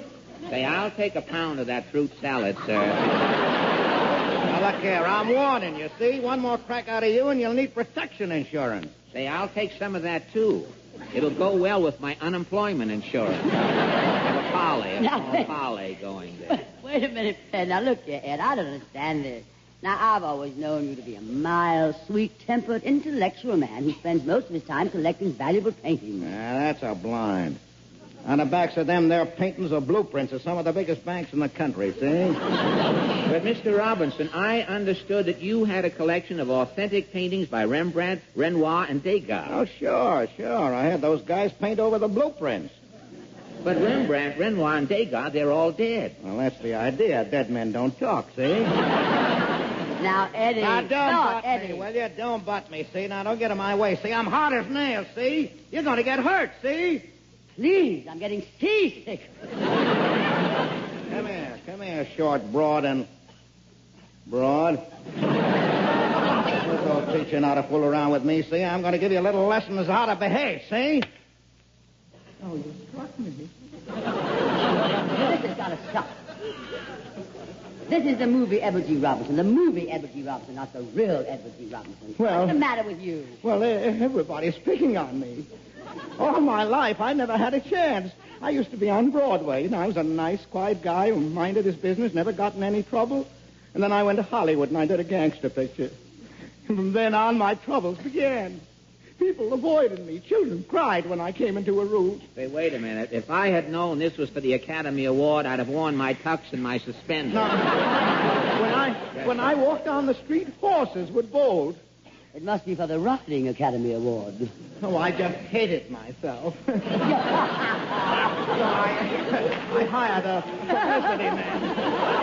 No, really, now, please don't laugh at me. I hired a publicity man to tell people that I was really a gentleman, but it worked too well. And suddenly people began to push me around. The minute they knew I wasn't really tough, they took advantage of me. So I gave that up, and I tried to go back to being tough. And I was doing so well, too, until you hit me. The humiliation of it. To be hit by a woman in public. Tallulah, why did you do it? Now, why? Why did you do it? I'll take a pound of that ham.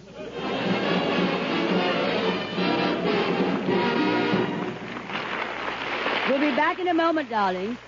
Just as soon as I ring my chime. This is NBC, the National Broadcasting Company.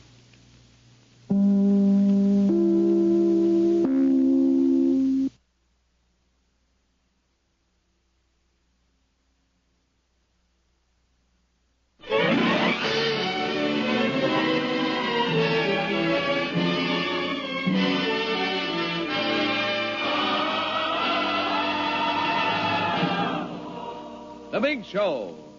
This is the National Broadcasting Company Sunday extravaganza with the most scintillating personalities in show business. The Big Show, the Sunday night feature of NBC's All-Star Festival, is brought to you by the makers of Anacin for fast relief from the pain of headache, neuritis, and neuralgia, and by RCA Victor, world leader in radio, first in recorded music, first in television. The big stars on this program are Fred Allen, Phil Baker, Marlena Dietrich, Portland Hoffa, Edward G. Robinson, Danny Thomas, Fran Warren, Meredith Wilson and the Big Show Orchestra and Chorus, and every week, your hostess, the glamorous, unpredictable Tallulah Bankhead.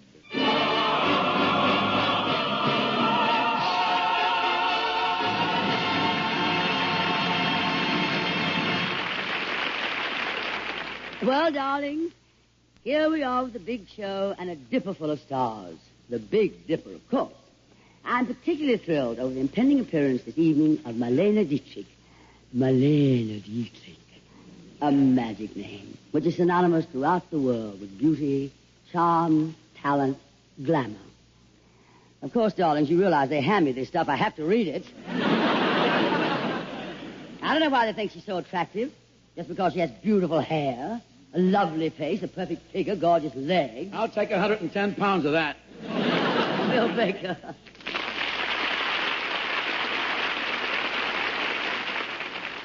Hello, Tallulah. It's really a pleasure to be... Which camera do I face? Camera?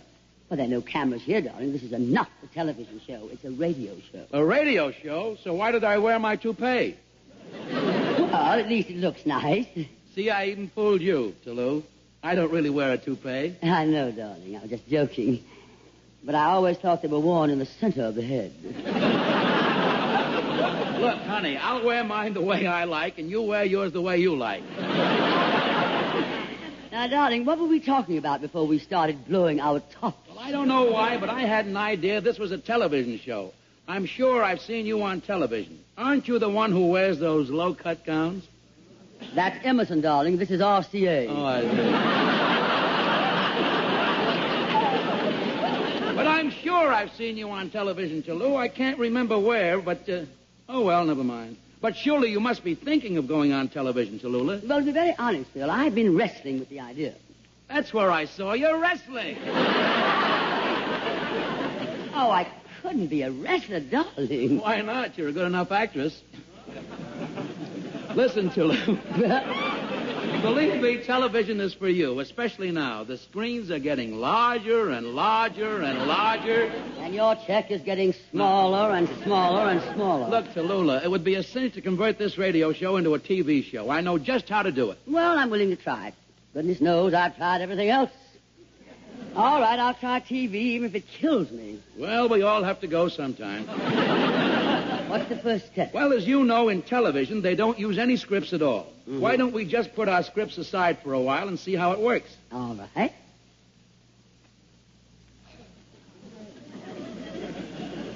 Well, this is pretty dull. Nothing's happening. Well, that's television. Oh, but they must have something else. Well, personally, I don't watch television very much. It sort of depresses me. I used to look at those mystery shows. So many people get killed. It's all very sad. Well, television is great for baseball. The Giants are my team. I watched the Giants play all last summer. Yes, it's all very sad. It really is. Not this year it won't be, brother. But there's... Huh? Come on, applaud, Come on, applaud. Now, they don't ad lib on this show. Was that an ad lib? I don't know, darling. Look at Yippee! your You really put it over there. But there's one thing I do like on television. What's that? They're getting some beautiful new actresses. They're so young and gorgeous. Yes, it's all very sad.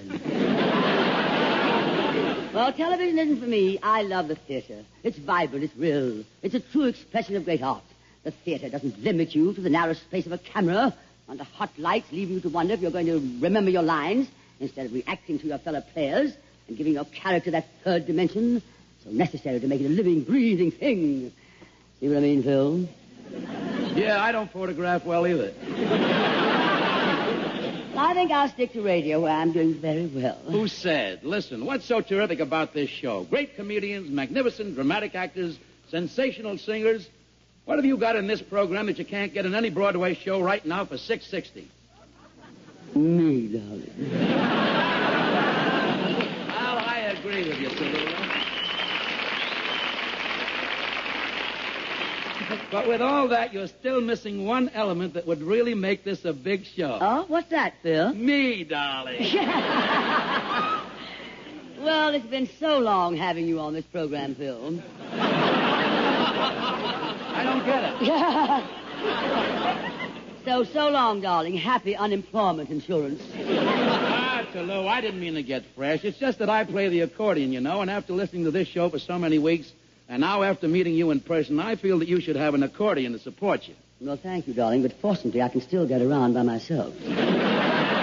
Believe me, Tallulah, the accordion would complement your voice. Well, that would be a change around here. Why does everyone poke fun at my voice? I can't understand it. I can't understand it either. To me, you have a voice like any other normal American boy. Play, Phil. Oops, sorry, wrong program. Thank you, Tallulah. I'd like to play a tune I wrote especially for this program 20 years ago. Strange interlude. Would you like to hear it? No, darling. But I'm sure that won't stop you. I wrote this torch song on one of the saddest days of my life. I was engaged to a lovely girl, but we had a quarrel. I wrote this on the day the ring was returned. She made me give it back.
The next time you suffer from pains of headache, neuritis, or neuralgia, take Anacin.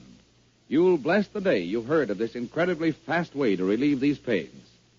Now, the reason Anacin is so wonderfully fast-acting and effective is this. Anacin is like a doctor's prescription. That is, Anacin contains not just one, but a combination of medically proven active ingredients in easy-to-take tablet form. Thousands of people have received envelopes containing Anacin tablets from their own dentist or physician, and in this way discovered the incredibly fast relief Anacin brings from pains of headache, neuritis, or neuralgia.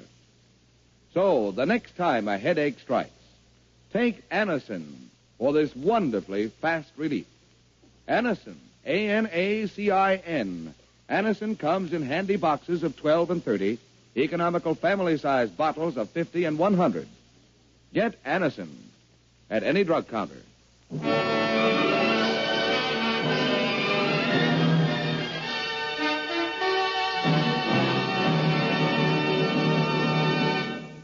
Very well said, Ed Hurley-High. Hurley-Ho. I have so much trouble with that darling man's name. Now, where were we? Oh, yes. I was about to, Hello, Tallulah. Ah, hello, Fran. Fran Warren, darling. How are you today, Fran, sweetie? Oh, I'm very excited, Tallulah. Yeah? What with Marlena Dietrich on the show, she's so glamorous. I've heard that said about me, darling. And she's such an international celebrity. I've heard that said about me, darling. Who? I remember she was my ideal when I was a child. And I've heard that said about... Oh, darling. You know, Tallulah, with Marlena on the show, I knew we girls would have a lot of competition. So I thought I'd dress very carefully today. I really extended myself. Darling, your extension is showing. Besides, I wouldn't let Marlena Dietrich upset you. She's just another glamorous, beautiful woman. No, she doesn't bother me as long as you're here, Tallulah. It's so reassuring to see your old face.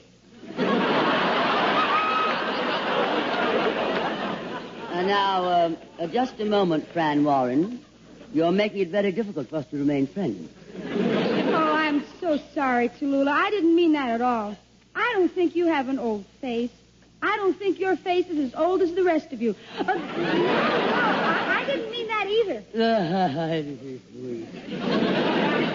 Fran, darling, it would probably be wiser for both of us if the next time you opened your mouth, it was to sing.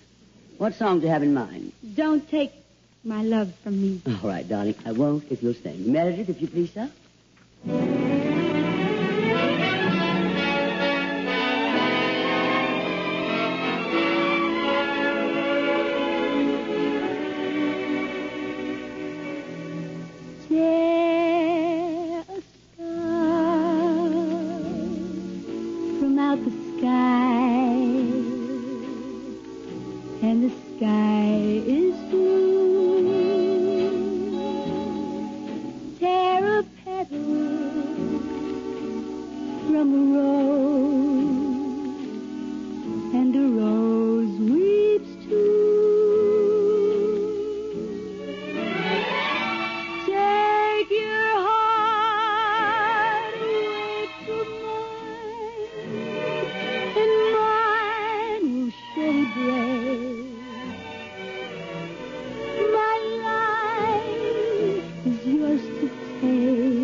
that they can't fly, would you take the ocean's roar and leave just the sigh?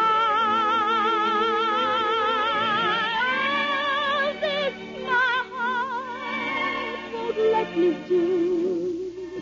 This is what I beg of you. Don't take your love from me. Don't you ever take your love from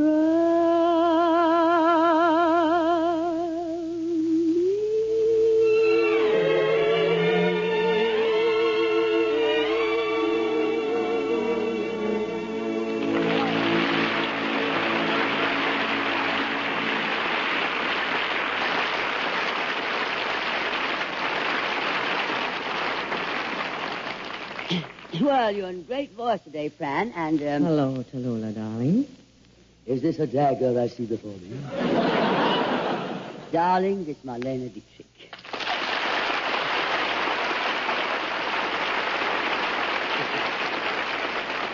Oh, Marlena, how simply wonderful to see you again. Thank you, Tallulah. How long has it been? I was thinking only this morning that I haven't seen you in 20... Oh, careful, Marlena, darling. People are listening. Weeks? Oh, darling, weeks. Oh, Tallulah. Yeah. After all these years, guess whom I met the other day? Claude. I ran into him on the street. Hard, I trust. Why, Tallulah, precious, he was so crazy about you. Oh, no, Pet, it was you he was crazy about. Of course not, darling. Everybody knows he was crazy about you. Well, now that I come to think of it, he was crazy about me. Yes, he was crazy. Yeah, isn't he sweet? Dear old Claude. Does he know that you're a grandmother now?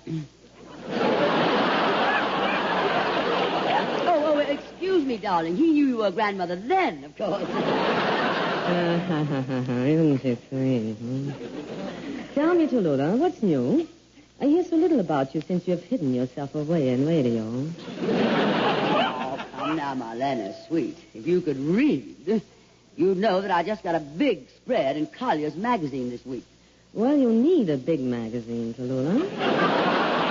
Fortunately, I can still make the slimmer magazine.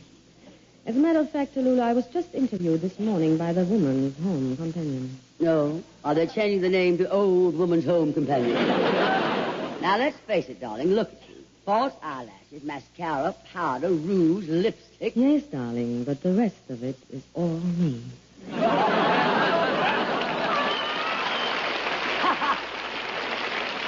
Hey, look, what are we talking about? Let's stop pretending and tell the truth. There's no use denying it. I'm not quite as young as I used to be. Everybody knows that I'm a mother, and now I'm a grandmother. This silly idea women have that they must lie about their age is ridiculous.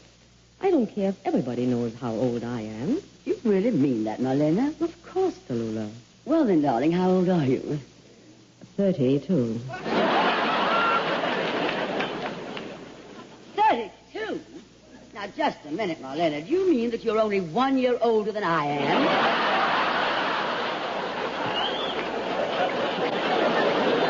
Now, look here, Marlena. Marlena, my sweet, I happen to know that you have a daughter who's been married for a few years and has 2 children. Isn't it amazing? One day on her birthday, I turned around, and there was my daughter, 3 years older than I am. Now, darling, why don't we stop this stupid quarreling? All right. Would you like me to do a number? Please do, Marlena. You've performed such miracles with numbers. May I sing Falling in Love Again? By all means, Marlena. Sing Falling in Love Again. Why don't you sing it for us again, just the way you sang it 35 years ago? Before you were born, darling.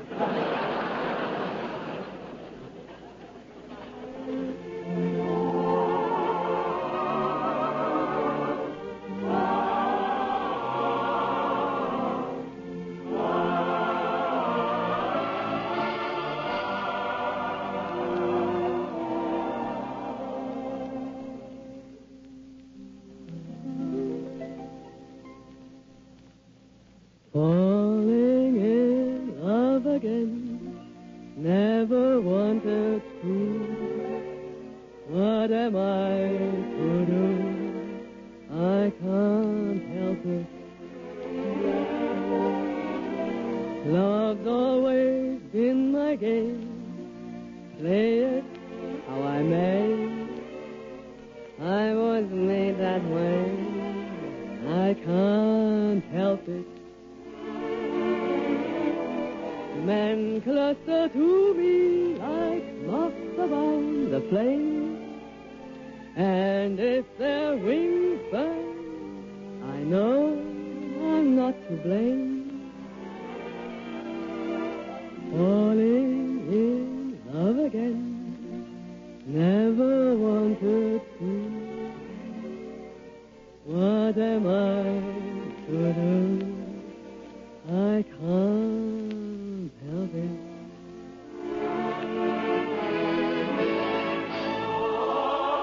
Man cluster to me like moths around the flame. And if there will burn, I know I'm not to blame.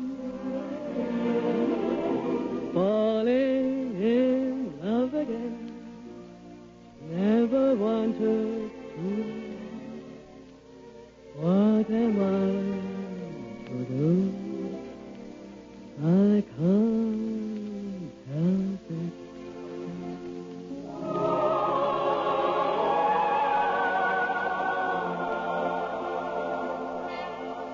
Can't help it.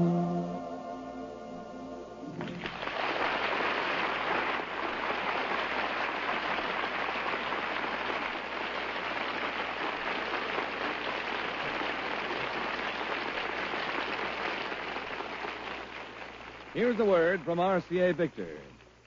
For 5 kinds of wonderful fun and all in one, there's nothing like a new RCA Victor million-proof combination console. The whole wide world of entertainment is yours. Clear, steady, million-proof television, powerful AM/FM radio, 3 speeds of phonograph, all in one beautiful cabinet at a truly modest price. It's not just one hit show, it's all of them, especially designed for your living room. You'll watch television pictures with million-proof quality, locked in place by RCA Victor's Eyewitness Picture Synchronizer. And the RCA Victor new television picture pickup brings in the picture even in fringe areas. All the television, radio, phonograph sound comes through the famous Golden Throat tone system. That means rich concert hall listening. And it all costs many dollars less than you would pay if you bought the instruments one at a time. Here's entertainment you don't want to miss, and a chance to make a real saving, too. Why not see the variety of RCA Victor combination consoles for yourself? One look is all you need. Visit your RCA Victor dealer today.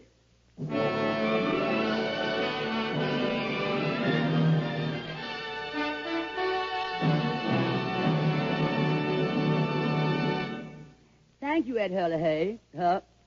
Hurley hi, ho, hoo, ho. Well, that takes care of the vowels. Will I try the consonants? Oh, Marlena, darling, I must tell you how divine your song was, darling. Thank you, Tallulah. Such a wonderful way to lead into the commercial. I'll have you know, Tallulah, that men have killed themselves after hearing me sing. I'm sure of that, darling. I died a little myself. Well, we all have to go sometime. Say, speaking of going, I think I'll be going. I've been wading through this script looking for a line or two for myself. Why, Fred Allen. Not even a joke line, mind you. Just an ordinary old feed line would do. Any line at all. A bread line. Marlena's lines would do. Say, as a matter of fact, Marlena's lines are perfect. And besides, not that you girls need me to throw you a curve, but I've noticed that Phil Baker had an accordion solo, Marlena Dietrich had a bronchial solo, and I would like to play a little clarinet solo. I just happen to have my clarinet with me. Why, of course, Fred. Did you think I would do a show and neglect having you play your clarinet? Well, frankly, yes, Tallulah. Oh, of course you can play. Oh, goody. What a night for music lovers. May I begin? wait a minute, you guys. Edward G. Robinson, darling, what is it? You know, I'm looking for some lines myself, see. If everybody's doing a solo, I want to do one, too, see? But, Eddie, darling, what instrument do you play? I don't play any instrument, but I carry a violin case, see? That might be odd, a machine gun solo. Well, when do we get to it? Wait a minute. How about me, fellas? Ed Hurley, you a soloist, too? Well, we all have to go sometime. Do your solo first, darling, and then Fred and Ed, they'll follow, huh? Oh, thank you, Tallulah. All I wanted to say was that this portion of the program was brought to you by the makers of Anacin for fast relief from pain of headache, neuritis, and neuralgia, and by RCA Victor, world leader in radio, first in recorded music, first in television. You're soloing quite well, Ed Hurley. Now, Eddie Robinson, what did you have in mind? Spread out, you guys, see? I'm taking over the station break, see? Oh, are you still doing that imitation of Edward G. Robinson? You know, Eddie, you and I are probably the two most widely imitated people in the whole world. Oh, she imitating me now, too? No, darling, but I am. Watch this. Ready with your clarinet, Fred? Lips akimbo, Toulouse. All right, you guys. I'm taking over, see? Now get this, see? This is NBC. The National Broadcasting Company.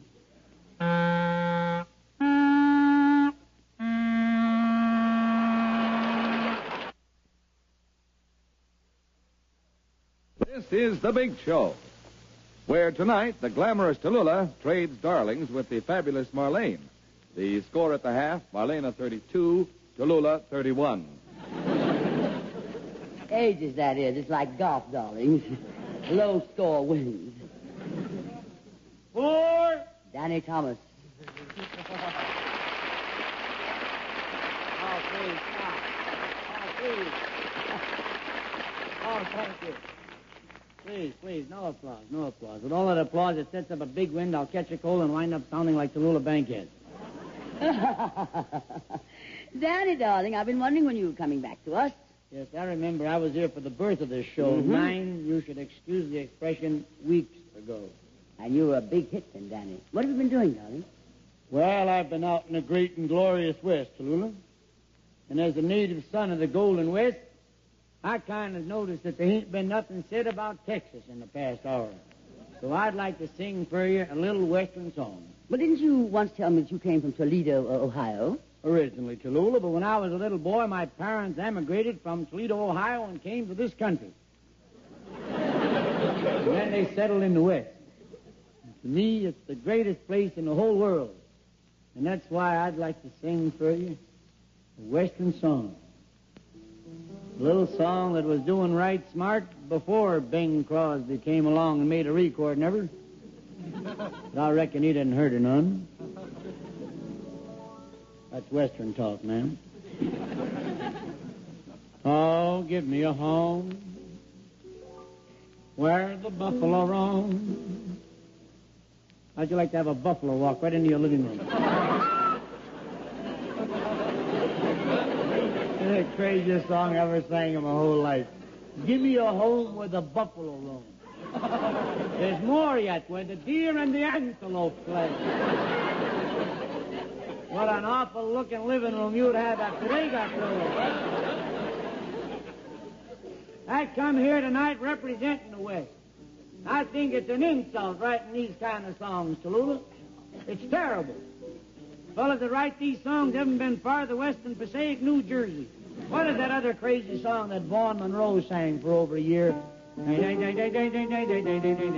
stole it from a lost Semitic tribe to begin with. Get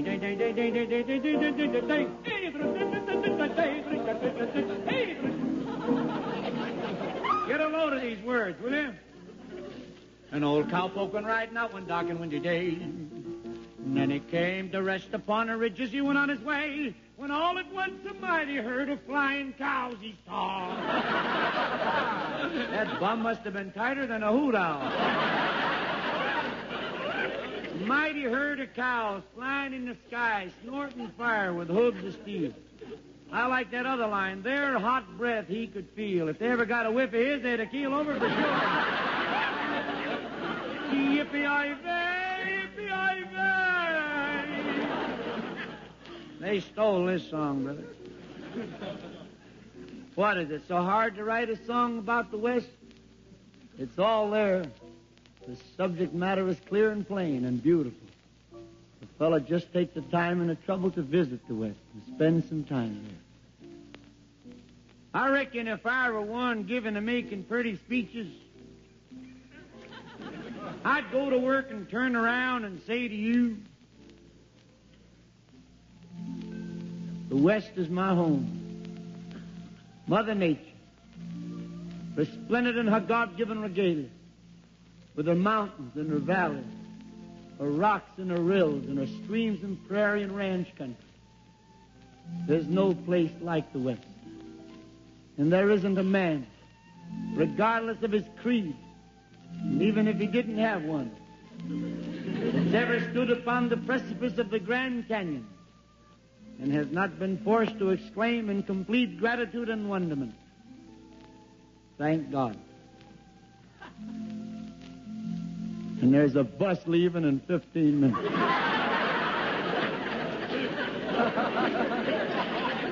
Of course, I know what you're going to say if you're a dyed-in-the-wool Easterner, a typical cosmopolite. Especially if you're from Manhattan, I can quote you. New Yorker. What's with that West mo? What is that already? What are you hacking me with the West? That means, what are you chopping me with the West? I'm the kind of guy who likes to bet a horse, spin the wheel, shake the dice. What do you give me the West? You could die a slow death out there.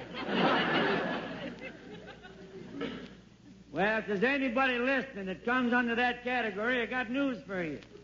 They're waiting for you in Las Vegas, Nevada. You think you're a betting man? Get out to Las Vegas. They'll bet you how the wind is going to blow next day and give you your choice of direction. I never got both feet off the train my first trip when some tough-looking hombre walked up to me, cased me for a split, and he said, "Hold it, Slicker, 2-1, you're dead." Would you believe it? I was afraid to bet. I mean, there was one bet I couldn't afford to lose. I had my first meal in Las Vegas with 7 other men, sort of family style. I nudged the fella sitting next to me. I said, "Would you pass a slice of bread?" So help me, I caught him dealing from the bottom of the loaf. Just a snide hint there'd be a game of poker any minute. Well, Toulouse, the hint was good, the game was on. 5-card draw.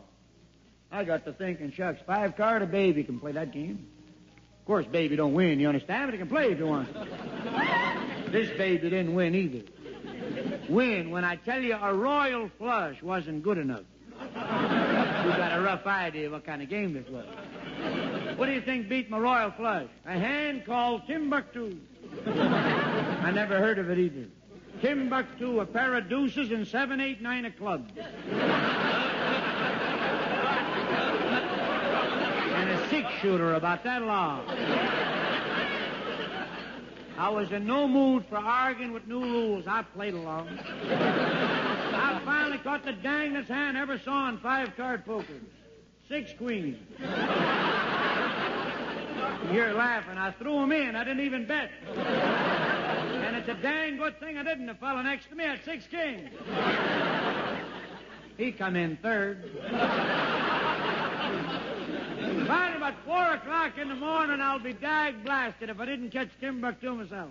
And I'd bet it, brother, every last dollar. Lost to a pair of 4s.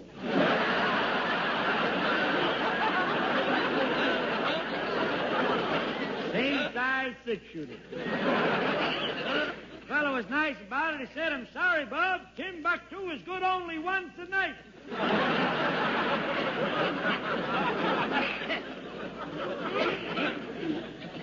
That ain't the part of the West I'm talking about. I'm talking about the ranch country. Places out in Texas. Big, broad expanse of land. Fenced in by them crisscross whitewashed logs.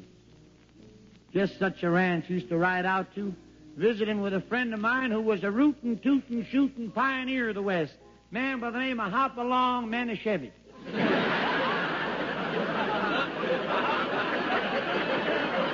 The fella had a matzo ball plantation. I'll never forget it. I was out with Manischewitz one day just to seeing how the matzo balls were matzoing. I was riding what you might call a polite horse. Every time we came to a fence, they let me go over first.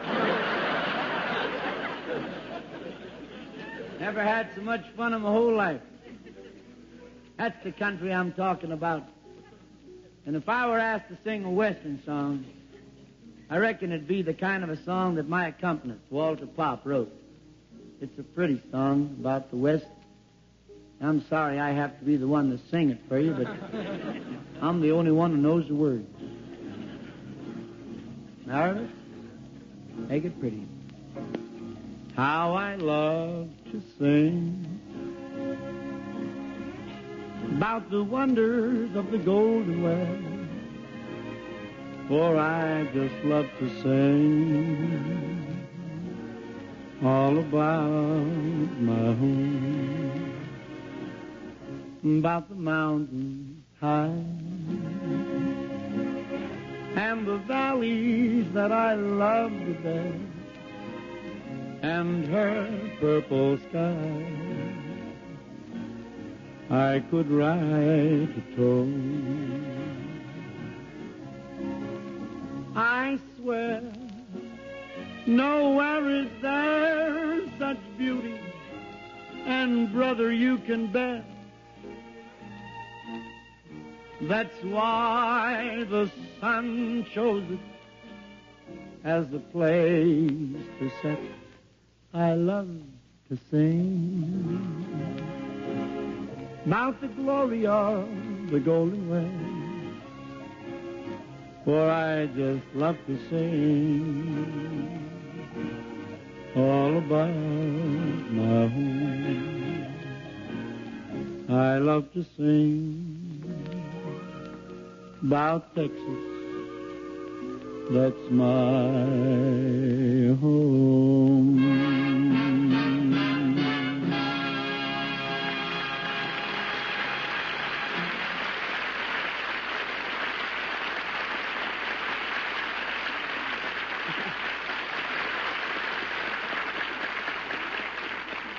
Thank you, Danny, darling. That was a wonderful routine. I agree, Tallulah.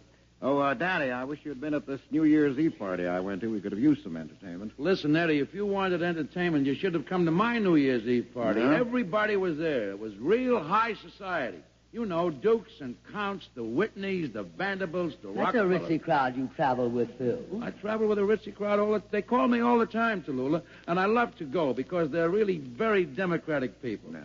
Why, do you know something? After the party, they even invited the drummer, the violinist, and me to eat with the guests. Well, I went to a party in Hollywood at the Colemans. You know, Ronald Coleman and his wife, Benita, and all the Hollywood people came. Actors, directors, comedians. There was a very funny fellow there. I understand he lives next door to the Colemans. They had to serve early dinner because of him. At about 5 minutes of 7, he got up from the table, left a nickel tip, and ran like mad. Said he had to be somewhere at 7. I guess he didn't want to miss your show, Tallulah. A nickel tip with all his jack? I was at a lovely party, New Year's. Oh, really, Marlena? Who was there? Well, let me see. There was a Mr. Barry and a Mr. Harvey, Mr. Harris, Mr. Joyce, Mr. Brown, Mr. Benson. Now, just a moment, darling. All men? What kind of a party was this that you went to? I didn't go to the party, Tallulah. I gave it. Well, no wonder when I announced you were going to be on the program, I got letters of protest this week from Mrs. Barry, and Mrs. Harvey, and Mrs. Harris, and Mrs. Joyce, and Mrs. Brown, and Mrs. Benson. Tallulah. Yes, Meredith. I had a wonderful New Year's Eve. Renee and I. Oh, dear. Renee used to be a girl, but she's now Mrs. Wilson. Get to the point, darling. Well, sir, Miss Bankhead? We sat around New Year's and listened to a wonderful recording of the song I wrote for the big show. Oh? May the good Lord bless and keep you. Eddie Arnold just made it for RCA, and it's such a great record that I could listen to it hour after hour. I'm sure you could. You know you can play it 5,742 times before the record wears out? I'm sure you did. Danny, what did you do New Year's Eve? Oh, I went to kind of a strange party, Toledo. It was given by one of the vice presidents of this network. Now, what do you mean strange? Well, at 12 o'clock, instead of singing Auld Lang Syne, he made us all stand up and sing, "Oh, NBC, the gem of the ocean." NBC, the gem of the ocean? Don't you mean... Wrong network, Toledo. Toulouse, Yes, Fran? I went to a party and had a wonderful time. Everybody was so gay, and I kept singing carol after carol. But, Fran, darling, at a New Year's Eve party, carols are for Christmas. That's when the party started. Miss Bankhead! Miss Bankhead! Yes, Rochester? Ooh, wrong city. Wrong network again, Tallulah. Miss Bankhead, we just wanted to thank you for inviting us to your party on New Year's Eve. Yes. Did you have a nice time, darling? Oh, we had a double George time, Tallulah. But where were you? Oh, darling Fred, I never go to my own. I give such dull parties. But I might just as well have stayed home. I went to one of those impossible New Year's Eve dances. It was, well, Dorothy Parker must have been to a dance of this sort at some time or another, because she captured it so perfectly in her amusing little piece, The Waltz. You know, darlings, you're standing there, the music starts.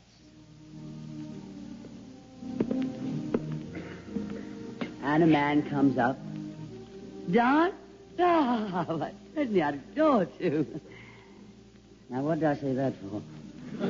I don't want to dance with this character. I don't want to dance with anybody. Even if I did, it wouldn't be with this one.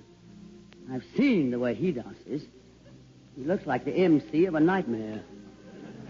Just think, not 10 minutes ago, when I was sitting there with my heart bleeding for the poor dame he was dancing with. Now I'm elected. Well, isn't it a small world? And you can have it, too. A little dreamboat of a world. Its events are so unpredictable, are they not? There was I, minding my own business, not harming a living soul. And then this dopey Don Juan has to come into my life. All smiles and city manners to sue me for the favor of one passionate polka.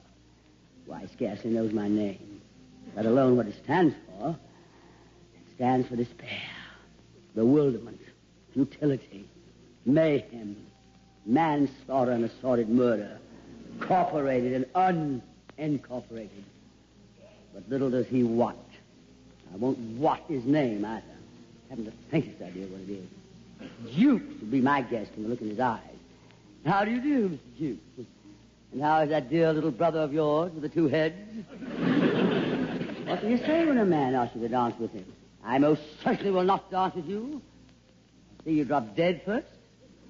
Why, thank you. I'd like to awfully, but I'm about to throw a fit. Oh, yes. Do let's dance together. It's so nice to meet a man who isn't a scaredy cat about catching my berry. No, there was nothing for me to do but say I'd adore it. Well, we might as well get it over with. Now I know how furniture feels on moving day. Okay, Cannonball. Let's run out on the field. You won the toss. You lead. Huh? Oh, why, no, I think it's more of a waltz, really, isn't it? Well, we might just listen to the music a second, huh? Shall we? Oh, yes. Here's a waltz. Mine? Why, I'm simply thrilled. I'd love to waltz with you. I'd love to waltz with you. I'd love to have my tonsils out. I'd love to be hit on the head with an atomic bomb. Well, it's too late now. I'm trapped like a trap in a trap. We're underway. Why didn't I ask him to sit this out? We'll be sitting on the floor in a minute if this keeps up. It's a good thing I warned him this is a waltz. I bet if I told him this is a rumba, we'd have made a touchdown in Times Square. Why does he always want to be somewhere that he isn't? Why can't we stay long enough in one place to get to know the neighbors? With this constant rush. It's the curse of American life. That's the reason we wrote, out! I have to kick you, idiot. Oh, my poor shin. My poor little shin. I've had ever since I was a little girl. Oh, no. Goodness, no. It didn't hurt the least bit. And anyway, it was my fault. No, really, it was. Honest, truly, yes, it was, really. Oh, now, you're just being sweet to say that. It really was all my fault. I wonder what I should do. Throttle him this instant with my naked hands, or let him have a stroke and drop in his tracks. Maybe it's best not to make a scene. I guess I'll just lie low and let him burn himself out. He can't keep this up indefinitely. He's only human. Well, I wonder. I don't want to be the oversensitive type. You can't tell me that kick was unpremeditated. When it comes to kicking, I'm outraged womanhood. When you kick me in the shin, smile. I bet he grew up in the hill country. I bet they had to throw him on his back to get his shoes off him. What? Oh, no, it's lovely. No, it's simply lovely. It's the loveliest waltz I ever heard, isn't it? Yes, I think it's lovely, too. Yeah, sure. Well, what's it to me if I have to spend the next 2 years in a plaster cast? Well, who wants to live forever? Dance, little gypsy, dance while you can. I wonder if the band leader shoots you when you break a leg. Oh, dear. Oh, he's all right, thank goodness. For a while, I thought they'd have to carry him off the field. Oh, I couldn't bear to have anything happen to him. Ah! Get off! I ain't stepped, you hulking peasant. What do you think I am anyway, a gangplank? Out! Oh, no! Of course, it didn't hurt a bit. Why, it didn't hurt a bit. Honestly, it was all my fault. You see that little step of yours, well, it's perfectly lovely, but it's just a tiny bit tricky to follow at first. Oh? Did you work it up yourself? You really did? Well, aren't you amazing? Oh, no. Now I think I've got it. Oh, no, I think it's lovely. Yes, I was watching you when we were dancing before. It's awfully effective when you look at it. It's awfully effective when you look at me, too, I bet. I must look like something out of the Fall of the House of Usher. This sort of thing takes a fearful toll of a woman in my condition. And he worked up this little step himself. He and his degenerate cunning. Well, I'm past all feeling now. I didn't know what trouble was until I got drawn into this dance macabre. I think my mind's beginning to wander. It almost seems as if the music was stopping. Oh, it couldn't be, of course. No, the governor refused to sign the reprieve. What? Stop? Oh, they have stopped, the mean things. They're not going to play anymore? Oh, you darling, do you really think they would? You really think so? If you gave them $20? Oh, that would be lovely. And look, do tell them to play the same thing. I simply adore to go on waltzing.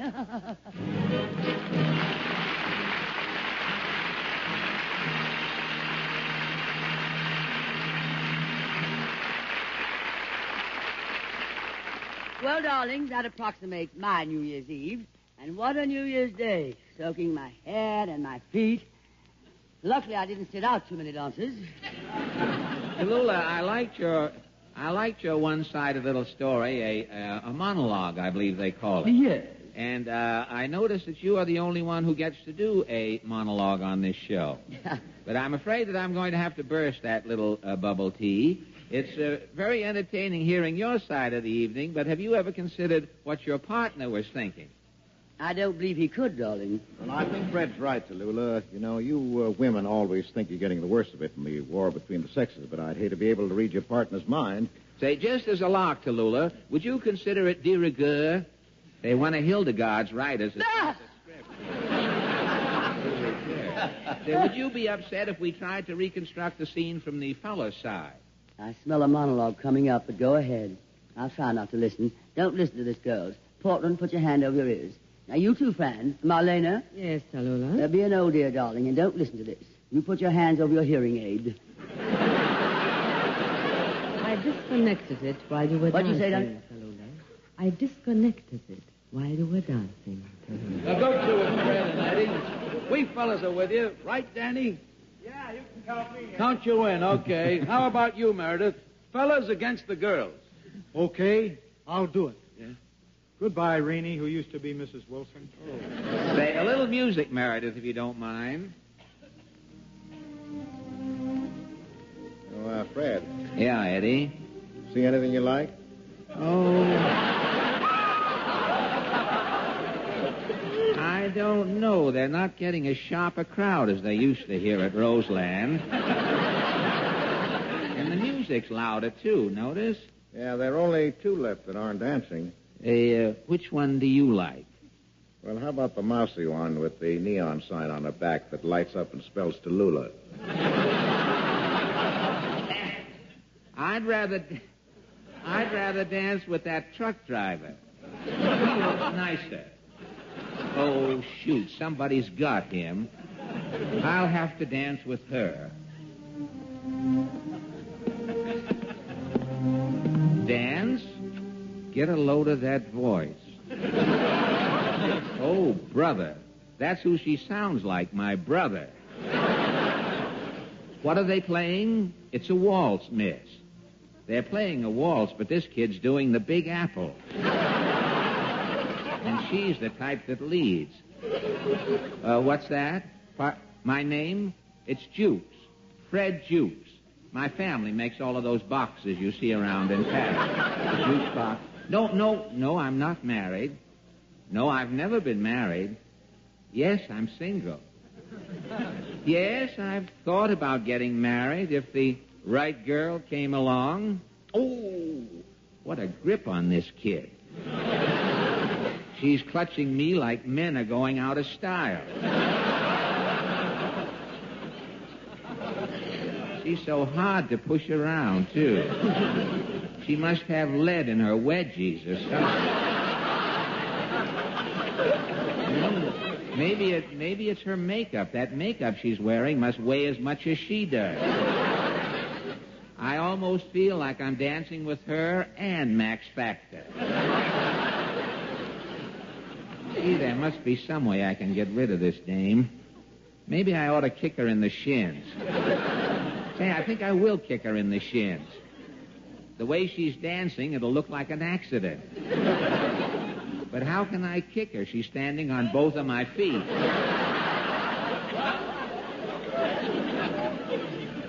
She must have a sideline selling corn plaster.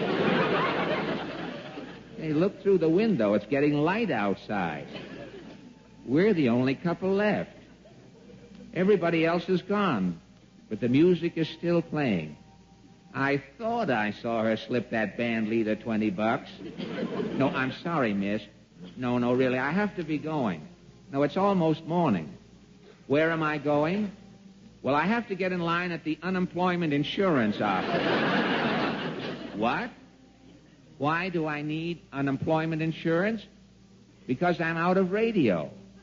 Why am I out of radio? I can't hear myself think. If only that music wasn't so loud. So you want to know why I'm out of radio, eh? Well, I'll tell you why I'm out of radio, miss. Stop the music. That's why.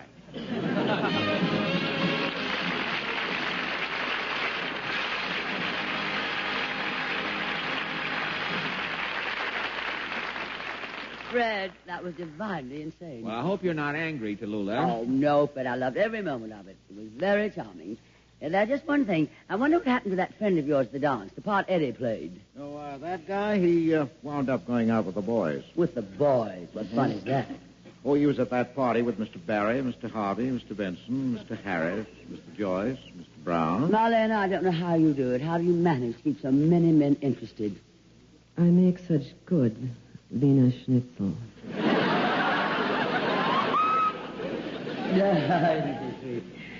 Well, it must be something else, darling, because Betty Crocker comes to me for cupcake lessons. Let's be honest, Tallulah, darling. No matter what, a better cook than you am I. Ah, come now, Marlena, my precious. Everybody knows that I can do anything better than you can. You must be joking, Tallulah. Anything you can do, I can do better. I can do anything better than you. No, you can't. Yes, I can. Oh, no, you can't. Yes, I can. No, you can't. Yes, I can. Yes, I can. You're pressing, darling. I can do that better, too. Any age you can be, I can be younger. Oh, I can be younger than you'll ever be. 32. 31. 25. 23. 21. 19 and a half, 18 and a half, 16 and a half. Is that your age, darling, or your shoe size?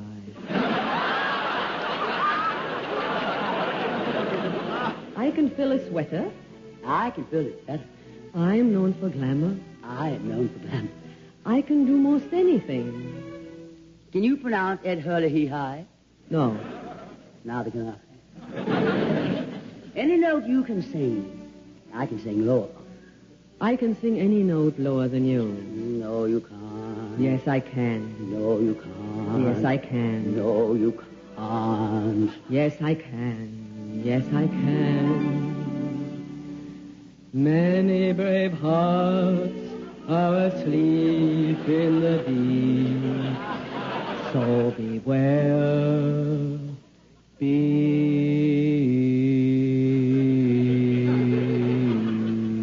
Step aside, Buster.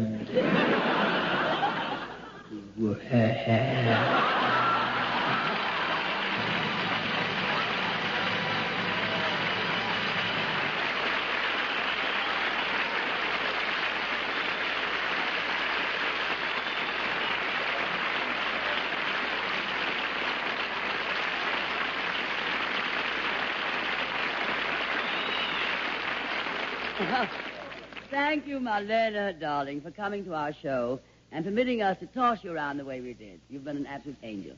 We hope you'll all be with us next week when our stars will be Louis Calhern, Jack Carter, Florence Desmond, Jimmy Durante, Martha Ray, Fran Warren and others, and, of course, Meredith Wilson and his Big Show Orchestra and Chorus.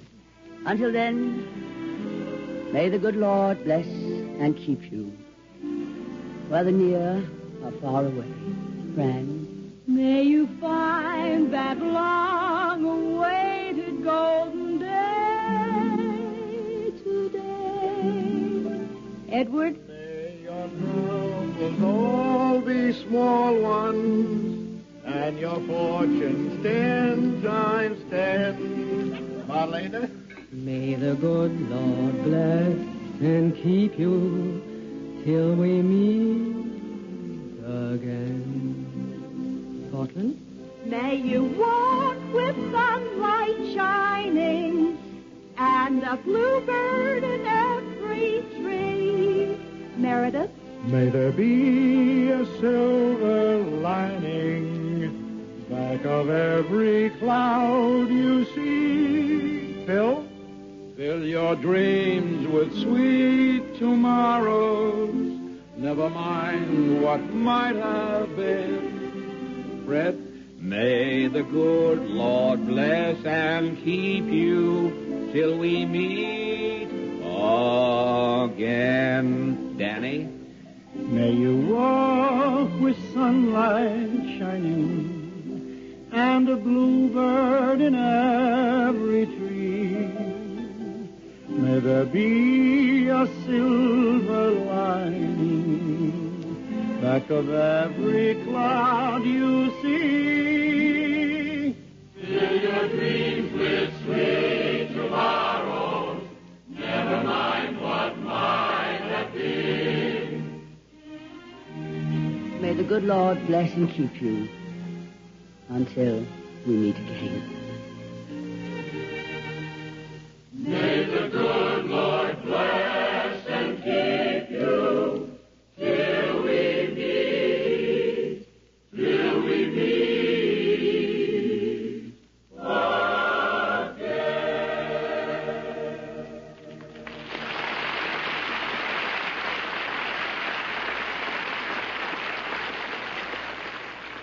Good night, darling.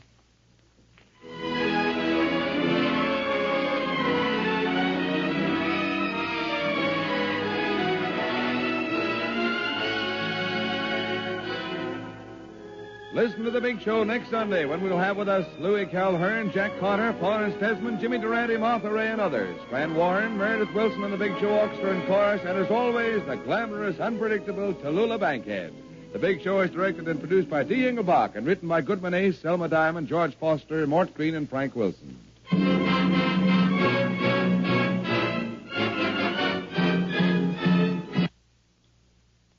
Listen to Joseph Cotton and Theater Guild on NBC.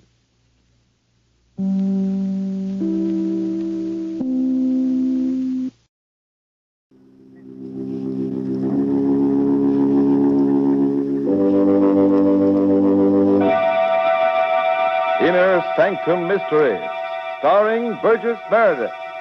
Brought to you by the makers of Carter's Pills.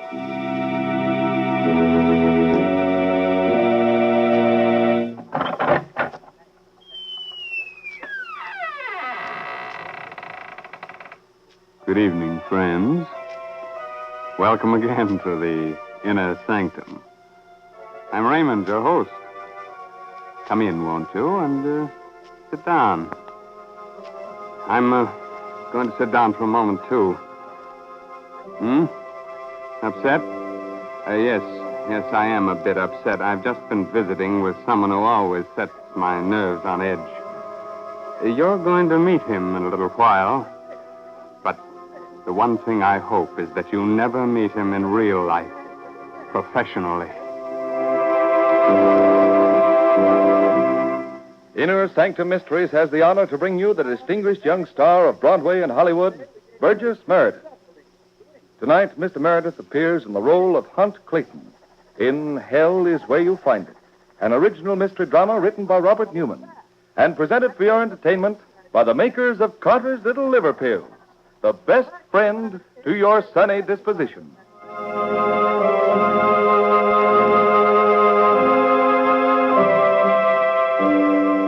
Now, we're ready to begin. My friend? I told you you'll be meeting him in a little while. And when you do meet him, you'll know it. Just as Hunt Clayton did. So, turn down the lights, put your smelling salts where they'll be handy, and listen to the story of the man who discovered that hell is where you find it. City morgue. A small room. Its white tile floor and walls gleaming under the harsh glare of the naked electric light bulbs. Against one wall, a row of marble slabs. The still shapes on them covered by shrouds of coarse canvas. Suddenly the door opens. Two men enter. One of them is the morgue attendant. The other is Hunt Clayton, wealthy art connoisseur and man about town, walking to the last slab. The attendant turns down the shroud, exposing the face of a girl of about 20. Yes, sir? Yes, it's her. Pretty little thing. Even now. You're a relative? You want to claim the body?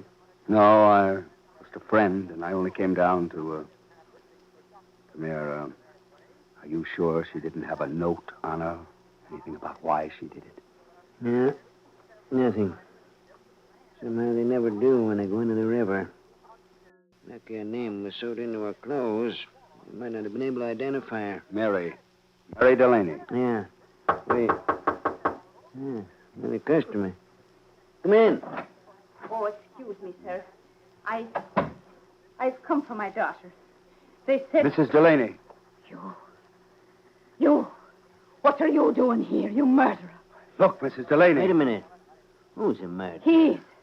Him, Mr. Hunt Clayton, standing there so fine in his evening clothes. Just a moment, Mrs. Delaney. I know this must have been a great shock to you and all that, but last time I saw Mary was 3 months ago. I know that. And I know that the police wouldn't call it murder either. But still, I say you killed her as sure as if you stuck a knife in her heart. Why do you think she did it? Took her own life that way. The faintest idea. Haven't you? Then I'll tell you. Taking her out, a poor innocent child. Turning her head with your presence and all. Making her fall so mad in love with you that nothing else in the world mattered. And then throwing her aside like an old shoe. I'm very sorry you feel that way about it, Mrs. Delaney. I came here because, if you need any money for the funeral or anything else. Money, is it? Get out of here. Get out! Very well. As a matter of fact, I should be going anyway. You'd better go, Mr. Clayton. And go fast. I'm not going to put a curse on it, though it's in my heart to. Because I know there's no need for it. There's a curse on you already. A curse as black as your own black soul. What you did to my Mary isn't the end. You're going to go on, doing worse things, worse and worse, until the devil himself catches up with you. And when he does, you're going to remember what I'm saying to you. Remember it for a long time.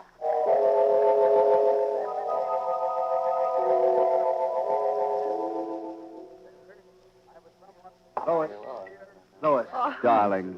How nice of you to finally show up at your own I'm party. terribly sorry, darling, but there was something I had to take care of. Your little torch singer? What? Karen, I told you that was finished. No, it's finished. The one person in the world I'm really interested in right now, and she is particularly beautiful tonight. Why, hon, thank you. Lois, let's leave now, you and I. Now, just darling, none of that. Isn't it time you paid some attention to some of your other guests? What for? Did they come here because they give a hoot about my art collection or me? No, they came because I have good liquor and big... Oh, Why, hon, you're shivering. What's the matter? I don't know. A sudden chill, as if someone had just walked over my grave. Or as if... Lois, who's that over there? Where, hon? There, that tall, thin chap near the door. The one with the beard. Oh, that's a bit of a surprise for you. Oh, Prince. Prince. Yes. Yes, Miss Barker. Our wandering host has finally arrived. Prince Carlo de Tenebroso, Mr. Clayton. The Prince de Tenebroso owns the Aquilo Bronzes. Yes, Mr. Clayton. I've been most anxious to meet you as a fellow enthusiast in medieval art. I took the liberty of coming up here this evening without an invitation. Oh, you're very welcome. I noticed you looking at the altar screen. What do you think of it? A magnificent piece, typically Florentine. Particularly the center section with the fiend's head. Yes. That's principally why I bought it. Come inside and I'll show you my other purchase. Coming, Lois? No, hon. After all, someone should play host. You and the Prince, go ahead. All right, Lois. This way, Prince. Miss Barton is not interested in medieval art? Not particularly, but when a woman is that attractive, you know, no need for her to be. Spoken like a true son of the Middle Ages. Here we are.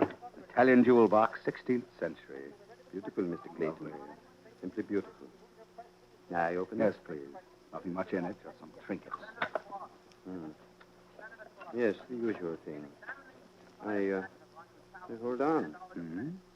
This ring here looks like... It is. Do you know what it is, Mr. Clayton? No.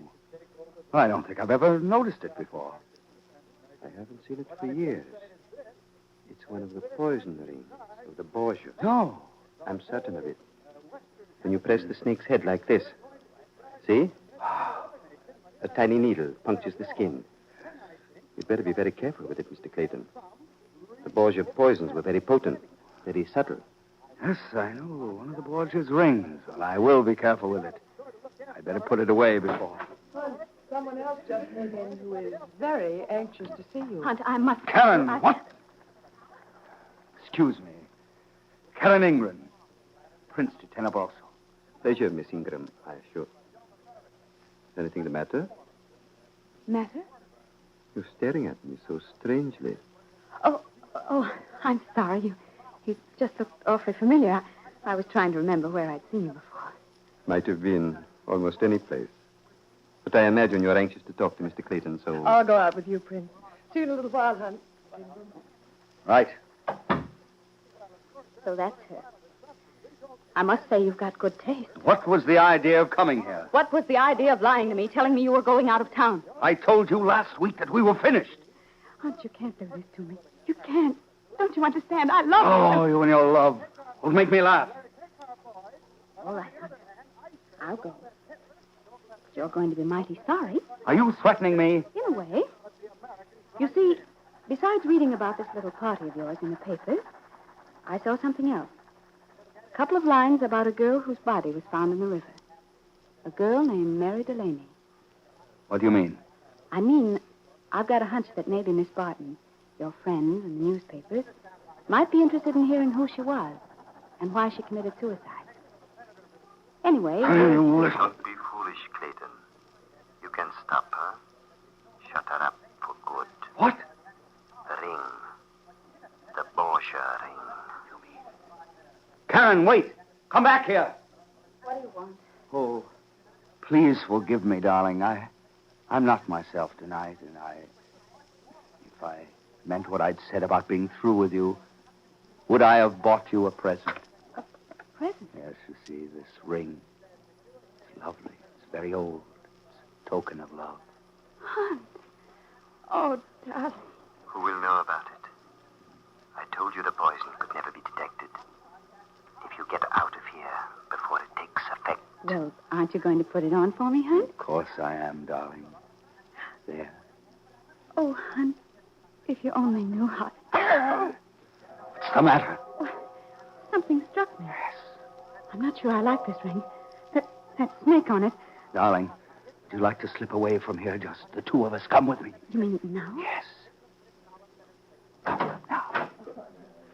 Oh, Hunt, I knew you couldn't possibly be as heartless as people said you were. Now, you wait over there by the door while I say goodbye to Lois and the prince. All right, but hurry. Lois, Prince? Oh, there you are. What happened? Well, she agreed to leave if I take her home, and I won't be long. You'll wait, won't you? I'm afraid I shan't be able to, Mr. Clayton. But I am most anxious to see you again.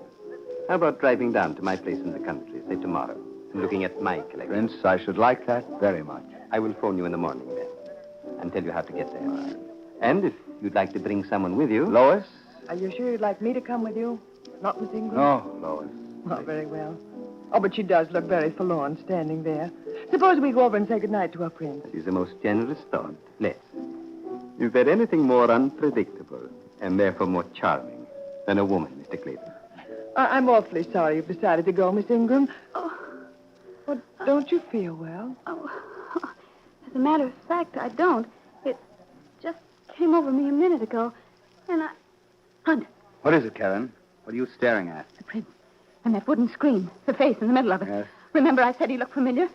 That's what he reminded me of. You mean the prince looks like Satan? Karen, you are ill.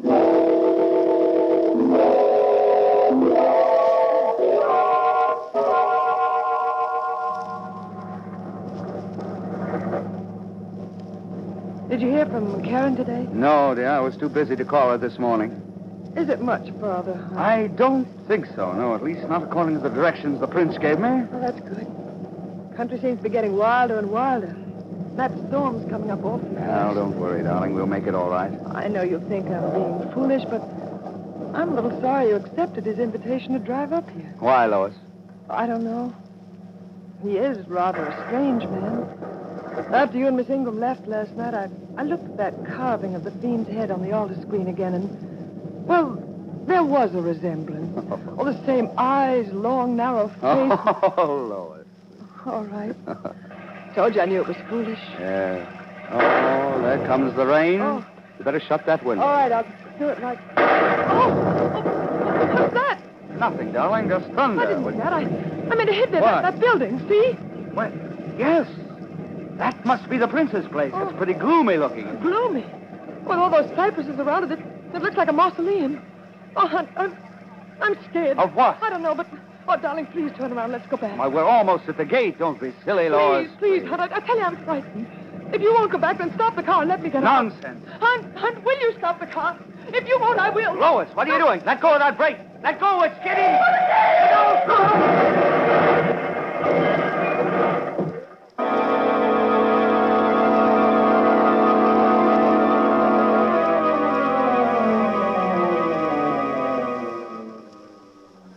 So, the prince's house looks like a mausoleum. How very appropriate.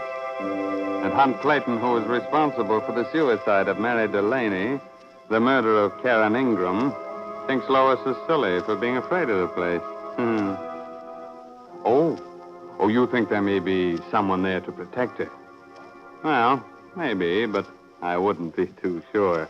Remember, there are few things you can really count on. Including one's disposition.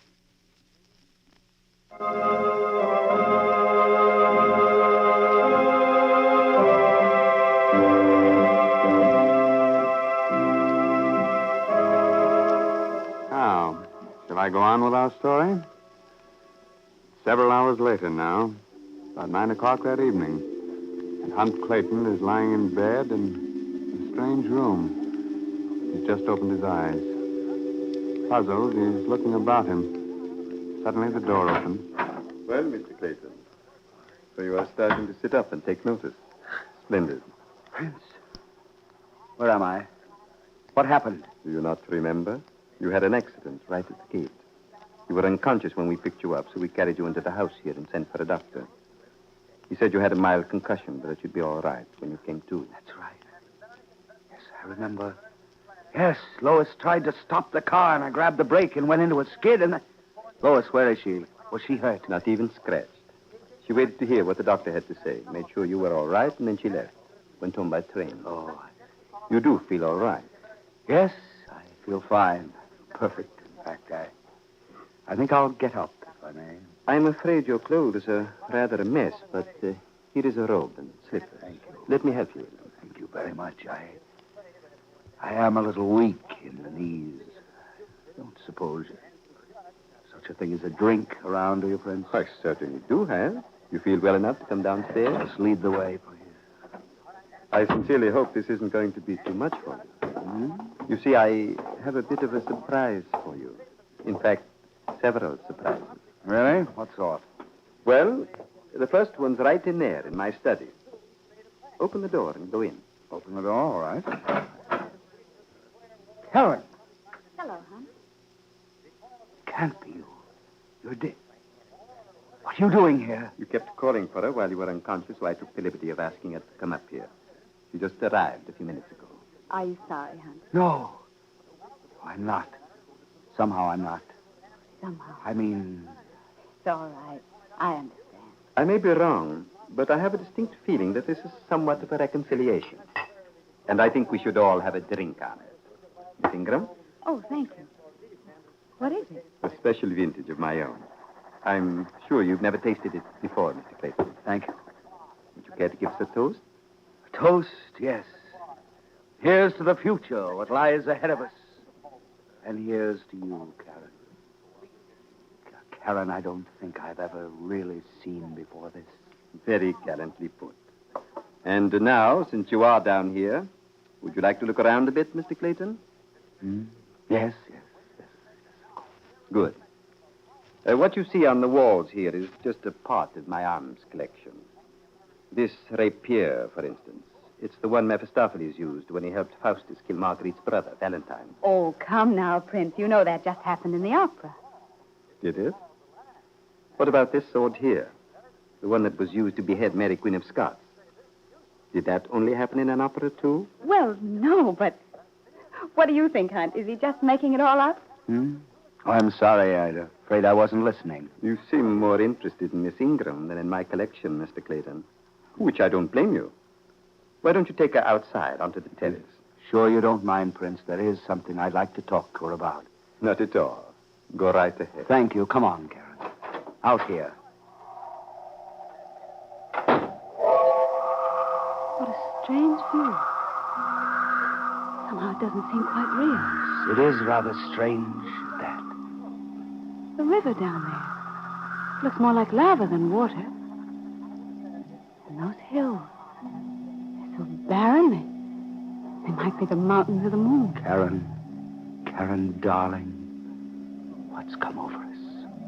You and me. I haven't been able to take my eyes off of you since I first saw you sitting there tonight at the study. Why do you seem so different now? Different? More lovely and more desirable than you've ever been.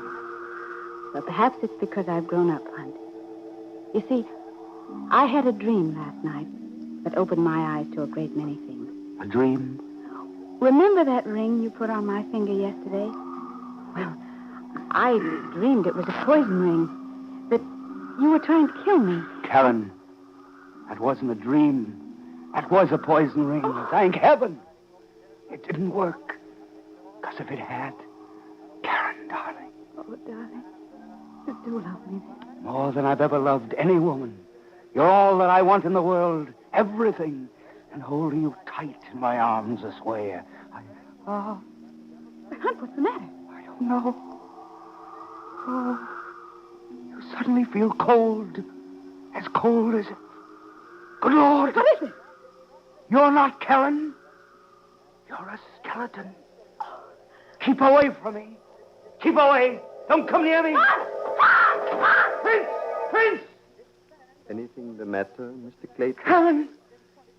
Oh, out I was holding her in my arms, and she turned into a skeleton. Oh, that. Yes. Why should you be surprised? What? Isn't that merely an extension of what you've always sought, searched for? What are you saying? All your life, you've been looking for a woman who would make no demands on you, ask nothing in return for her love. In short, you wanted a woman without a soul. Yet you cannot face the consequences. For as you've seen, its logical development is death. Who are you? Had you taken the trouble to translate my name into English? To English? The Prince de Tenebroso. The Prince of Darkness. The devil. Yes, Mr. Clayton.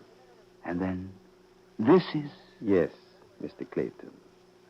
Through many years of complete ruthlessness and viciousness, and by causing the death of 2 innocent women, you have delivered yourself most completely and efficiently into my hands. I don't believe it.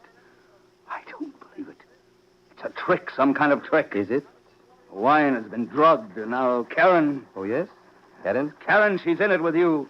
She wants to get even with me for what I tried to do to her. Blast her, she rots! I am afraid you will have to remain here with me from now until Judgment Day. And eternity is a long, long night. No, it's a trick, I tell you, a lie. I'm dead, am I? If I was dead, would I be able to handle this sword this way? You think I know the feel of a good blade when I have it in my hand? My dear Mr. Clayton. Get away from that door. I don't know who you are, what your game is. But you're not going to keep me here. You're really being very childish and very obstinate. Get away from that door. If you don't, all right, you ask for it. Oh, dear. One of my very best smoking jackets. Through the heart. I stabbed you through the heart. Will you pull it out, Mr. Clayton? Or do you want me to? Thank you. Through the heart. And no blood. Nothing. Seemed the easiest way to convince you. Now, do you believe? No. No, you can't keep me here. You can't. I'd keep away from that window if I were you, Mr. Clayton. There is no escape that way, and it's a long, long fall. I won't stay, I tell you. I won't.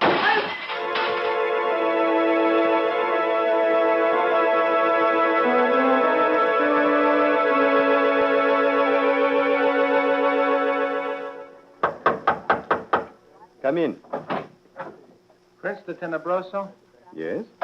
I'm the coroner. Oh, yes.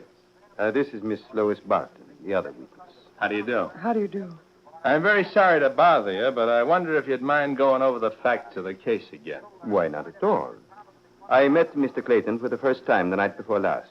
Invited him down here. He and Miss Barton had a bit of an accident, smashed their car up right at the gate. When we picked him up, carried him into the house, he was unconscious. I called in a doctor. He examined him, said he had a mild concussion. He remained unconscious for several hours. When he came to, he seemed perfectly normal, except that he kept calling Miss Barton Karen. Is that so, Miss Barton? Yes. Yes, it is. He went outside onto the terrace with her, came running back in great agitation, claiming she turned into a skeleton. I tried to calm him, but he grabbed a rapier from the wall and attacked me. When I disarmed him, he ran to the window, threw himself out. As you can see, it's a long drop. It's close to 100 feet. You confirm everything the prince said, Miss Barton? Yes. Yes, I do. The only thing I can't understand is why he kept shouting that the prince was the devil. I wonder.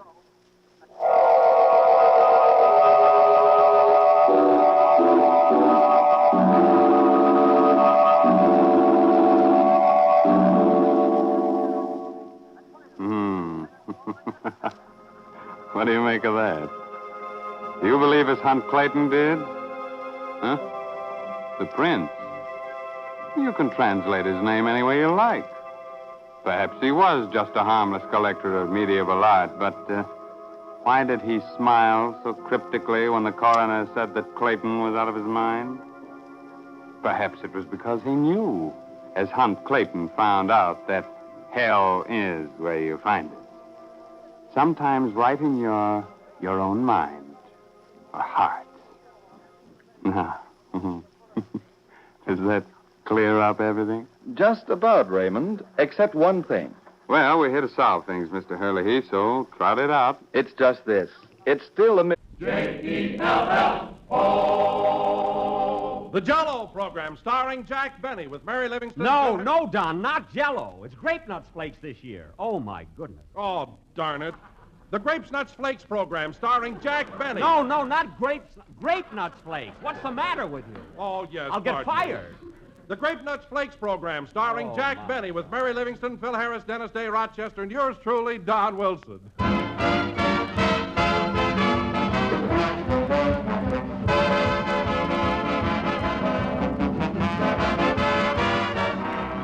And now we have a new star on our program tonight that I'd like all you listeners to meet. This new star is a favorite with millions of loyal and ardent fans all over America. In fact, this particular star is a morning star. A star that enjoys top billing on a coast-to-coast breakfast circuit. Ladies and gentlemen, I present Grape Nuts Flakes, the breakfast treat that has risen to stardom because of its delicious, distinctive appeal. Yes, friends, Grape Nuts Flakes today are America's fastest-growing cereal, and have been America's fastest-growing cereal for the past 3 years. And why? Because of flavor. A flavor that's malty rich, sweet as a nut, absolutely different from any other cereal in America. And that's because Grape Nuts Flakes are made a different way. They're a blend of 2 luscious grains instead of only 1, sun-ripened wheat and malted barley. And they're toasted, golden brown and crisp, to bring out the rich goodness of each wholesome grain. So feature Grape Nuts Flakes at your breakfast table every morning. For a delicious and nourishing treat, ask for Grape Nuts Flakes in the big 12-ounce economy-size package.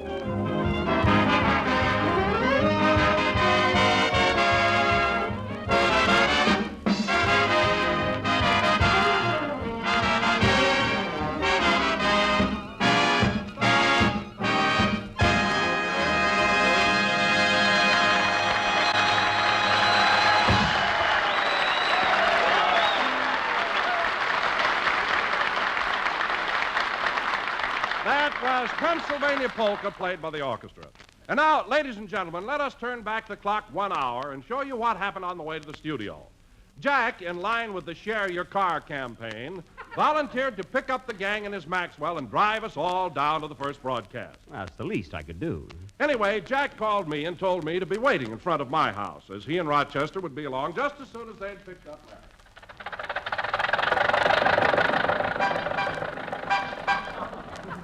Oh, boy, it'll be great to get back on the air again. Feel good, eh, boss? You said it. I got spurs that jingle, jangle, jingle as I go riding merrily along. Oh, Lily Bell, oh, Lily, well, I'll be... Rochester, put down that banjo. You're driving the car. Put it down, grab hold of the steering wheel. This is the wheel. I just put strings on it. Just drive, will you? I got spurs that jingle. Gee, it sure feels good to be going back to work, eh, Mary? Yeah, but it'll seem funny not broadcasting for Jell-O this year. Well, it's not so much of a change. After all, it's the same sponsor, same station, same time. Well, I hope we have some new material. I'm sick of all those jokes about your toupee. Me too. And pull it up a little. You look like Veronica Lake.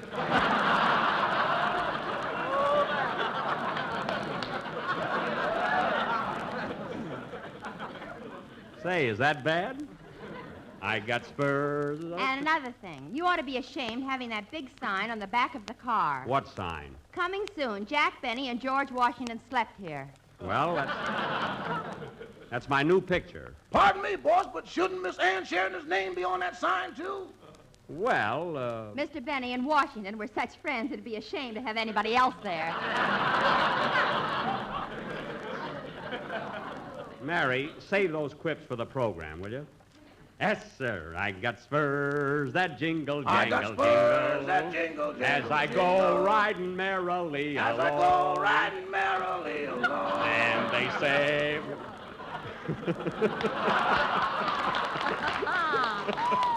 Uh-oh, slow up, Rochester, slow up. What's the matter, boss? Never mind, slow up. Duck down, Mary, duck down. What for? Duck down, duck down. Pardon me, miss. I'm cooperating in the Share Your Car campaign. May I give you a lift to Hollywood? Like I told you yesterday, no.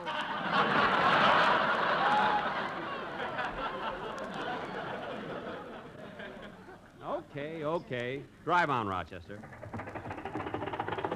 That's gratitude for you. Offer a girl... Rochester, take it easy. There's a red light up ahead. It'll be green, red, and green again before we get to it.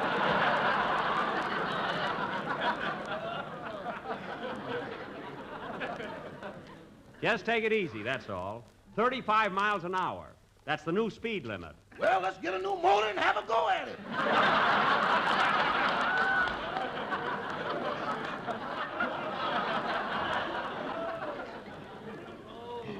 Listen, Rochester, you're going to miss this little car when we're riding around in that buggy I bought. Hey, that reminds me, I've got to get a horse for that buggy. A horse? Oh, then you gave up the idea of letting Dennis pull it. Well, that was just a wild thought. Besides, if I ever hit him with a whip, his mother'd kill me. Hey, there's Don Wilson waiting for us. Hello, Don. Hello, Jack, Mary. Hello, Don. Hop in, Mr. Wilson. Well, hello, Rochester. Where'll I sit, Jack? Right in the middle or over we go.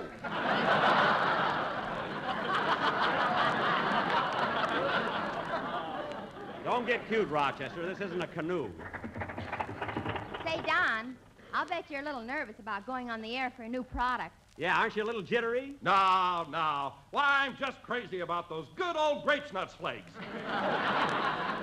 Don, that's grape nuts flakes. Great. Watch it. Turn here, Rochester. Dennis lives right up the street. I got spurs that jingle, jangle, I got spurs that jingle, jangle, as I jingle. go riding merrily. As I go riding merrily. They say, oh, ain't you glad?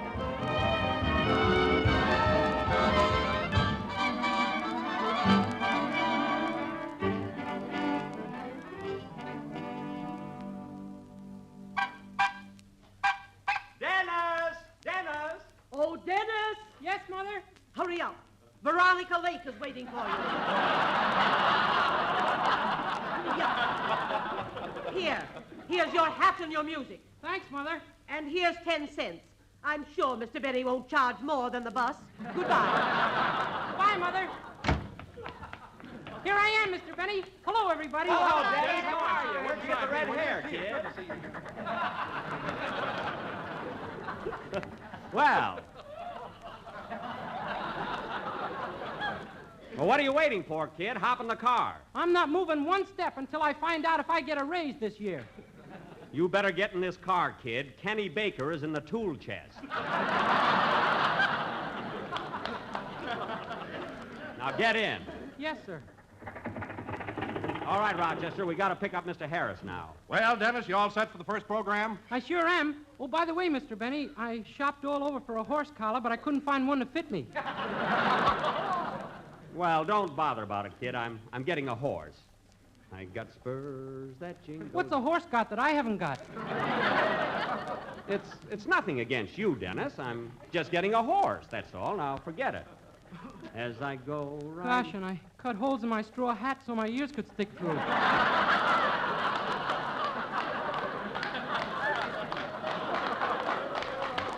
Too bad. And they sing, oh, ain't you glad you're single? Get hot, Daddy. And that song ain't so very far from wrong. Oh, Lily Bell. Oh, Lily Bell. Oh, Lily Bell. Oh, Lily.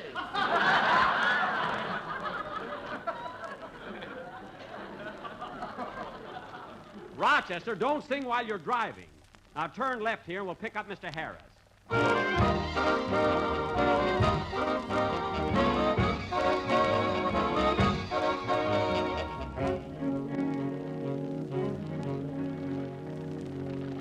Darn it, I told him to be waiting on the corner here. Isn't that Phil up ahead? Where? Right there, and he's pushing a baby carriage. Oh, yeah. He's talking to a street cleaner. That's the nurse. She's got a white uniform on. Oh, yes.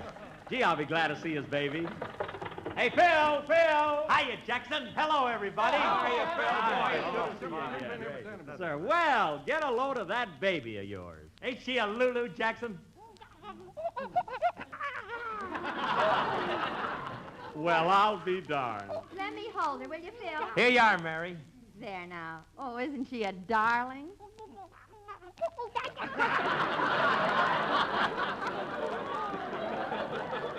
Say, Phil, are those the little booties I sent the baby? No, they didn't fit, Jackson. You must have had awful big feet when you were a kid. Hey, I was a rugged little rascal. Oh, God, Jack. Look at those blonde curls.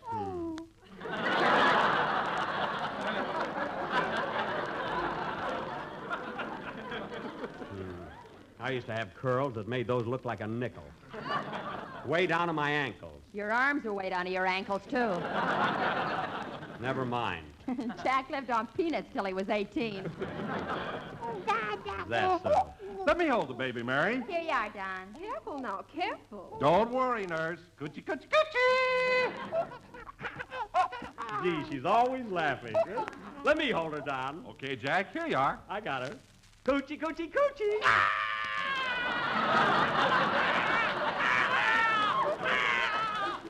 Now, don't be afraid. It's Uncle Jackie. Remember, I gave you those booties.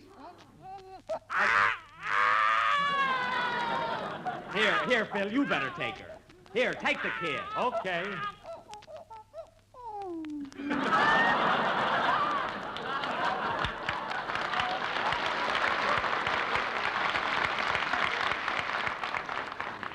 Well, come on, let's get going. Oh, isn't she cute? Coochie, coochie, coochie. Dennis, put down the nurse.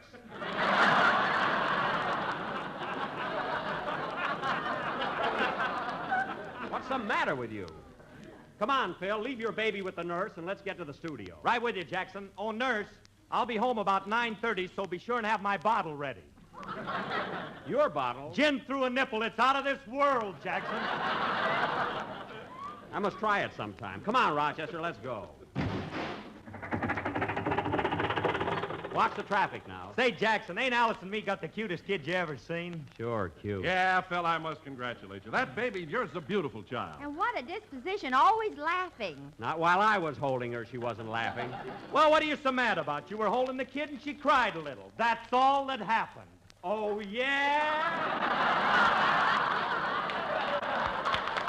Drive on, Rochester, drive on.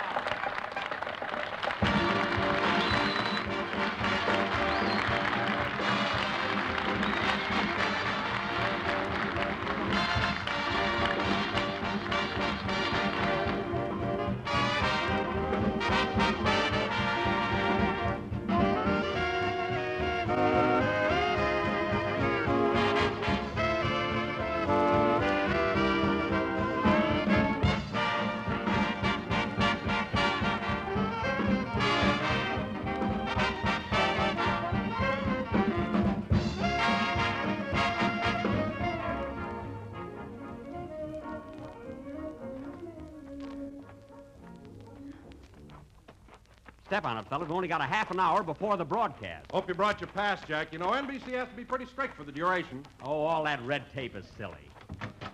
Come on, fellas, follow me. Just a minute there. Gotta have passes, you know. Gotta have passes. Passes? Company regulations. I don't make the rules, you know. Oh, for heaven's sake. Now, look, officer. Here's my pass. Here's mine, Smiling Phil Harris, the Daily Double. See you later, Mr. Benny. Okay, kid. Now, look, officer, I left my pass at home. Come on, Mary. Oh, no, you don't. One more step and I'll grill you.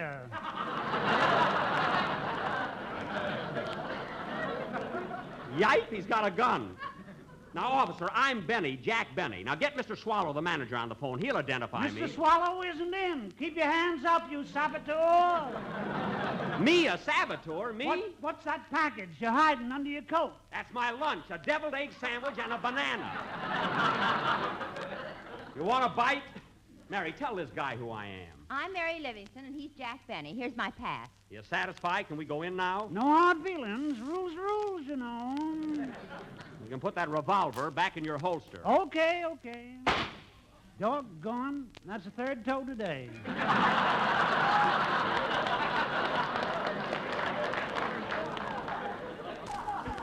Come on, Mary, let's go inside. All that trouble for nothing. Oh, wait a minute, Mary. Here's the fan mail department. I might as well pick up my bundle.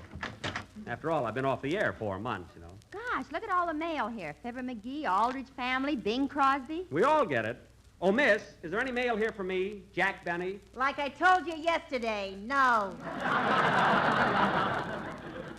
I knew I'd seen her someplace before. Can't understand it. What's happened to my fans? Why don't they write? Well, maybe they think you're a military secret. Yeah, that's it. Oh, hello there, Mr. Penny. How's my favorite comedian today?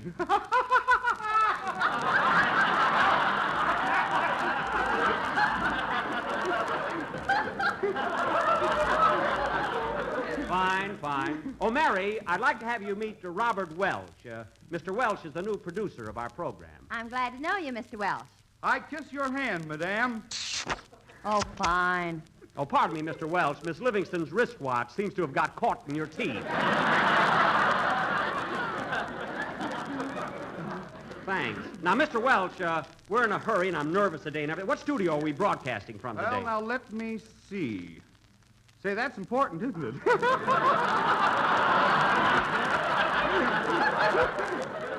Well, it certainly is. Now, you're the new producer. Where are we broadcasting from? Now, let me see. I'm not getting off a very good start, am I?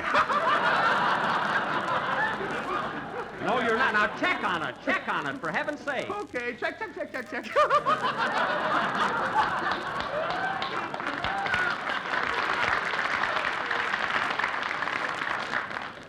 Gosh, he's so nervous, you know. Oh, here's Wilson. Say, Don, did you find out what studio we're broadcasting from? Yes, Jack, we're in Studio B across the hall here. Good. Let's go in and get our rehearsal started. Well, I'm afraid we'll have to wait a few minutes, Jack. There's a program rehearsing in there now. What program? The Heartaches of Sally Sutton. Oh, the Heartaches of Sally Sutton? Say, that's one of my favorites. That program is strictly for housewives. Oh, it is, eh? Well, Rochester and I listen to it every morning while we're doing the dishes. And their soap doesn't give you the dishpan hands, either. Come on, let's go inside and watch him, huh? Oh, boy, I can hardly wait to see Rochester's face tomorrow morning when I tell him everything before it happens. Shh, quiet. And so, chin up, but with tears in eyes. Sally Sutton faces the bitter realization that her once happy home is about to be broken up. That husband of hers has really been playing around, the rat. Acting on the advice of old Judge Hooper, who lives in the little house at the bend of the road, Sally is determined to have a showdown with her husband, Paul. And Rochester thinks they're going to smooth things out. Jack, quiet. It is midnight, and Sally, chin up, but with tear-dimmed eyes, is awaiting Paul's arrival. Ah, good evening, sweetheart. Am I late for dinner? Oh, Paul, how can you call me sweetheart when your mind is on another? Then you. Yes, Paul, I know. I found out all about you and that welder at Lockheed. If you're referring to Nancy Randolph, there's absolutely nothing between us. Oh, Paul, lies. I swear it. I've never even seen her in a dress.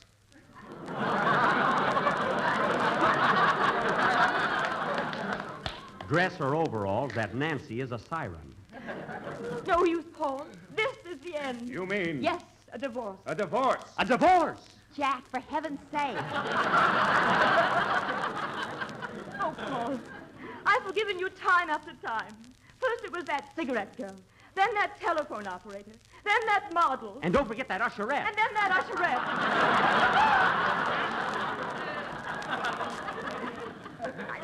I tell you, Paul, a divorce is our only solution. Very well, my dear. But I'm afraid that our son, Wilbur, must go with me, his father. No, not that. No, Paul. Would you take a 10-year-old child away from his mother? You can't do it.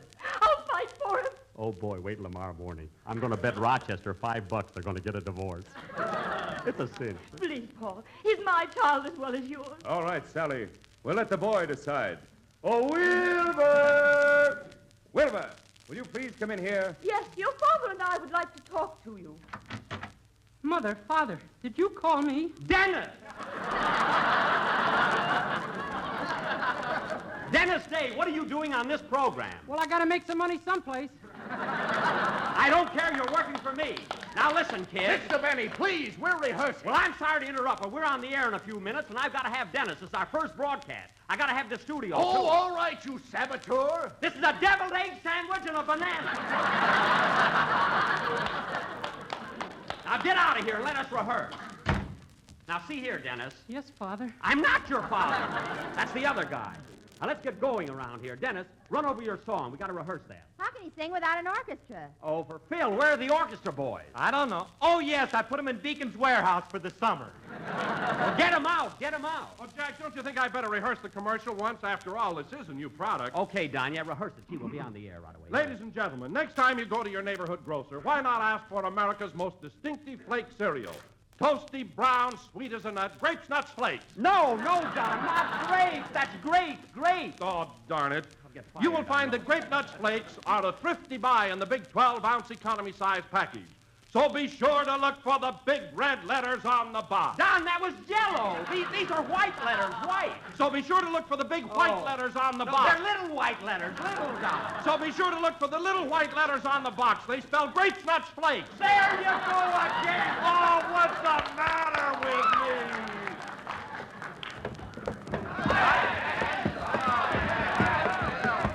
Here they are, Jackson. Here's the boys. Well, it's about time. Hold everything there. You gotta have passes, you know. Gotta have passes. Oh, get out of here. Now, Don, watch that commercial. It's all right to say Grapes, Nuts, Flakes now. But for heaven's sake, don't make that mistake when we're on the air or our sponsor will have a fit. Holy smoke, does our sponsor have fits? No, pay attention to the conversation, kid. All right, run over your song. Give him an introduction, Phil, will ya? Okay, hit it, boy. I'm a wreck already, only the first broadcast.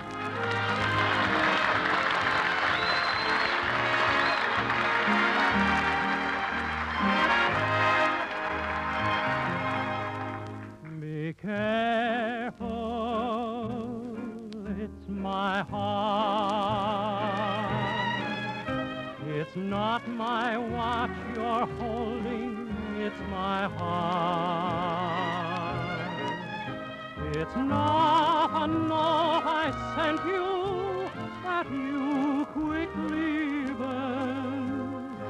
It's not a book I lent you that you never returned. Remember, it's my heart,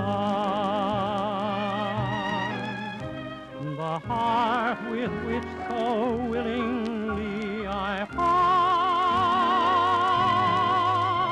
It's yours to take, to keep or break.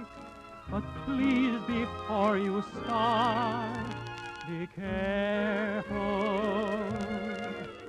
It's my heart. Stand by. We're on the air in 60 seconds. Oh, my goodness. Hurry it up, Dennis. Finish your song. We're going on the air. Remember, it's my heart, the heart with which so willingly I part. It's yours to take, to keep or break, but please, before you start, be careful. It's my heart.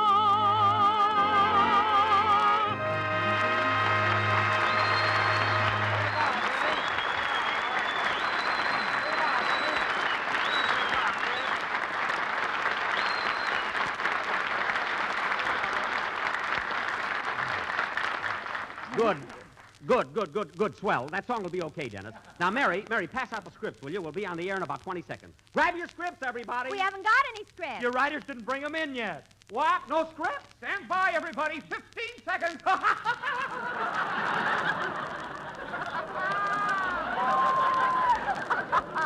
Oh, for Pete's sake, no script. What are we going to do, Jack? I don't know. I'll have to ad-lib something. I'll tell you what.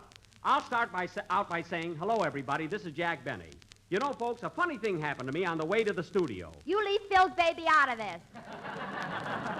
I didn't mean that. Darn my writers, a fine spot they put me in. Here I am, chin up, but with tear-dimmed eyes, and no script. They've had all summer to get this program written. One little program. And that, ladies and gentlemen, is exactly what happened before we were supposed to go on the air tonight. And now, for tonight's show... Don, how can we do a show without a script? You gotta have jokes, you know. You gotta have jokes. Oh, what's the use? Play something, Phil.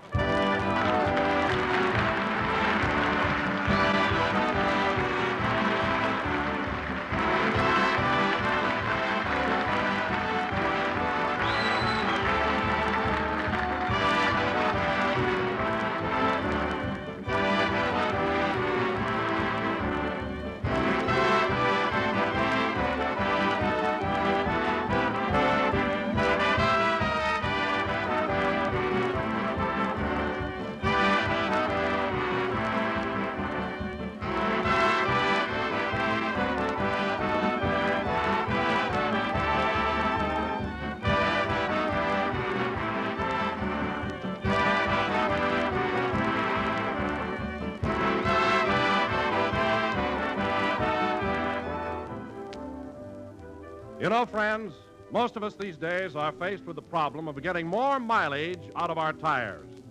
But homemakers face a different mileage problem. That's how to get more mileage from food by getting more nourishment per spoonful. Well, here's a suggestion for you from the Government Nutrition Program. Eat more of the vital protective foods that you should have every day. That includes whole grain cereals.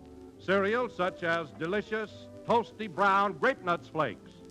For Grape Nuts Flakes are a whole grain cereal, so they supply important whole grain food values, including iron, niacin, and vitamin B1. Extra vitamin B1.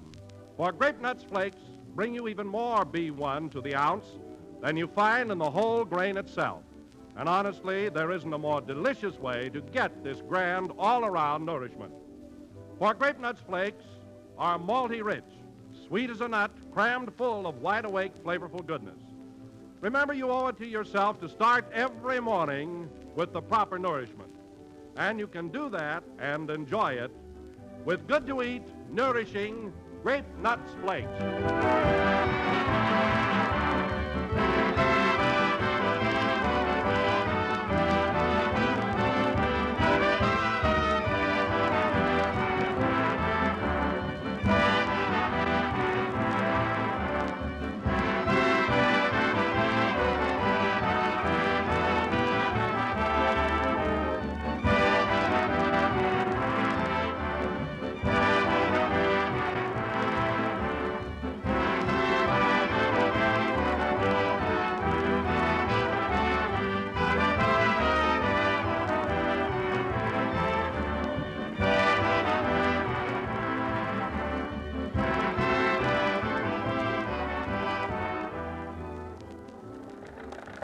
Oh, what a wreck I am. Tell you, it isn't worth it. Oh, gosh, that was the most humiliating experience I've ever had. How'd the show go, boss? We didn't have a show, Rochester. No script. Were your writers over martini'd again? No, they just didn't work. Oh, by the way, Rochester, remind me to tune in on the heartaches of Sally Sutton tomorrow morning. I have a hunch Paul and Sally are going to split up. No, boss. They're in love. Mr. Sutton might play around a little bit, but they ain't never going to separate. Oh, no? Well, I'll tell you what, Rochester. I'll just bet you $5 they're going to get a divorce. And they're going to fight over the kid, too. Oh, Jack, you ought to be ashamed of yourself. Well, he thinks he knows everything. This'll be a lesson to him.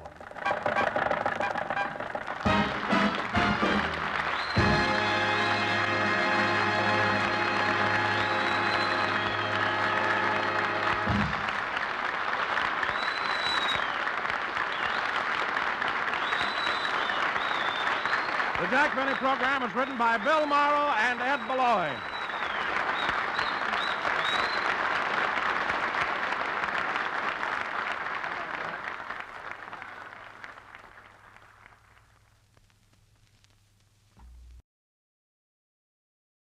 Lights out. Everybody.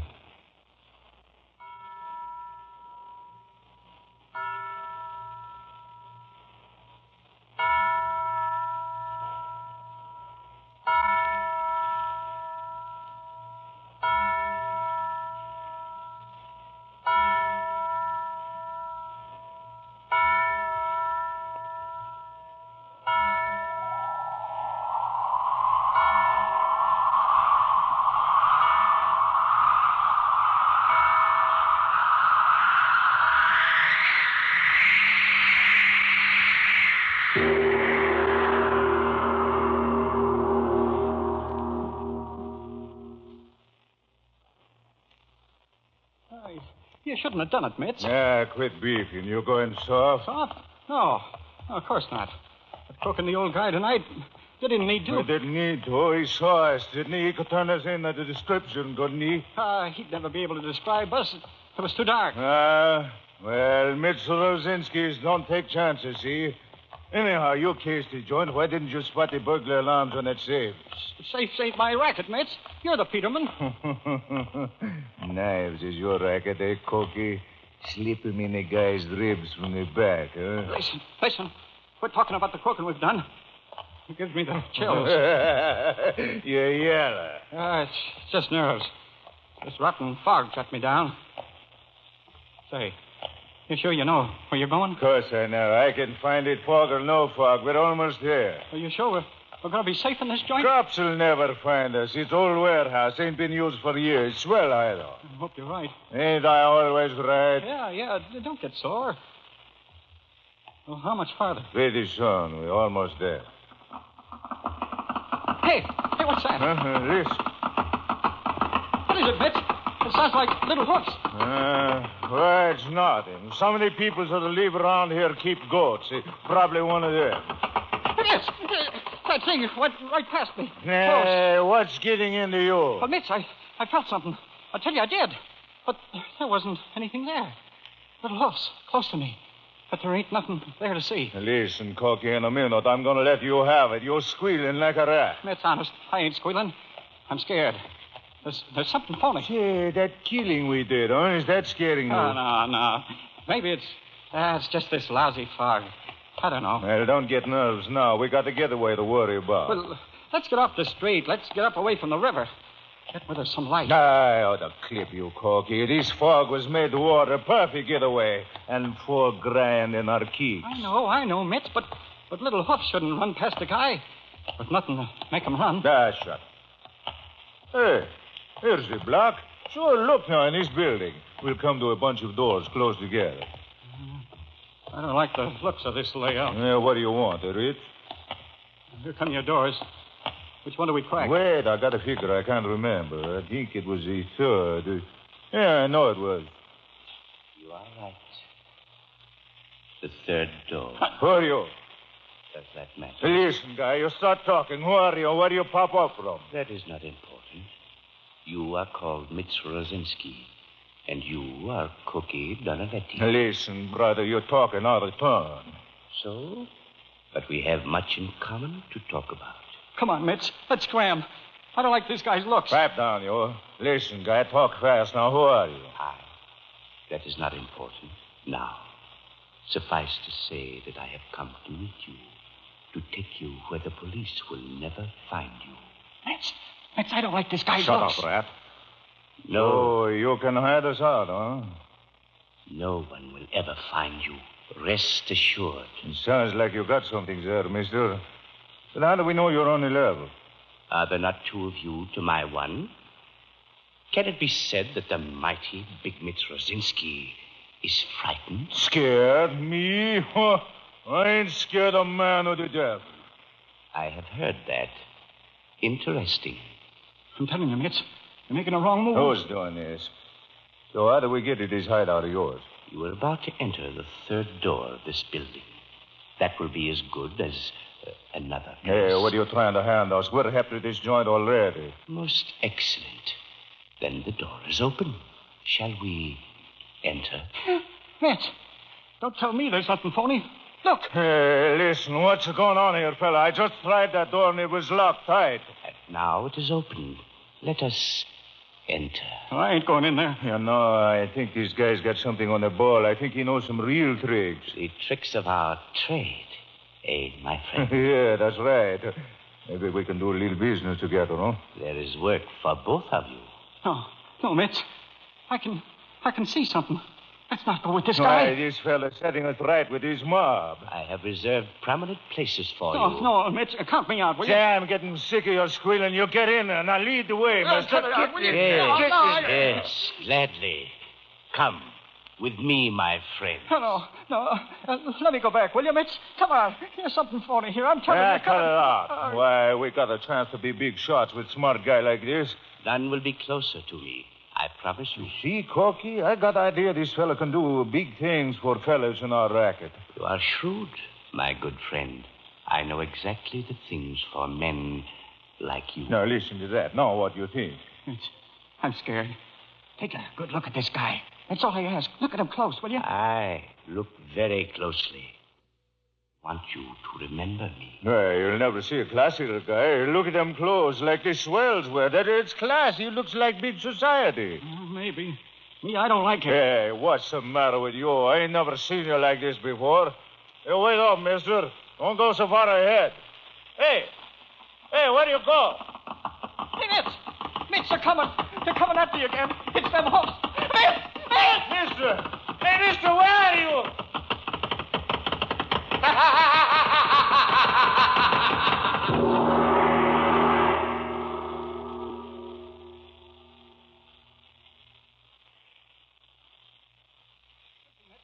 Let's get out of here, will you? Hey, Mitch, where are you? Quit your whining. I'm willing to get out of here, but I can't see in the dark. I'm no cat. Oh, light a match. Here, I got one. Never mind. I got a little flashlight. Ain't much good in this barn. No. It is a feeble light. You? Where do you come from? I had not left. It's him. He's a phony, I tell you. Who are you? Where do you come from? I have always been here, watching your interesting partnership. There's something phony, Mitch. Let's scramble. I think maybe you're right, Corky. Hear me out. Did you not know that I have long considered myself a silent partner in your enterprises? What do you mean? This hour shall see my partnership become active. I have joined you, my very dear friends. No, go away from us, will you? Leave us alone. Tell us who you are. I have had many names. What does it matter? What would my name mean to you? Yet, I have told you, we are partners. Tonight, our partnership will be consummated. I will show you how strongly it can be welded. Remember the first job you did together. That's it, pal. Say, jimmying a window is a cinch for you, ain't it? You said something that time. Boy, you're sure going to be glad you teamed with me. We'll make some real dough. Yeah, better be careful on this job, though. Careful of what? This old bird ain't going to give us any trouble. I know, but we got to make him talk. And we can't have a lot of racket. Yeah, we can find his roll all right. Probably he hides it in his mattress. No, I went through this joint when he was out the other day. Couldn't find a thing. So you called me in, eh? Smart boy. Here we go. Quiet. When we get in, I'll jump him. Where is his bed? In his room? Just to the right of the window. There's only one room in the shack. Okay, come on. Who's there? Who's there? Shut up or I strangle you. That a boy, Mitch. Now, listen, guy, I'm going to let loose of you, but remember, when you body you and you're dead, and remember now.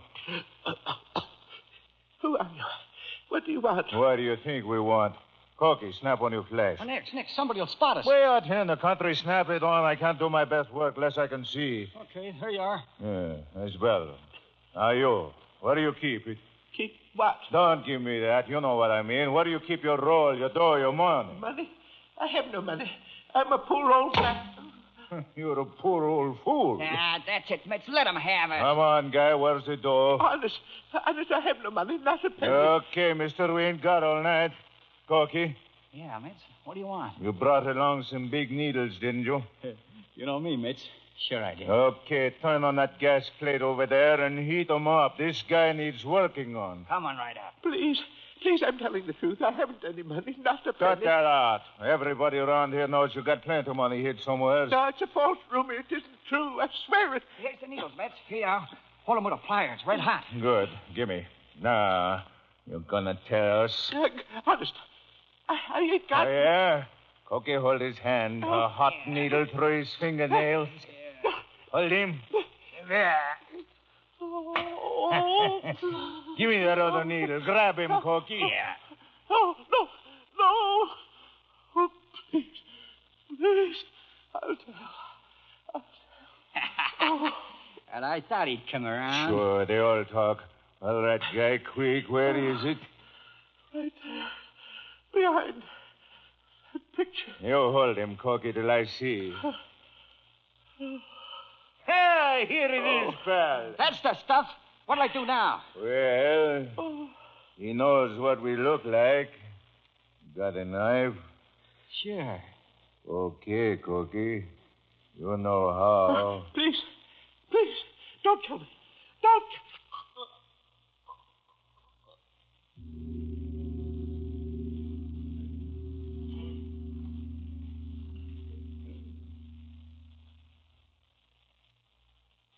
Yes, that was a splendid beginning to our partnership. A very well-handled job, and profitable for you, wasn't it? Who told you that? How'd you know about that job? How do I know? But I was there. I watched you. Mitch, I'm scrambling out of here. I'm going to run. No, my friend. You will not run. Instead, we will look at more of our partnership records. We must have a full accounting. Mitch, I'm scared stiff. Hey, mister, where do you hear all this? I know so many things. Why, don't you remember?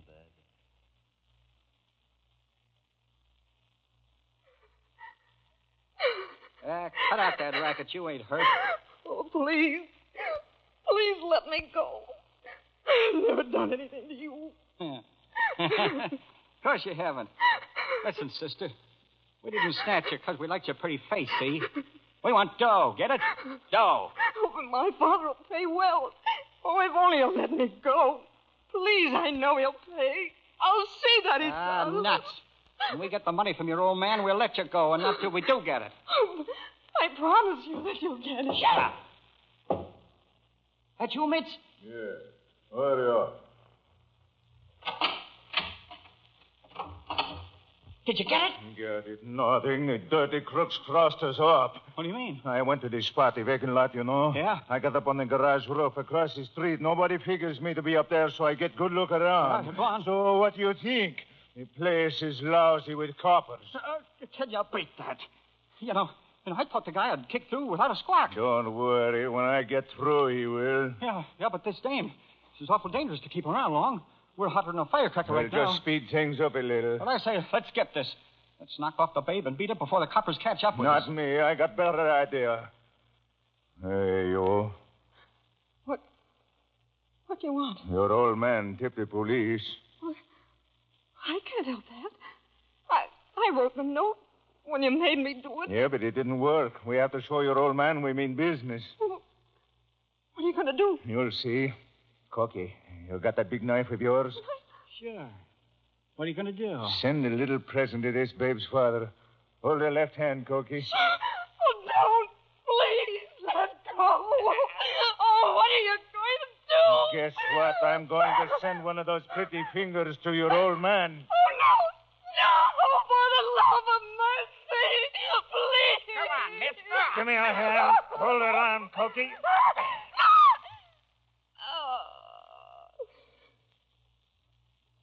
Hey, what happened to her? Yeah, she's just passed out. There we are. That'll make the old buzzard think. Hey, Mitch, that ring on that finger. Let's keep it. It's worth real dough. Nothing doing. Her old man will never recognize the finger without the babe on the other end of it. But he will recognize that ring. He'll know we're not fooling now.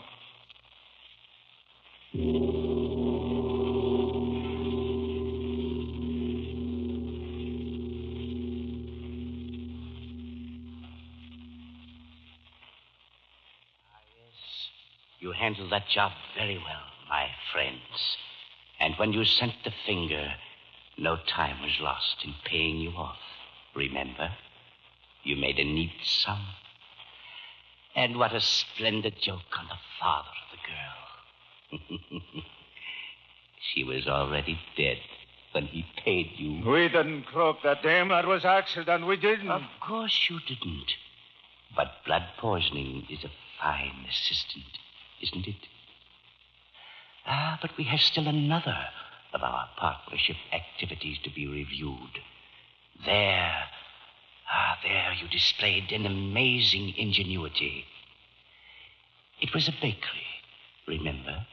A small bakery. One man ran it, a stolid old German. Too stolid, remember? But you beat him. He got nothing for his stuff. That'll hold you. Give us a battle, will you? Why not? You're asking for it, huh? Skip it. Let's get going on this safe. Yeah, but I'd like to give this mug the works. I know, but there's 25 grand in that safe. Unless the newspapers are kidding us. Let's get it. Come on. Think we won't? Where's the soap? Huh? Well, don't ask me. I don't pack your rig. Hey, Corky, we ain't got a bit of nitro. How are we going to blow that safe? Oh, Mitch, don't tell me we're stuck now. No, we ain't stuck. Let's go talk to our friend. Hey, you. We ain't got time to fool with that. Dry up. I know what I'm doing. Hey, honey, you want the combination to that safe, and quick. What for? That safe is empty. What are you handing me? Listen, we'll read the papers. You had a ticket on a horse that ran third in the sweepstakes, and they paid off 25 G's. You cashed your check and put the dough in that safe. We saw it in the papers. Now, what do you say? I said you Schweinhund. Give it to him, Mitch. You're a tough guy, huh? Look, do you give us that combination, or do we go to work on you? I don't talk. Say, you've been making donuts, huh? Frying them in that oil, huh? I do not talk to you. No, that grease looks pretty hot. It's bubbling. Do we get the combination, or do I drop a little of this grease on your neck? You do not scare me. Scare you? Hey, you lug, I'm not trying to scare you. Cookie, here, stretch this guy out on the table. He thinks I'm kidding. Yeah? He's going to be awful surprised. Yeah. Come on. Give me a hand, Mitch. Come on, this guy's heavy. Hurry. Someday for this you answer. Yeah, we'll answer when we're spending your dough. Hold his head over here, Corky. Don't stall. Let him have a dipper full in the face. That ain't polite, Corky. Let's show the gent how we're going to entertain him. Here, you look. Look at that. Scalding hot. Nice, huh? How'd you like some of that on the back of your neck, huh? You gonna give us the combo? I give you nothing. Oh, well, here, let me get a dipper of this stuff. Now, let's just drop a few little drops on your neck like this. Oh. That ought to loosen up your tongue, sort of oil it, you might say. Well, how about doing a little chattering? Or should we stick your face in it? Diane, I tell you nothing, Schweinhund. Give him the works, Mitch. He asked for it. All right, mister. Now, let's do this slow, and any time you want to quit, just say so. Diane, I don't talk. Diane. Okay, then let's get a little taste of this hot grease. And we do this slow, see? We push down your bullhead. Down. Little more. Gonna get a taste of that grease soon. Oh, don't do it. Don't do it. God in evil, don't do it. Oh, you ready to give us that combination, huh? How about it? Hey, Mitch. It was too rough. Look, the guy can't talk. He's fried. He can't talk? Well, of all the dirt, that rat. He should have talked before I shoved his face in that stuff. It's too late now. Yeah, too late. He can't give us that combo. He can't talk. But it ain't too late for this guy to find out you can't cross up Mitchell Rosinski. I'll show him. Get out of the way. Let me get a shoulder under that guy. What are you going to do? What am I going to do? This guy was so anxious to fry. Okay, so he'll fry. Open that oven door. This'll teach you to cross me. Get in there. Yeah, you can't make it, pal. You can't, huh? I will make it.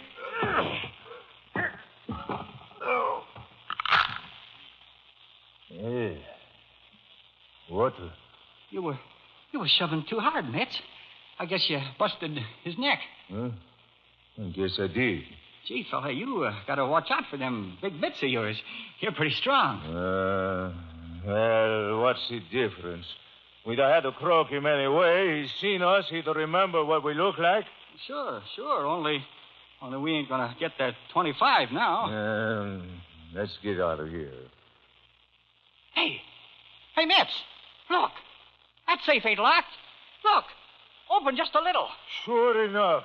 That's a good one. Let me at it. Here it is, Mitch. It works. And some more cash, too. Ah, boy, we're in the dough. Sure we are. Let's get going. Okay. Have a donut, Cokie.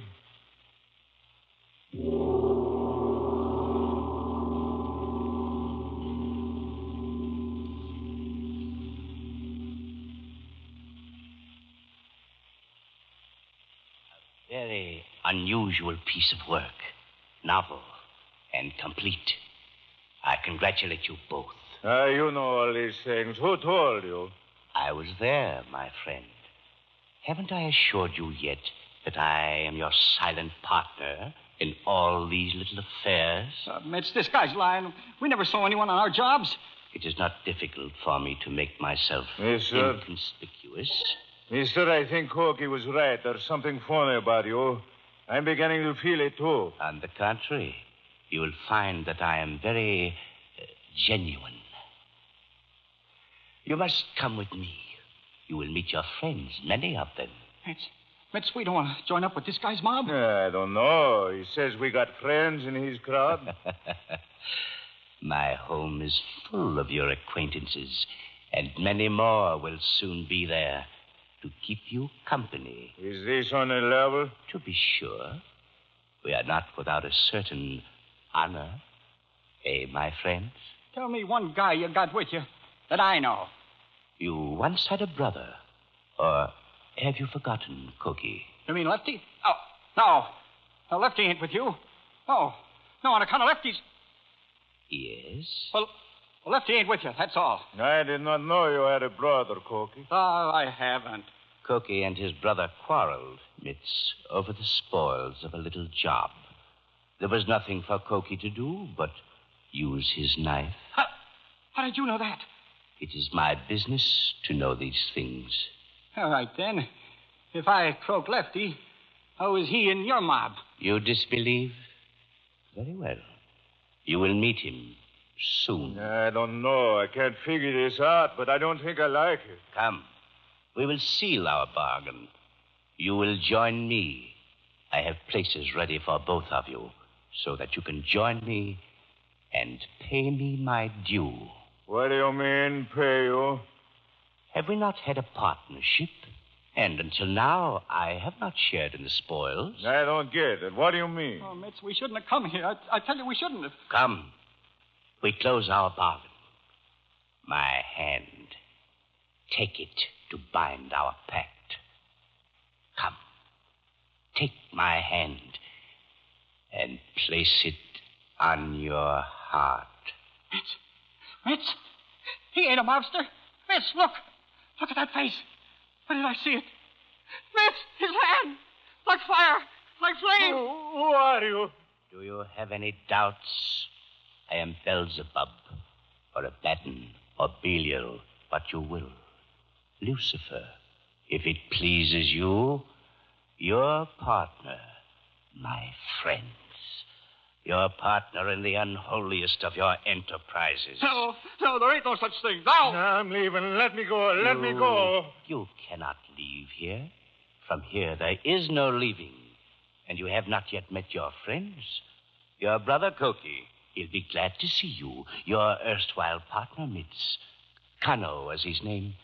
The marks of your huge hands are still on his throat. No, that ain't so. I didn't croak him. I don't know what you're talking about. No? He knows, though. Oh, bring me my light. My dancing light. The light that flames and sears. Here are 2 black souls, coals for our fires. 2 hearts to redden the flames of Inferno. Who? The Master calls. The King of the Dark Angels.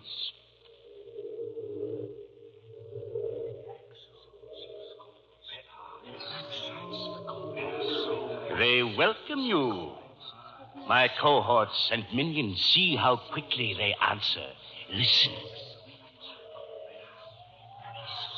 Ah, yes, they welcome you, my partners. Indeed, you are welcome. What is it? We're dreaming. Sure, that's what we're dreaming. Corky, look, it's red. All around us, look. The light's dancing. Corky, what is it? What is it? The flames. The flames of hell! The flames of hell! I know. You are most welcome, my partners. You are accepted into our confraternity, the confraternity of blood and blackness, of souls damned to eternal fires. Come, come, my friends. Hear my voice and heed it. Come, come. Yes. Ah, yes. Willingly you come. Come with me into the depths, where the flames are hottest. Come where you will be consumed entirely, and yet will never be consumed. First your hearts, red for the flames, then your night-black souls, fuel of the finest, fire of the finest.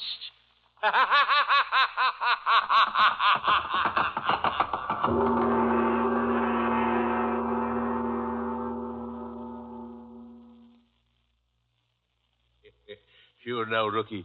Is the river bait getting too tough for you already now, huh? Well, no, sir. I'm sorry to call you, Sergeant, but I didn't know what else to do. That's all right, Nolan, me boy. I'd rather you'd call me than chance a mistake. Now, what is it? Well, a bum I picked up. Hysterical, babbling over a crazy story about... Where is he? The squad men took him in. He was raving. Drunk? Delirium tremens, huh? No? No, I don't think so. Let me show you. It's right down here. Yeah. Where are we going? Right here, this old warehouse. He was sleeping on the loading platform. Said he was waked by a bright red glow. Yeah? Go on. He said he looked in the window and... Well, I know this sounds kind of crazy, but he said he saw the devil. Huh? Yes, I know. That's crazy, but... Well, here's the door to the warehouse. Do they all go to the old warehouse? We take the third door. I wonder how the doors and back are. This ain't been open for months. Well, you can see that. Yeah, the back doors are the same. There are no windows. This loft was used for dead storage. Well, that red glow might have been a fire. Let's take a quick gander through the place anyway. Here, have you got a pass key? Yes. Yes, I have one, Sergeant. Wait a minute.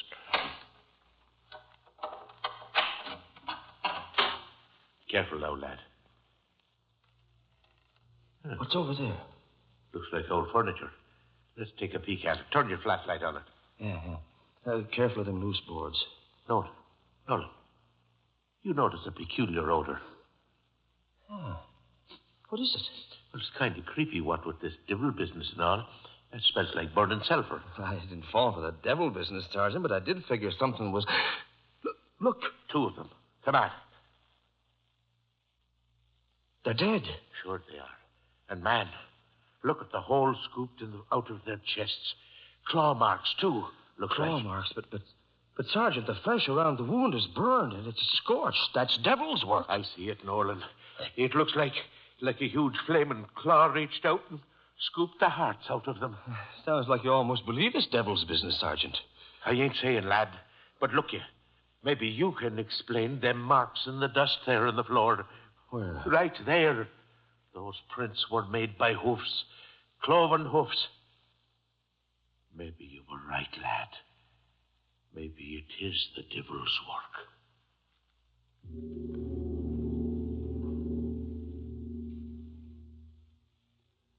Devil's Due, this evening's Lights Out drama, was adapted from the idea which won first prize in the Chicago American Lights Out contest. The idea was submitted by Fred N. France, and the adaptation was made by Hobart Donovan. Devil's Due was produced by Win Wright. This is the National Broadcasting Company.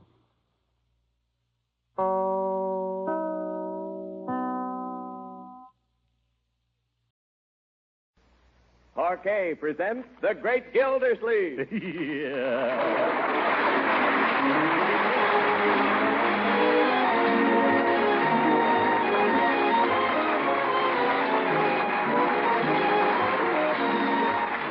The makers of Parquet Margarine present each week at this time Harold Perry's The Great Gildersleeve, written by John Wheaton.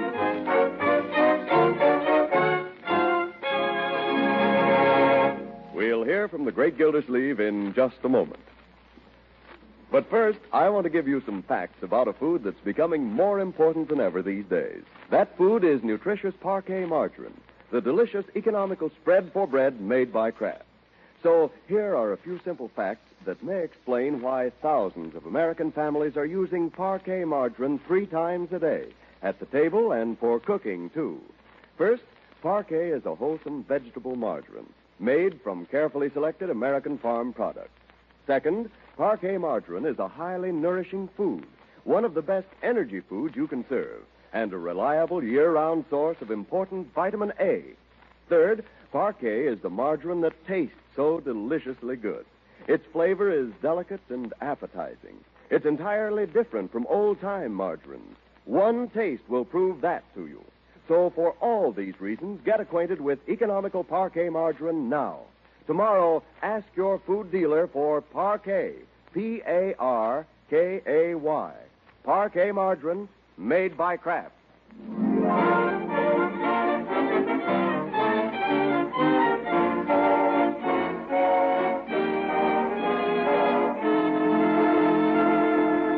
Now let's join our friend, the great Gildersleeve. We find him in the land of Nod, sleeping the sleep of a man who has put his car up on blocks, bought his full quota of war bonds, and saved 4.5 pounds of bacon fat.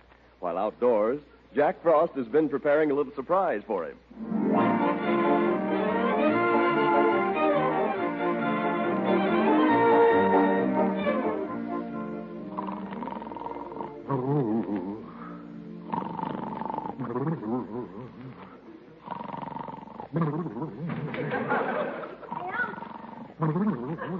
Uncle Mort!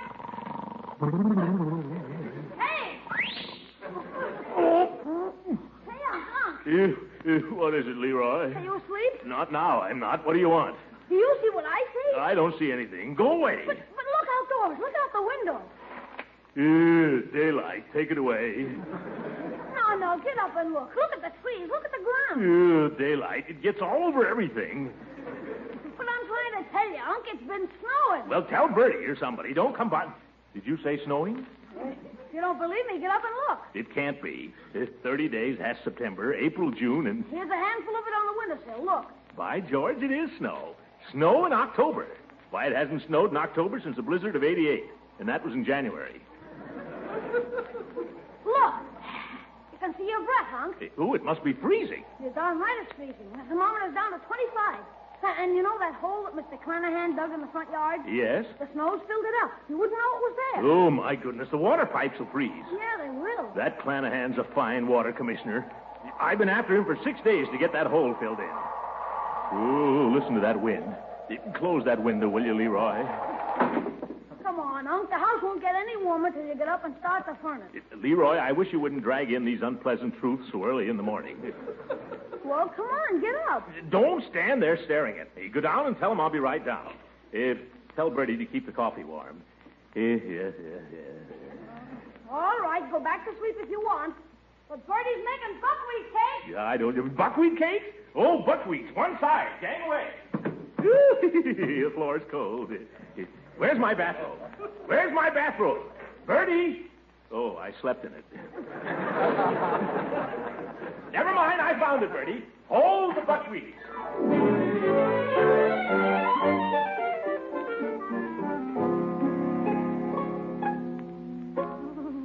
More coffee, Uncle Mort? Thank you, my dear. Pass your cup, will you? Hold it still. I can't. I'm shivering. I'll hold it, Mr. Gildersleeve. Ooh, that's worse. Grab at somebody. I'm sorry. I'm all over goose pimples. Why don't you go put a sweater on, Bertie? I got on so many sweaters now I can hardly bend at the elbow, and my teeth chattering like a pair of dice. Yeah. Marjorie, take a look at that thermometer there, will you? I can tell you from here, Uncle Mort. It's cold. Yes, we'll have to do something about this. While you're up, my dear, hand me a cigar, will you? What do we do, all sit around it and warm our hands? No, Leroy. We go out to the garage and we bring in some firewood. And I do mean you. Oh, me and my big mouth. I'm going to call up Clanahan right now before those water pipes freeze. Better put your rubbers on, Leroy. That snow's wet. Oh, I don't need any. Put your rubbers on, young man. Hello. I want to speak to Commissioner Clanahan. He won't be in? A fine water commissioner he is. And you can tell him I said so. The commissioner is not expected in today. And if anything happens to those pipes, it's on him. Oh, Leroy, close the door. As soon as Leroy comes back, I'll go down and see if I can start old Vesuvius. Bertie. Yes, sir? Bertie, have you ever had any acquaintance with a furnace? Oh, I know how to work it. You just fiddle with that little doohickey out in the hall. But that was last year. Last year we were burning oil. With coal, there's a little more to it. Oh, It's nothing difficult, you understand. I think you'd be very good at it. thank you. Anybody who's as good as you are with a shovel. Oh, the shoveling. Well, that comes into it. But it's not all shoveling. Well, I don't know about that. I know how to run that doohickey. I ran it last year. That doohickey is called a thermostat, Bertie. I wanted to speak to you about that. As I remember it, you ran it last year at about 80. You said 70. Yes, and I used to set it at 70. But the minute I got out of the house, you sneaked it up to 80. Well, sometimes it gets colder than others. Now, this is serious, Bertie. This year we got to save fuel. The temperature is going to be set at 65 degrees, and that's where it's going to stay. 65?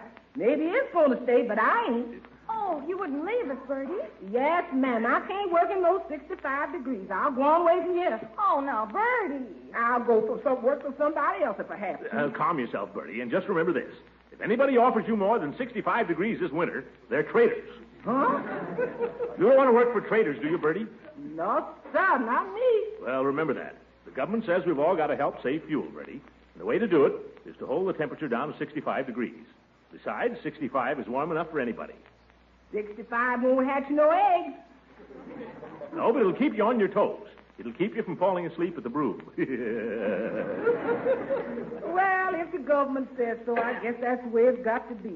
But if it's all the same to the government, I'm going to buy me some woolies and sew myself into them. I'm going to start looking at fur coats. Fur coats? Oh, brother, there we get into inflation. Oh, that's Leroy. Huh? He's probably got his arms full. Yeah. I'll let him in. Yeah. Oh, close it, Leroy, close it. Here's the wood. Where'll I put it? On the dining room table would be very nice. Wise guy. Quick, move the fire screen, Bertie. There. Can I light the fire on? Before we do that, young man, let's get down the cellar and start the furnace. I want to teach you how to take out the ashes. Holy smokes, do I have to do all the work around here? Oh, no. I don't see what you had to go and change the furnace to coal for anyway. The oil was working all right. There wasn't any ashes. You didn't have to get up in the morning and shake it. It never went out. It was swell. It was swell, all right. It was a comfort and a convenience. But we're going to have to give up our conveniences, Leroy. There isn't going to be enough oil to go around this winter. That's why we're burning coal. It doesn't have to come so far, so it's easier to get. Well, it's no easier for me, I can tell you that. Look here, young man. You want to help in this war, don't you? Well, sure I do. I'd go right out and join the Navy. They'd let me. Why, so would I. Me too. Did I say that?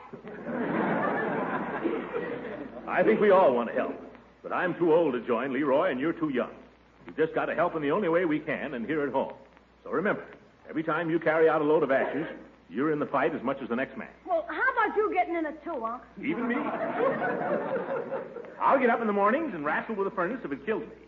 And I don't have to tell you, young man, when Uncle Throckmorton gets up off his pants, this country is really all out. Put it there, Unc. Yeah. Let's go down and shake the insides out of that furnace. Very good.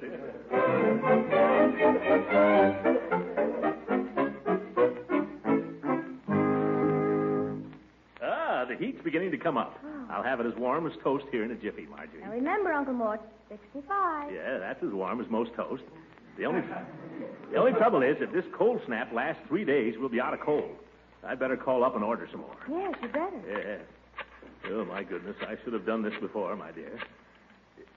Hello? It's Summerfield Coal Company.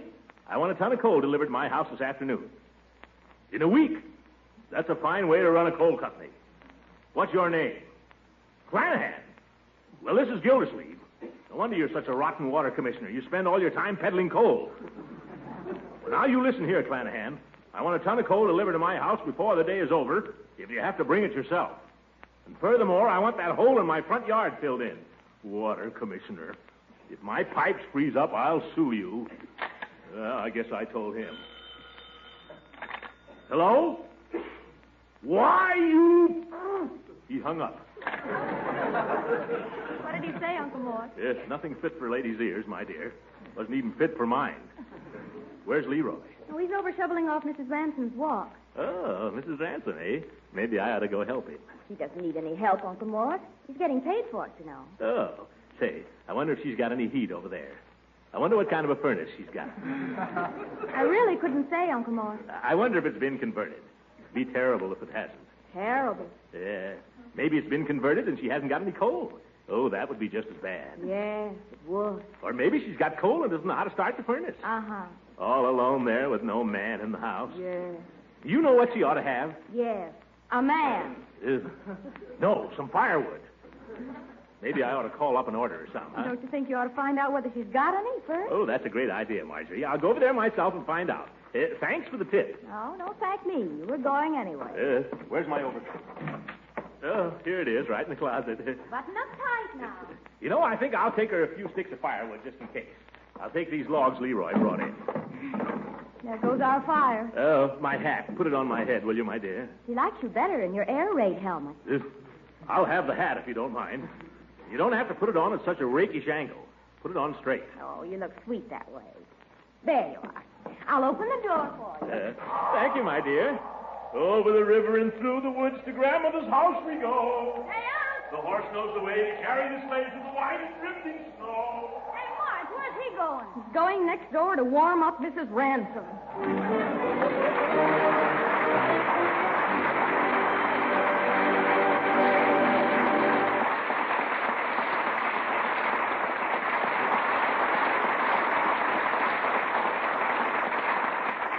The Great Gildersleeve will be with us again in a few seconds. Meantime, plenty of energy is mighty important these busy wartime days. For hard work, yes, and for hard play. Of course, energy comes from the foods you eat, so it's important that you know which foods provide the most energy. Now, one of the very best energy foods you can serve, and one that's economical too, is delicious Parquet margarine made by Kraft. That's a good thing because Parquet margarine is a 3 times a day source of important food energy. Parquet is a grand tasting spread for bread, rolls, or toast, at breakfast, lunch, or dinner. It's a real flavor shortening for baking better tasting pastries, cakes, and cookies. Parquet is grand for pan frying, too, because it doesn't spatter or stick to the pan. And besides furnishing energy, every pound of Parquet margarine provides 9,000 units of important vitamin A. So why not give delicious, economical Parquet margarine a try in your household? Remember, it's Parquet, P-A-R-K-A-Y. Parquet margarine made by Kraft.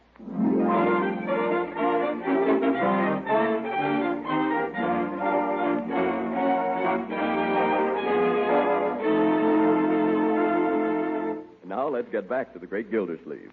Like an angel of mercy with an armload of wood, he trudges up the walk to the Widow Ransom's door, where whom should he meet but Hooker. Gildersleeve, what mischief are you up to? The same mischief you're up to, Horace. I merely came over to make sure Mrs. Ransom has enough heat. Yeah, so did I, and I've got some logs here to prove it. I brought her a hot water bottle, so there. Why don't you just go home, Judge? I'll take care of this. Oh, no, you won't.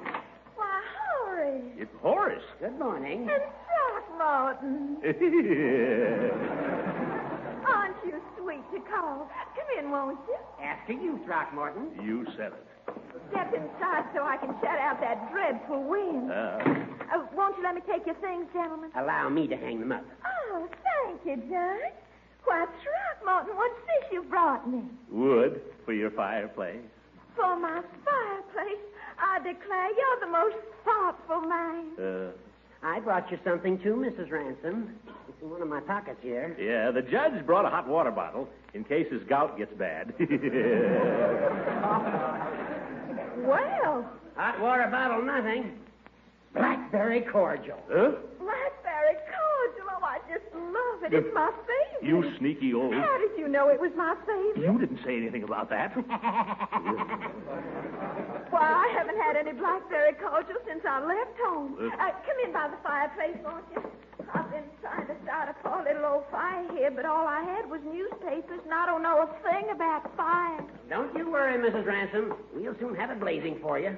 Let's have those logs, Gildy. Wait a minute. They're my logs. No, Horace gets to lay the fire because he brought the cordial. Oh. I declare I don't know what I'd do without you boys, because I'm just about frozen to death here. I haven't any furnace. I haven't any coal. You haven't any coal? No. I just never thought to order any, and I don't know what I'm going to do. I'll tell you what you're going to do. You're going to come over to my house. You're going to have lunch and dinner with us and spend the night. If Margie will put you up. Oh, Throckmorton, you're so masterful. Oh, am I? Well, I hope you have a good time, Leela. Yes, she will. Been some time since I've enjoyed a sample of Bertie's cooking. Yes. She's a fine cook. You're wasting your breath, Hooker. Of course, I haven't got any heat in my house either. But I dare say I'll get along. Yeah, I dare say you will. Oh, you poor thing. Throckmorton, did you hear that? The judge hasn't any heat in his house either. That's a shame. I know. Let's make it a house party, shall we? Oh, how about it, Judge? All right with me if it's all right with Gildy. Oh, he'd love to have you. I know he would. Just the three of us. We can have more fun. Oh, fudge. Fudge. We'll make fudge. And full taffy. Wonderful. Throckmorton, you think of the best party. Yes, don't I? All right, Hooker, you can come to lunch, but that's all.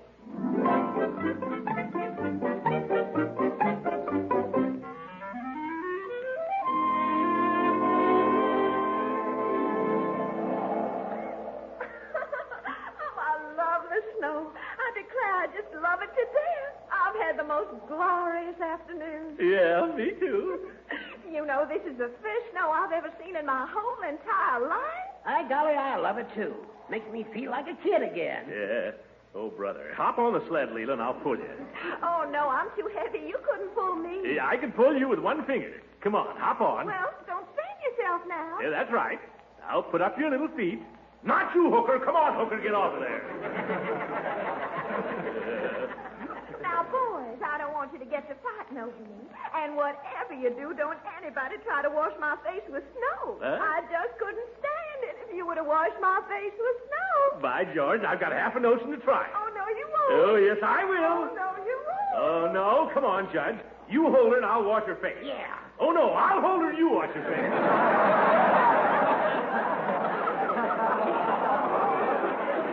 Oh, no, you won't. Oh, yes, I will. Oh, no. You'll have to catch me first. Yeah.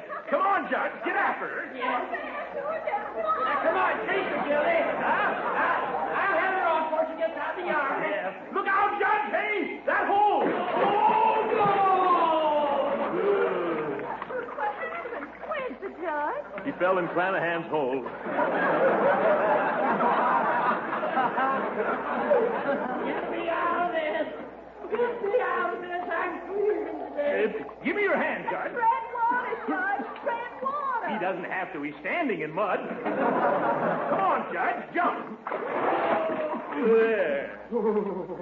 Oh, it's cold. Oh, Judge, you're just a mess. Now you better run right in the house before you catch your death. Yes, come on in.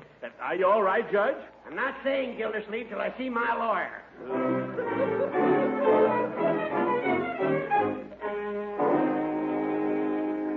Poor Judge fell in a hole.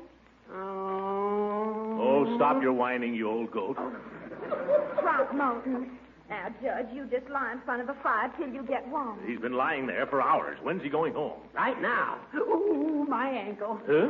Oh, I'm afraid I've done something to it. Oh, so it's your ankle now, is it? Yeah, I can't stand on it. Ooh. Oh, you poor child. Oh, the poor widow fellow. Witchy, witchy, witchy, witchy. Oh, well, maybe that's the drugstore with the camp oil. I'll go. Hooker, you're an old fake.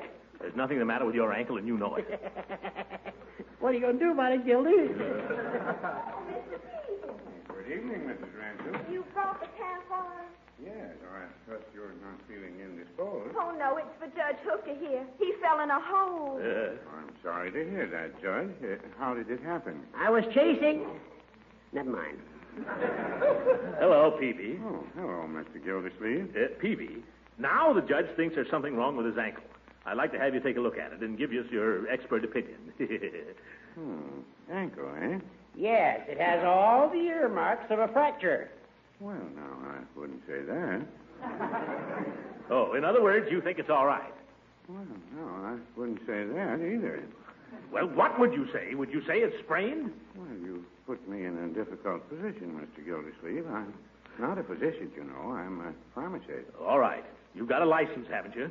Well, I'm a notary public. That's better than nothing, isn't it? Well, no, I wouldn't say that.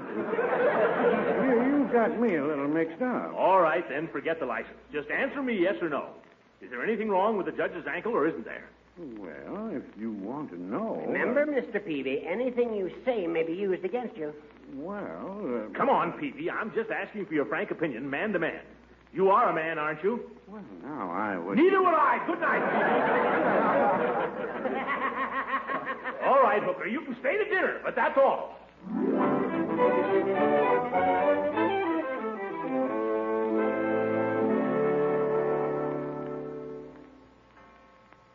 My goodness gracious, 11 o'clock. 11? Oh, shank of the evening, Leela. Why, Marjorie isn't even in yet. I must get my beauty sleep. You couldn't be any more beautiful than you are, Leela. That's true, Judge, but brother, is it corny? Now, Throckmorton. Huh? But I really should be starting for my little old trundle bed. Yeah, so should Hooker. Oh, I think I hear Marjorie outside. Shut the door, my dear.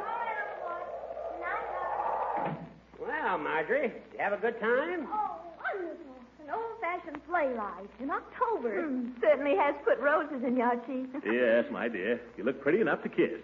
In fact, you look as if you had been. Oh, well, the Lord, what sharp eyes you have. Yeah? Well, I've got an early day tomorrow, so if you don't mind, I'll say good night. Good night, Judge. Good night, Marjorie. Good night, Mrs. Ransom. Good night, honey child. Good night, Uncle Morris.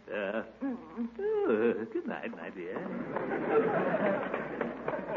Sorry I can't drive you home, Judge, but I put my car up on blocks. That's all right, Gildy. I'll get home somehow. Oh, now you can't go home tonight with that ankle.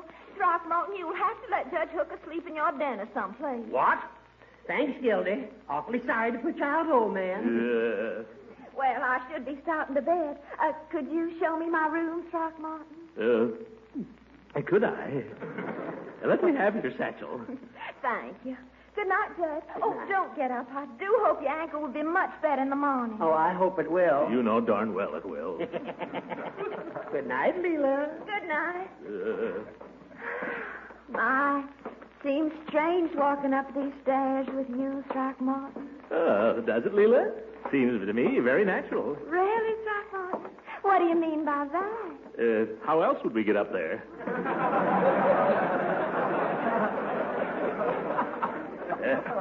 Here's my room, Leela. I mean, your room. Oh, what a nice room. Yes, I put the bath towels here, and here's an extra pillow, and here's a nice warm quilt, and then in case it really gets chilly, What? I put an electric heating pad in your bed. Well, that's just the sweetest thing I ever heard of. If there's anything else you need. Oh, I've got everything in my little bag, thank you. Oh, well, then, good night, Leela. Good night, Throckmorton. Sure you don't want me to tuck you in? Why, Throckmorton, you devil, you. I was only joking, of course.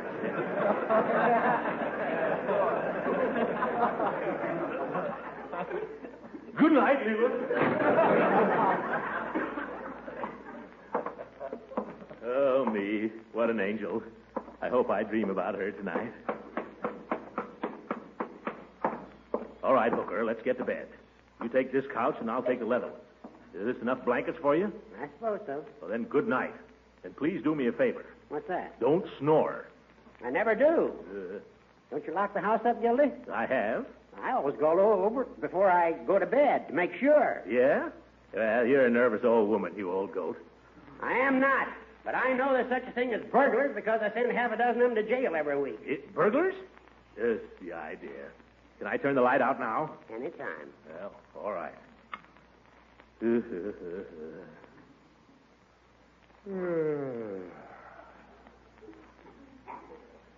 Oh, Gildy. What is it? Aren't you going to tuck me in? Oh! I'll break your other ankle, Hooker. Now get to bed. The idea. Old goat.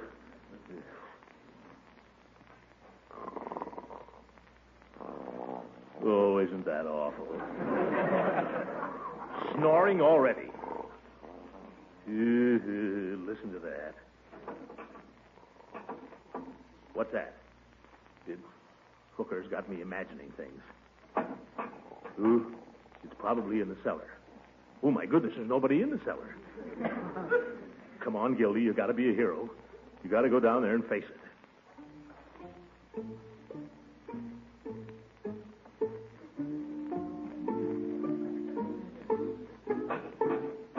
Oh, by gosh, it is a burglar, all right. He's trying to get in that cellar window, right over there by the furnace. But I'm ready for him. When he comes through, I'll hit him with his poker. Aesop, quiet. Shh, quiet, cat. Aesop, go away. Shh. Oh, here he comes. Whoa! Landslide! Help, Burger! What's going on here? You wasn't cold, didn't you? Clanahan! You've been after me all day. You and the whole town. Well, here's your coal. You can dig yourself out in the morning.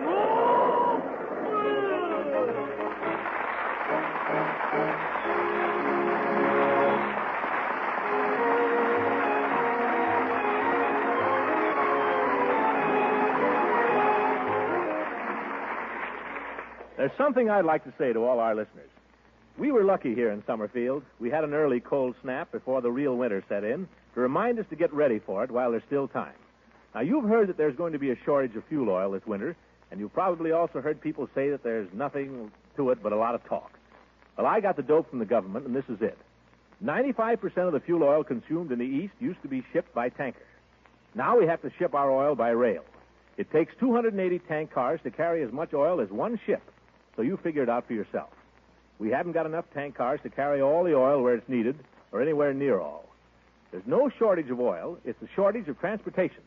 That's why the government is telling you to convert your furnace to coal if you can. They're just trying to keep us warm, folks. And if we got any sense, we'll get going right now and do what they're telling us. Have our heating plants checked, insulate our houses, put on weather strips, anything that'll save fuel. If you haven't got the cash for it, you can borrow it from the FHA. It's really an investment, not only in improving your house and keeping your family comfortable and healthy, but you'll get some of it back in savings on your fuel bill. And you'll know that you're doing something to help our Army and Navy win this war. If that doesn't give you enough of a glow to keep you warm throughout the winter, remember, it's going to be a heck of a lot colder in Russia. Good night, ladies and gentlemen.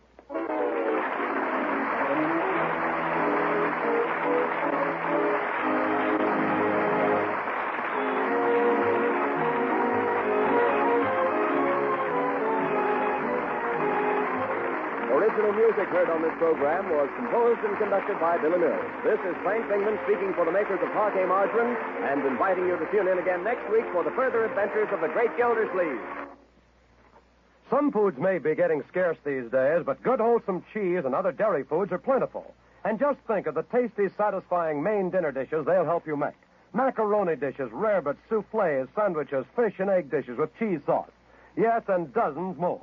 With cheese dishes becoming so important in your menus, you should know about Pabst-Step. Yes, Pabst-Step, the delicious golden cheese food of 100 different uses. Pabst-Step is a very special cheese food in many ways. Pabst-Step slices so neatly, spreads so easily, it's grand for sandwiches or snacks. Pabst-Step melts and blends so smoothly you'll prefer it for cheese sauces, all kinds of cooked cheese dishes. Pabst-Step is nourishing, too. It's a fine energy food rich in milk nutrients and easy to digest. So stock up on Pabst-Step now. Your food dealer has it in the distinctive round, flat package. Remember, it's Pabst-Step, Pabst-ETT. Pabst-Step, the delicious golden cheese food of 100 uses. This program reached you from Hollywood. This is the National Broadcasting Company.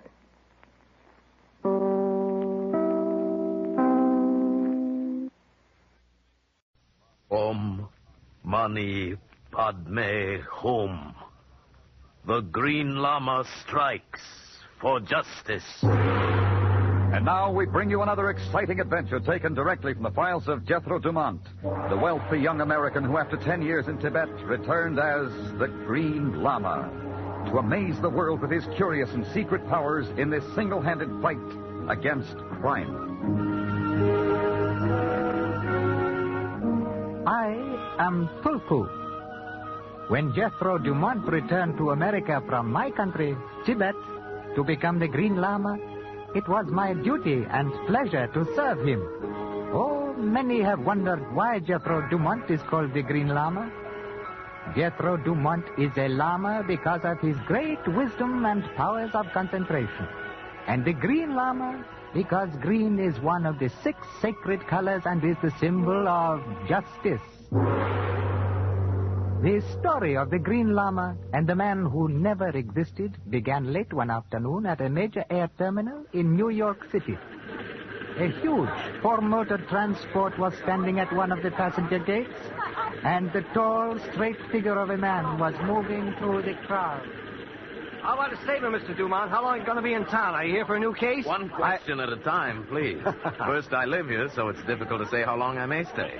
Secondly, I know nothing of a new case, as you call it. Telephone for Mr. Jethro Dumont. Oh, excuse me, please. There's a call for me. Oh, sure. Exalted one, wait for me. Tulku, my friend. Oh, welcome home, Llama. Tulku, this is Mr. Howard Crane, Daily Gazette. Dumont, room 5 in the How do you main do? lobby, please. I'll talk to you later, Mr. Dumont. Yes, thank you. Come, Tulku, my friend. Oh, I still don't understand your newspaper men. Frankly, Tulku, I don't always understand them either. Excuse me. This is Jethro Dumont. Jethro, thank heaven I've gotten in touch with you. Professor Hendricks. Yes, well, Jethro. It's been a long time. Jethro, let me talk, please. I may not have much time. I need your help. Anything you ask, my friend. I had intended to just disappear, but for Marta's sake, I must fight this. Jethro, I must see you at once. But if anything should happen to me first, Kul Khan will tell you. I've sent... Hendricks. Hendricks. And that's why I thought we'd come straight to the apartment, Tulku. But that's the 6th phone call without getting any hint of where Hendricks was when he phoned. May Tulku make humble suggestion? Of course, Tulku. What is it? This Professor Hendricks was an old friend of yours, Well, the lamas of Tibet who have gone through the ordeal of silence, and this includes you, exalted one, can use the Duk-Tak ritual, which enables one to see with the mind's eye a friend who is at a great distance. Yes. I'll get it, Tulku. Hello? That's you, Mr. Dumont? This is Sergeant Whalen. Yes, Sergeant. We just found a guy on the street with a bullet through his head. Oh? There ain't a bit of identification on him anywheres except a piece of paper with your name and phone number on it. Know anything about it? I might, but I'd have to see him first. Yeah, that's why I called. How about meeting me at the morgue? All right, I'll be there in 10 minutes, Sergeant.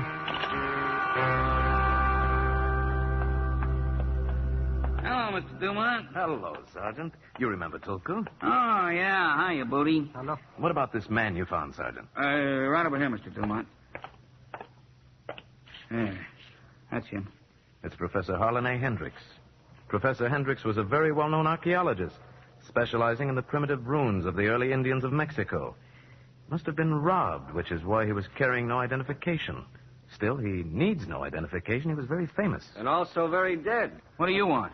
Nothing from you. My city editor told me to keep an eye on Dumont and I'd get a story. Crane, did you ever hear of a Professor Hendricks? No. Oh, well, I guess there's nothing to do but get on the phone and see what else I can dig up on this Hendricks guy.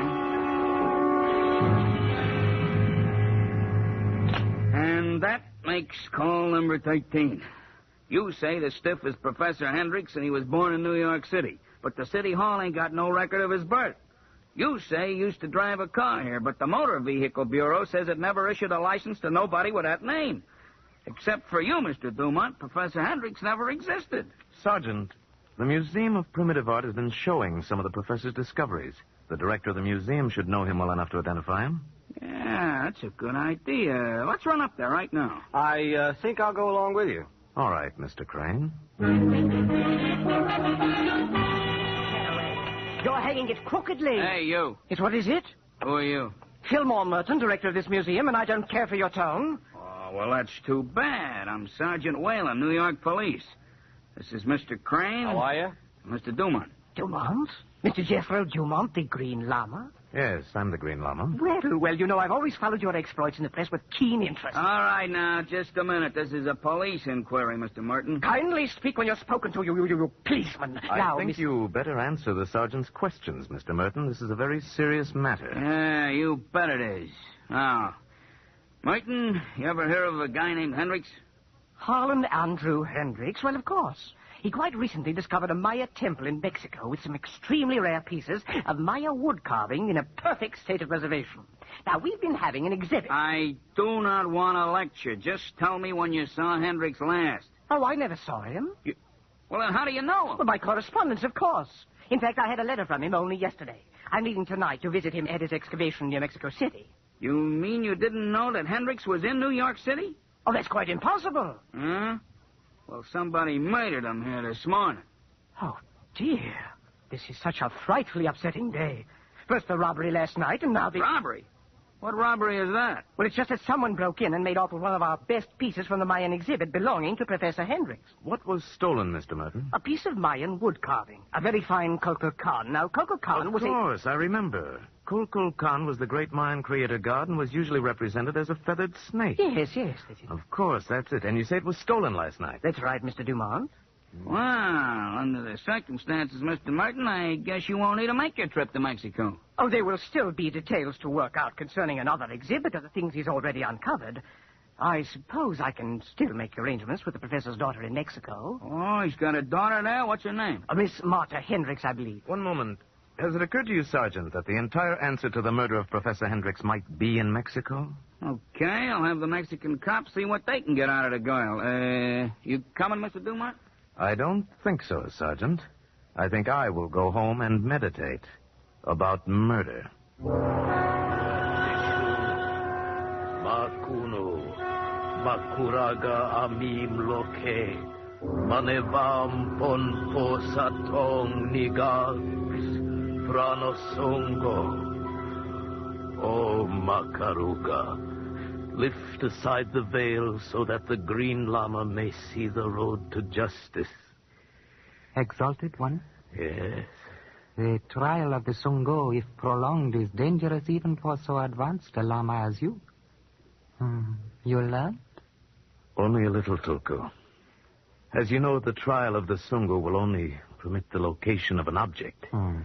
By concentrating on the Kukulkan, I saw a great excavation, and lying on a desk somewhere near, there was the Kukulkan. An excavation? Then it must be the one in Mexico where Professor Hendricks worked, huh? Yes, I think so. I believe Hendricks mailed the Kukulkan to himself. It is this wooden figure, Tulku, which in some ways holds the solution to the murder. Then the murderer will wish to reach the Kukulkan and destroy it. Yes. So the Green Lama must reach Mexico City and the Kukulkan before the murderer. It is written that each man's home is furnished with his own secrets. And therefore, much earlier, I took the liberty of packing your suitcase and making one reservation on the plane for Mexico City. Tulku, my friend, I don't know what I'd do without you. You always anticipate what I'll do long Tulku. Someone visits our humble home without benefit of door. That was the warning bell from the window in the north bedroom. We must welcome our guest, Tulku. Turn out the lights. It is truly written that darkness makes the best armor for the unarmed man. I'll stand by this door and you take that one, Tulku. It is done. Om Mani Padme Hum.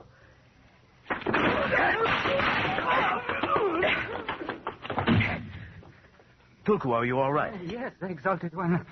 But Tulku is most embarrassed. I reached for him, but managed to get only his gun. Oh, it's all right, Tulku. It was enough to make him fail. And having failed once, my Lama, he will try again. Well, Mr. Merton, I was hoping this would be the plane you were taking. Mind if I join you? Well, Mr. Dumont, well, this is a surprise. I had no idea you were going to Mexico. I decided rather suddenly. Well, then this must mean that you're going to do something about the death of poor Professor Hendricks. I'm so glad.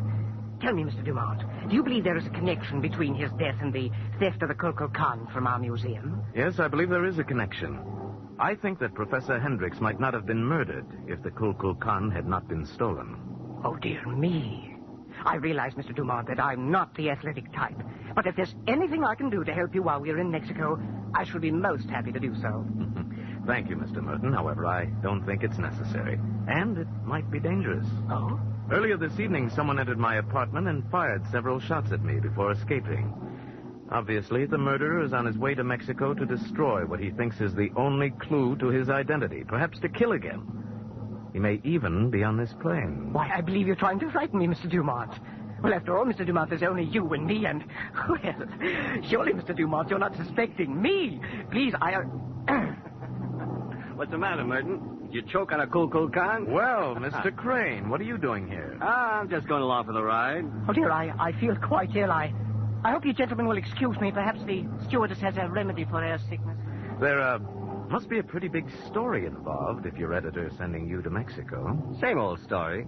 Of course, it'll be a bigger story if I should hit on the answer before the Green Llama does. How did you know I was going to Mexico City, Mr. Crane? Well, you know how it is. In a way, your racket and mine are alike. Oh? We both go around sticking our noses into business that doesn't concern us. I wonder which one of us will live the longest.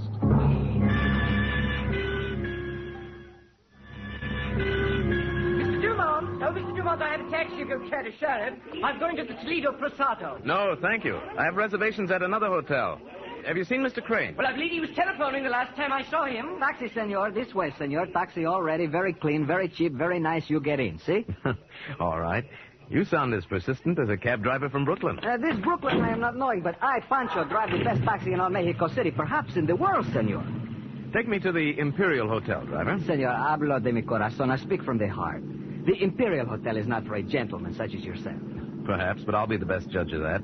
You just take me to the Imperial, driver. Si, senor, but Pancho is your friend. In all Mexico City, there is only one hotel at which the senor will be happy. So, muy pronto, I am taking you to El Capitan. Believe me, senor Dumont, you will live to thank me. Estudiante, atención. Senor Dumont is here. Welcome to El Capital, Senor Dumont. We have your reservation. The room is waiting. Reservation? But who made it for me? But you did, Senor. I myself took the call. Oh, I see. Your room, Senor, is 609. Pancho, clerk, where'd the taxi driver go? Oh, no, Senor. Taxi drivers, they are here today, gone tomorrow. Yes, but they seldom go without being paid. Perhaps he will remember later and return, Senor. In the meantime, your room awaits you. We, the El Capital, Senor, are proud to have as our guest the great and celebrated Lama Verde. I trust your stay here will be pleasant, Senor. I thought they'd have someone waiting up here for me, but I never thought it would be such a pretty girl. You are Mr. Dumont, aren't you? Yes? I'm Marta Hendricks. My father was Harlan Hendricks. Mm-hmm. Do you have any proof of your identity? I'm afraid I don't understand. Why should you ask me that? How did you know I would be here? Why, my father often spoke of you as his friend. He once told me that if I needed help to call you, and he gave me your phone number in New York. I see. When I learned that my father was dead, I called, and your friend Tulku said you were on your way here. I see. I'm sorry, Marta, if I seem suspicious. Mr. Dumont, I'm frightened. Just before I came over here to wait for you, someone called and told me to leave Mexico. How long ago did you receive the phone call? Oh, 30 or 40 minutes ago. That was about the time I was at the airport. Marta, did a package arrive today for you or your father from New York? Why, yes. There was an airmail package addressed to Dad, but I didn't open it. I didn't know then. Where is that package? At Dad's office out at the excavation. Mm-hmm. Marta, I think that package is the key to your father's murder. Oh. We have to get it before the murderer does. Come on.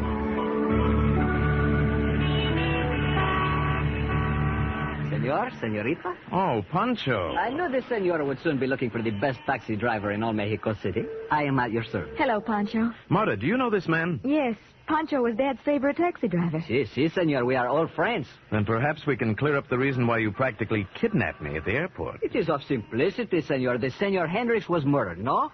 The Senor Green Llama wishes to catch the murderer, no? The Senor Green Llama is well known. Even the most ignorant peon here knows of his greatness. And he makes reservation at the hotel in Mexico City. Perhaps the murderer tried to kill the Senor Green Llama too, no? So Pancho and Senorita Hendricks fix him up at another hotel and fool the murderer. Just like the great Senor Felipe Marlowe I hear on the radio. He's clever, no? He's clever, yes. Marta, do you have a car? Yes. Good. Pancho, you can drive us to where Miss Hendricks keeps her car, and then you can do something else for me. I want you to go to the Imperial Hotel, where the murderer will expect me to be staying. Aha. If anyone phones me, you tell them that the Green Llama has gone to the Hendricks excavation. Okay. park here. Dad's office is down in the excavation, but we'll have to walk down. Good. Marta, is Pancho reliable? I think so. Well, either way, the information should reach our man. You think the murderer will follow you out here? I'm sure of it. He came to Mexico City to get that package, and he won't feel safe until he's destroyed it. You sound as if you knew who the murderer is. I think I do, but that's not proof.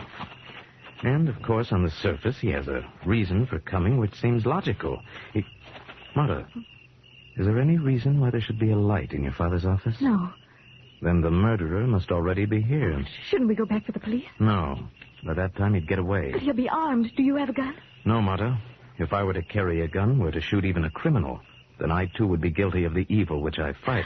Look, the light went out. He may have heard us. All right, keep quiet now and stay behind me. Stay where I got it covered.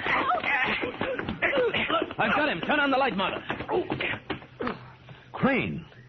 Dumont, I can explain everything. I'm sure you can. Who is he, Jethro? This is Mr. Crane, a newspaperman who seems to have taken up a sideline. I told you I can explain everything. Look on the floor, Jethro.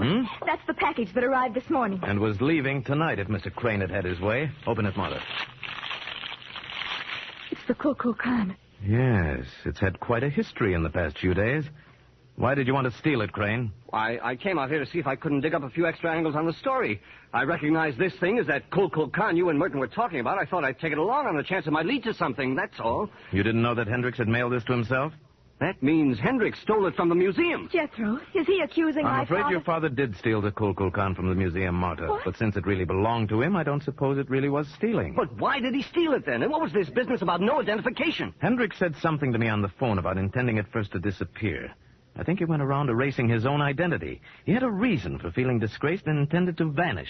Then, because of Marta, he decided to fight. That's why he was killed. And this carving of the Kukulkan is a clue? Oh, yes, the Kukulkan. Intricately carved out of hickory. A wood which the Mayans never knew. Hickory? Yes, this is a very clever copy of the original Kukulkan your father sent to New York. You see, someone was copying his discoveries and selling them as the real carvings. Oh, Jethro, this man... No, Marta. Crane isn't the murderer. He's just a newspaperman with too much curiosity. But I know who the murderer is, and I have known for some time. Yes. Yes, the so clever Green Llama, who knows all and sees all. No, don't move, any of you. Mr. Merton, what are you doing? I was wondering when you'd get here, Mr. Merton. I knew you had to try to get this counterfeit carving because it was the clue to your whole scheme. When Professor Hendricks took this from the museum to prove what you'd been doing, you killed him. But he'd already mailed it here. Yes, dear me, yes. I was quite perturbed when I discovered he didn't have it with him. May I trouble you to hand it over now? Mr. Dumont, why don't we just slap that gun out of his hand and... Please! I'm an excellent shot, Mr. Crane. Why, you are... Obviously. I must kill the three of you. But I must say that I feel quite faint at the thought. I'll bet. Mr. Merton, look at me. Now, please, Mr. Dumont. I will definitely not give you time to do any of those weird Tibetan things. Look at me. I shall fire at the first sign, really, I will. Mani, padne, Don't you come any closer to me. The Green Llama Stay away. strike. Stay away, you hear? Just Don't you come...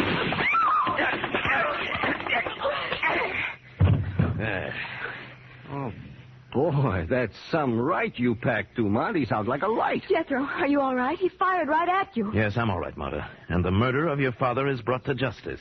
And all because of this little hunk of wood.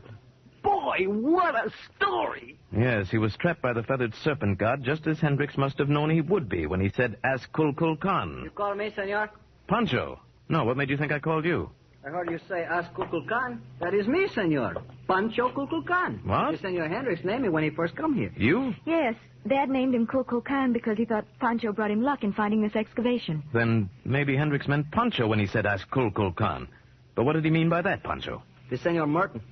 Senor Hendricks told me how this one was ruining his good name with the little wood carvings. Why didn't you tell me this before, Pancho? You did not ask, senor. Well, the next time I'll know better. Pancho, I think I'll let you deliver Mr. Merton to the police. It will be the great pleasure, Senor Green Llama. The Senor Merton hired me to bring him out here, and then before I could warn you, he struck me over the head with my own wrench, senor. This is the big insult. Jethro, must you go back to New York so soon? I'm afraid I must, Marta. But how can I ever thank you? You've been so wonderful. Oh, I've only done that which the Green Llama must continue to do. Jethro, there's no reason for me to stay in Mexico now. Maybe I'll come to New York soon. Yes. Why don't you? Until then, goodbye, Martin. Om Mani Padme Hum. The Green Lama strikes for justice. The Green Lama, starring Paul Frees, is produced and directed by Norman MacDonald. Tonight's story was by Jethro Dumont, as told to Richard Foster and William Froug.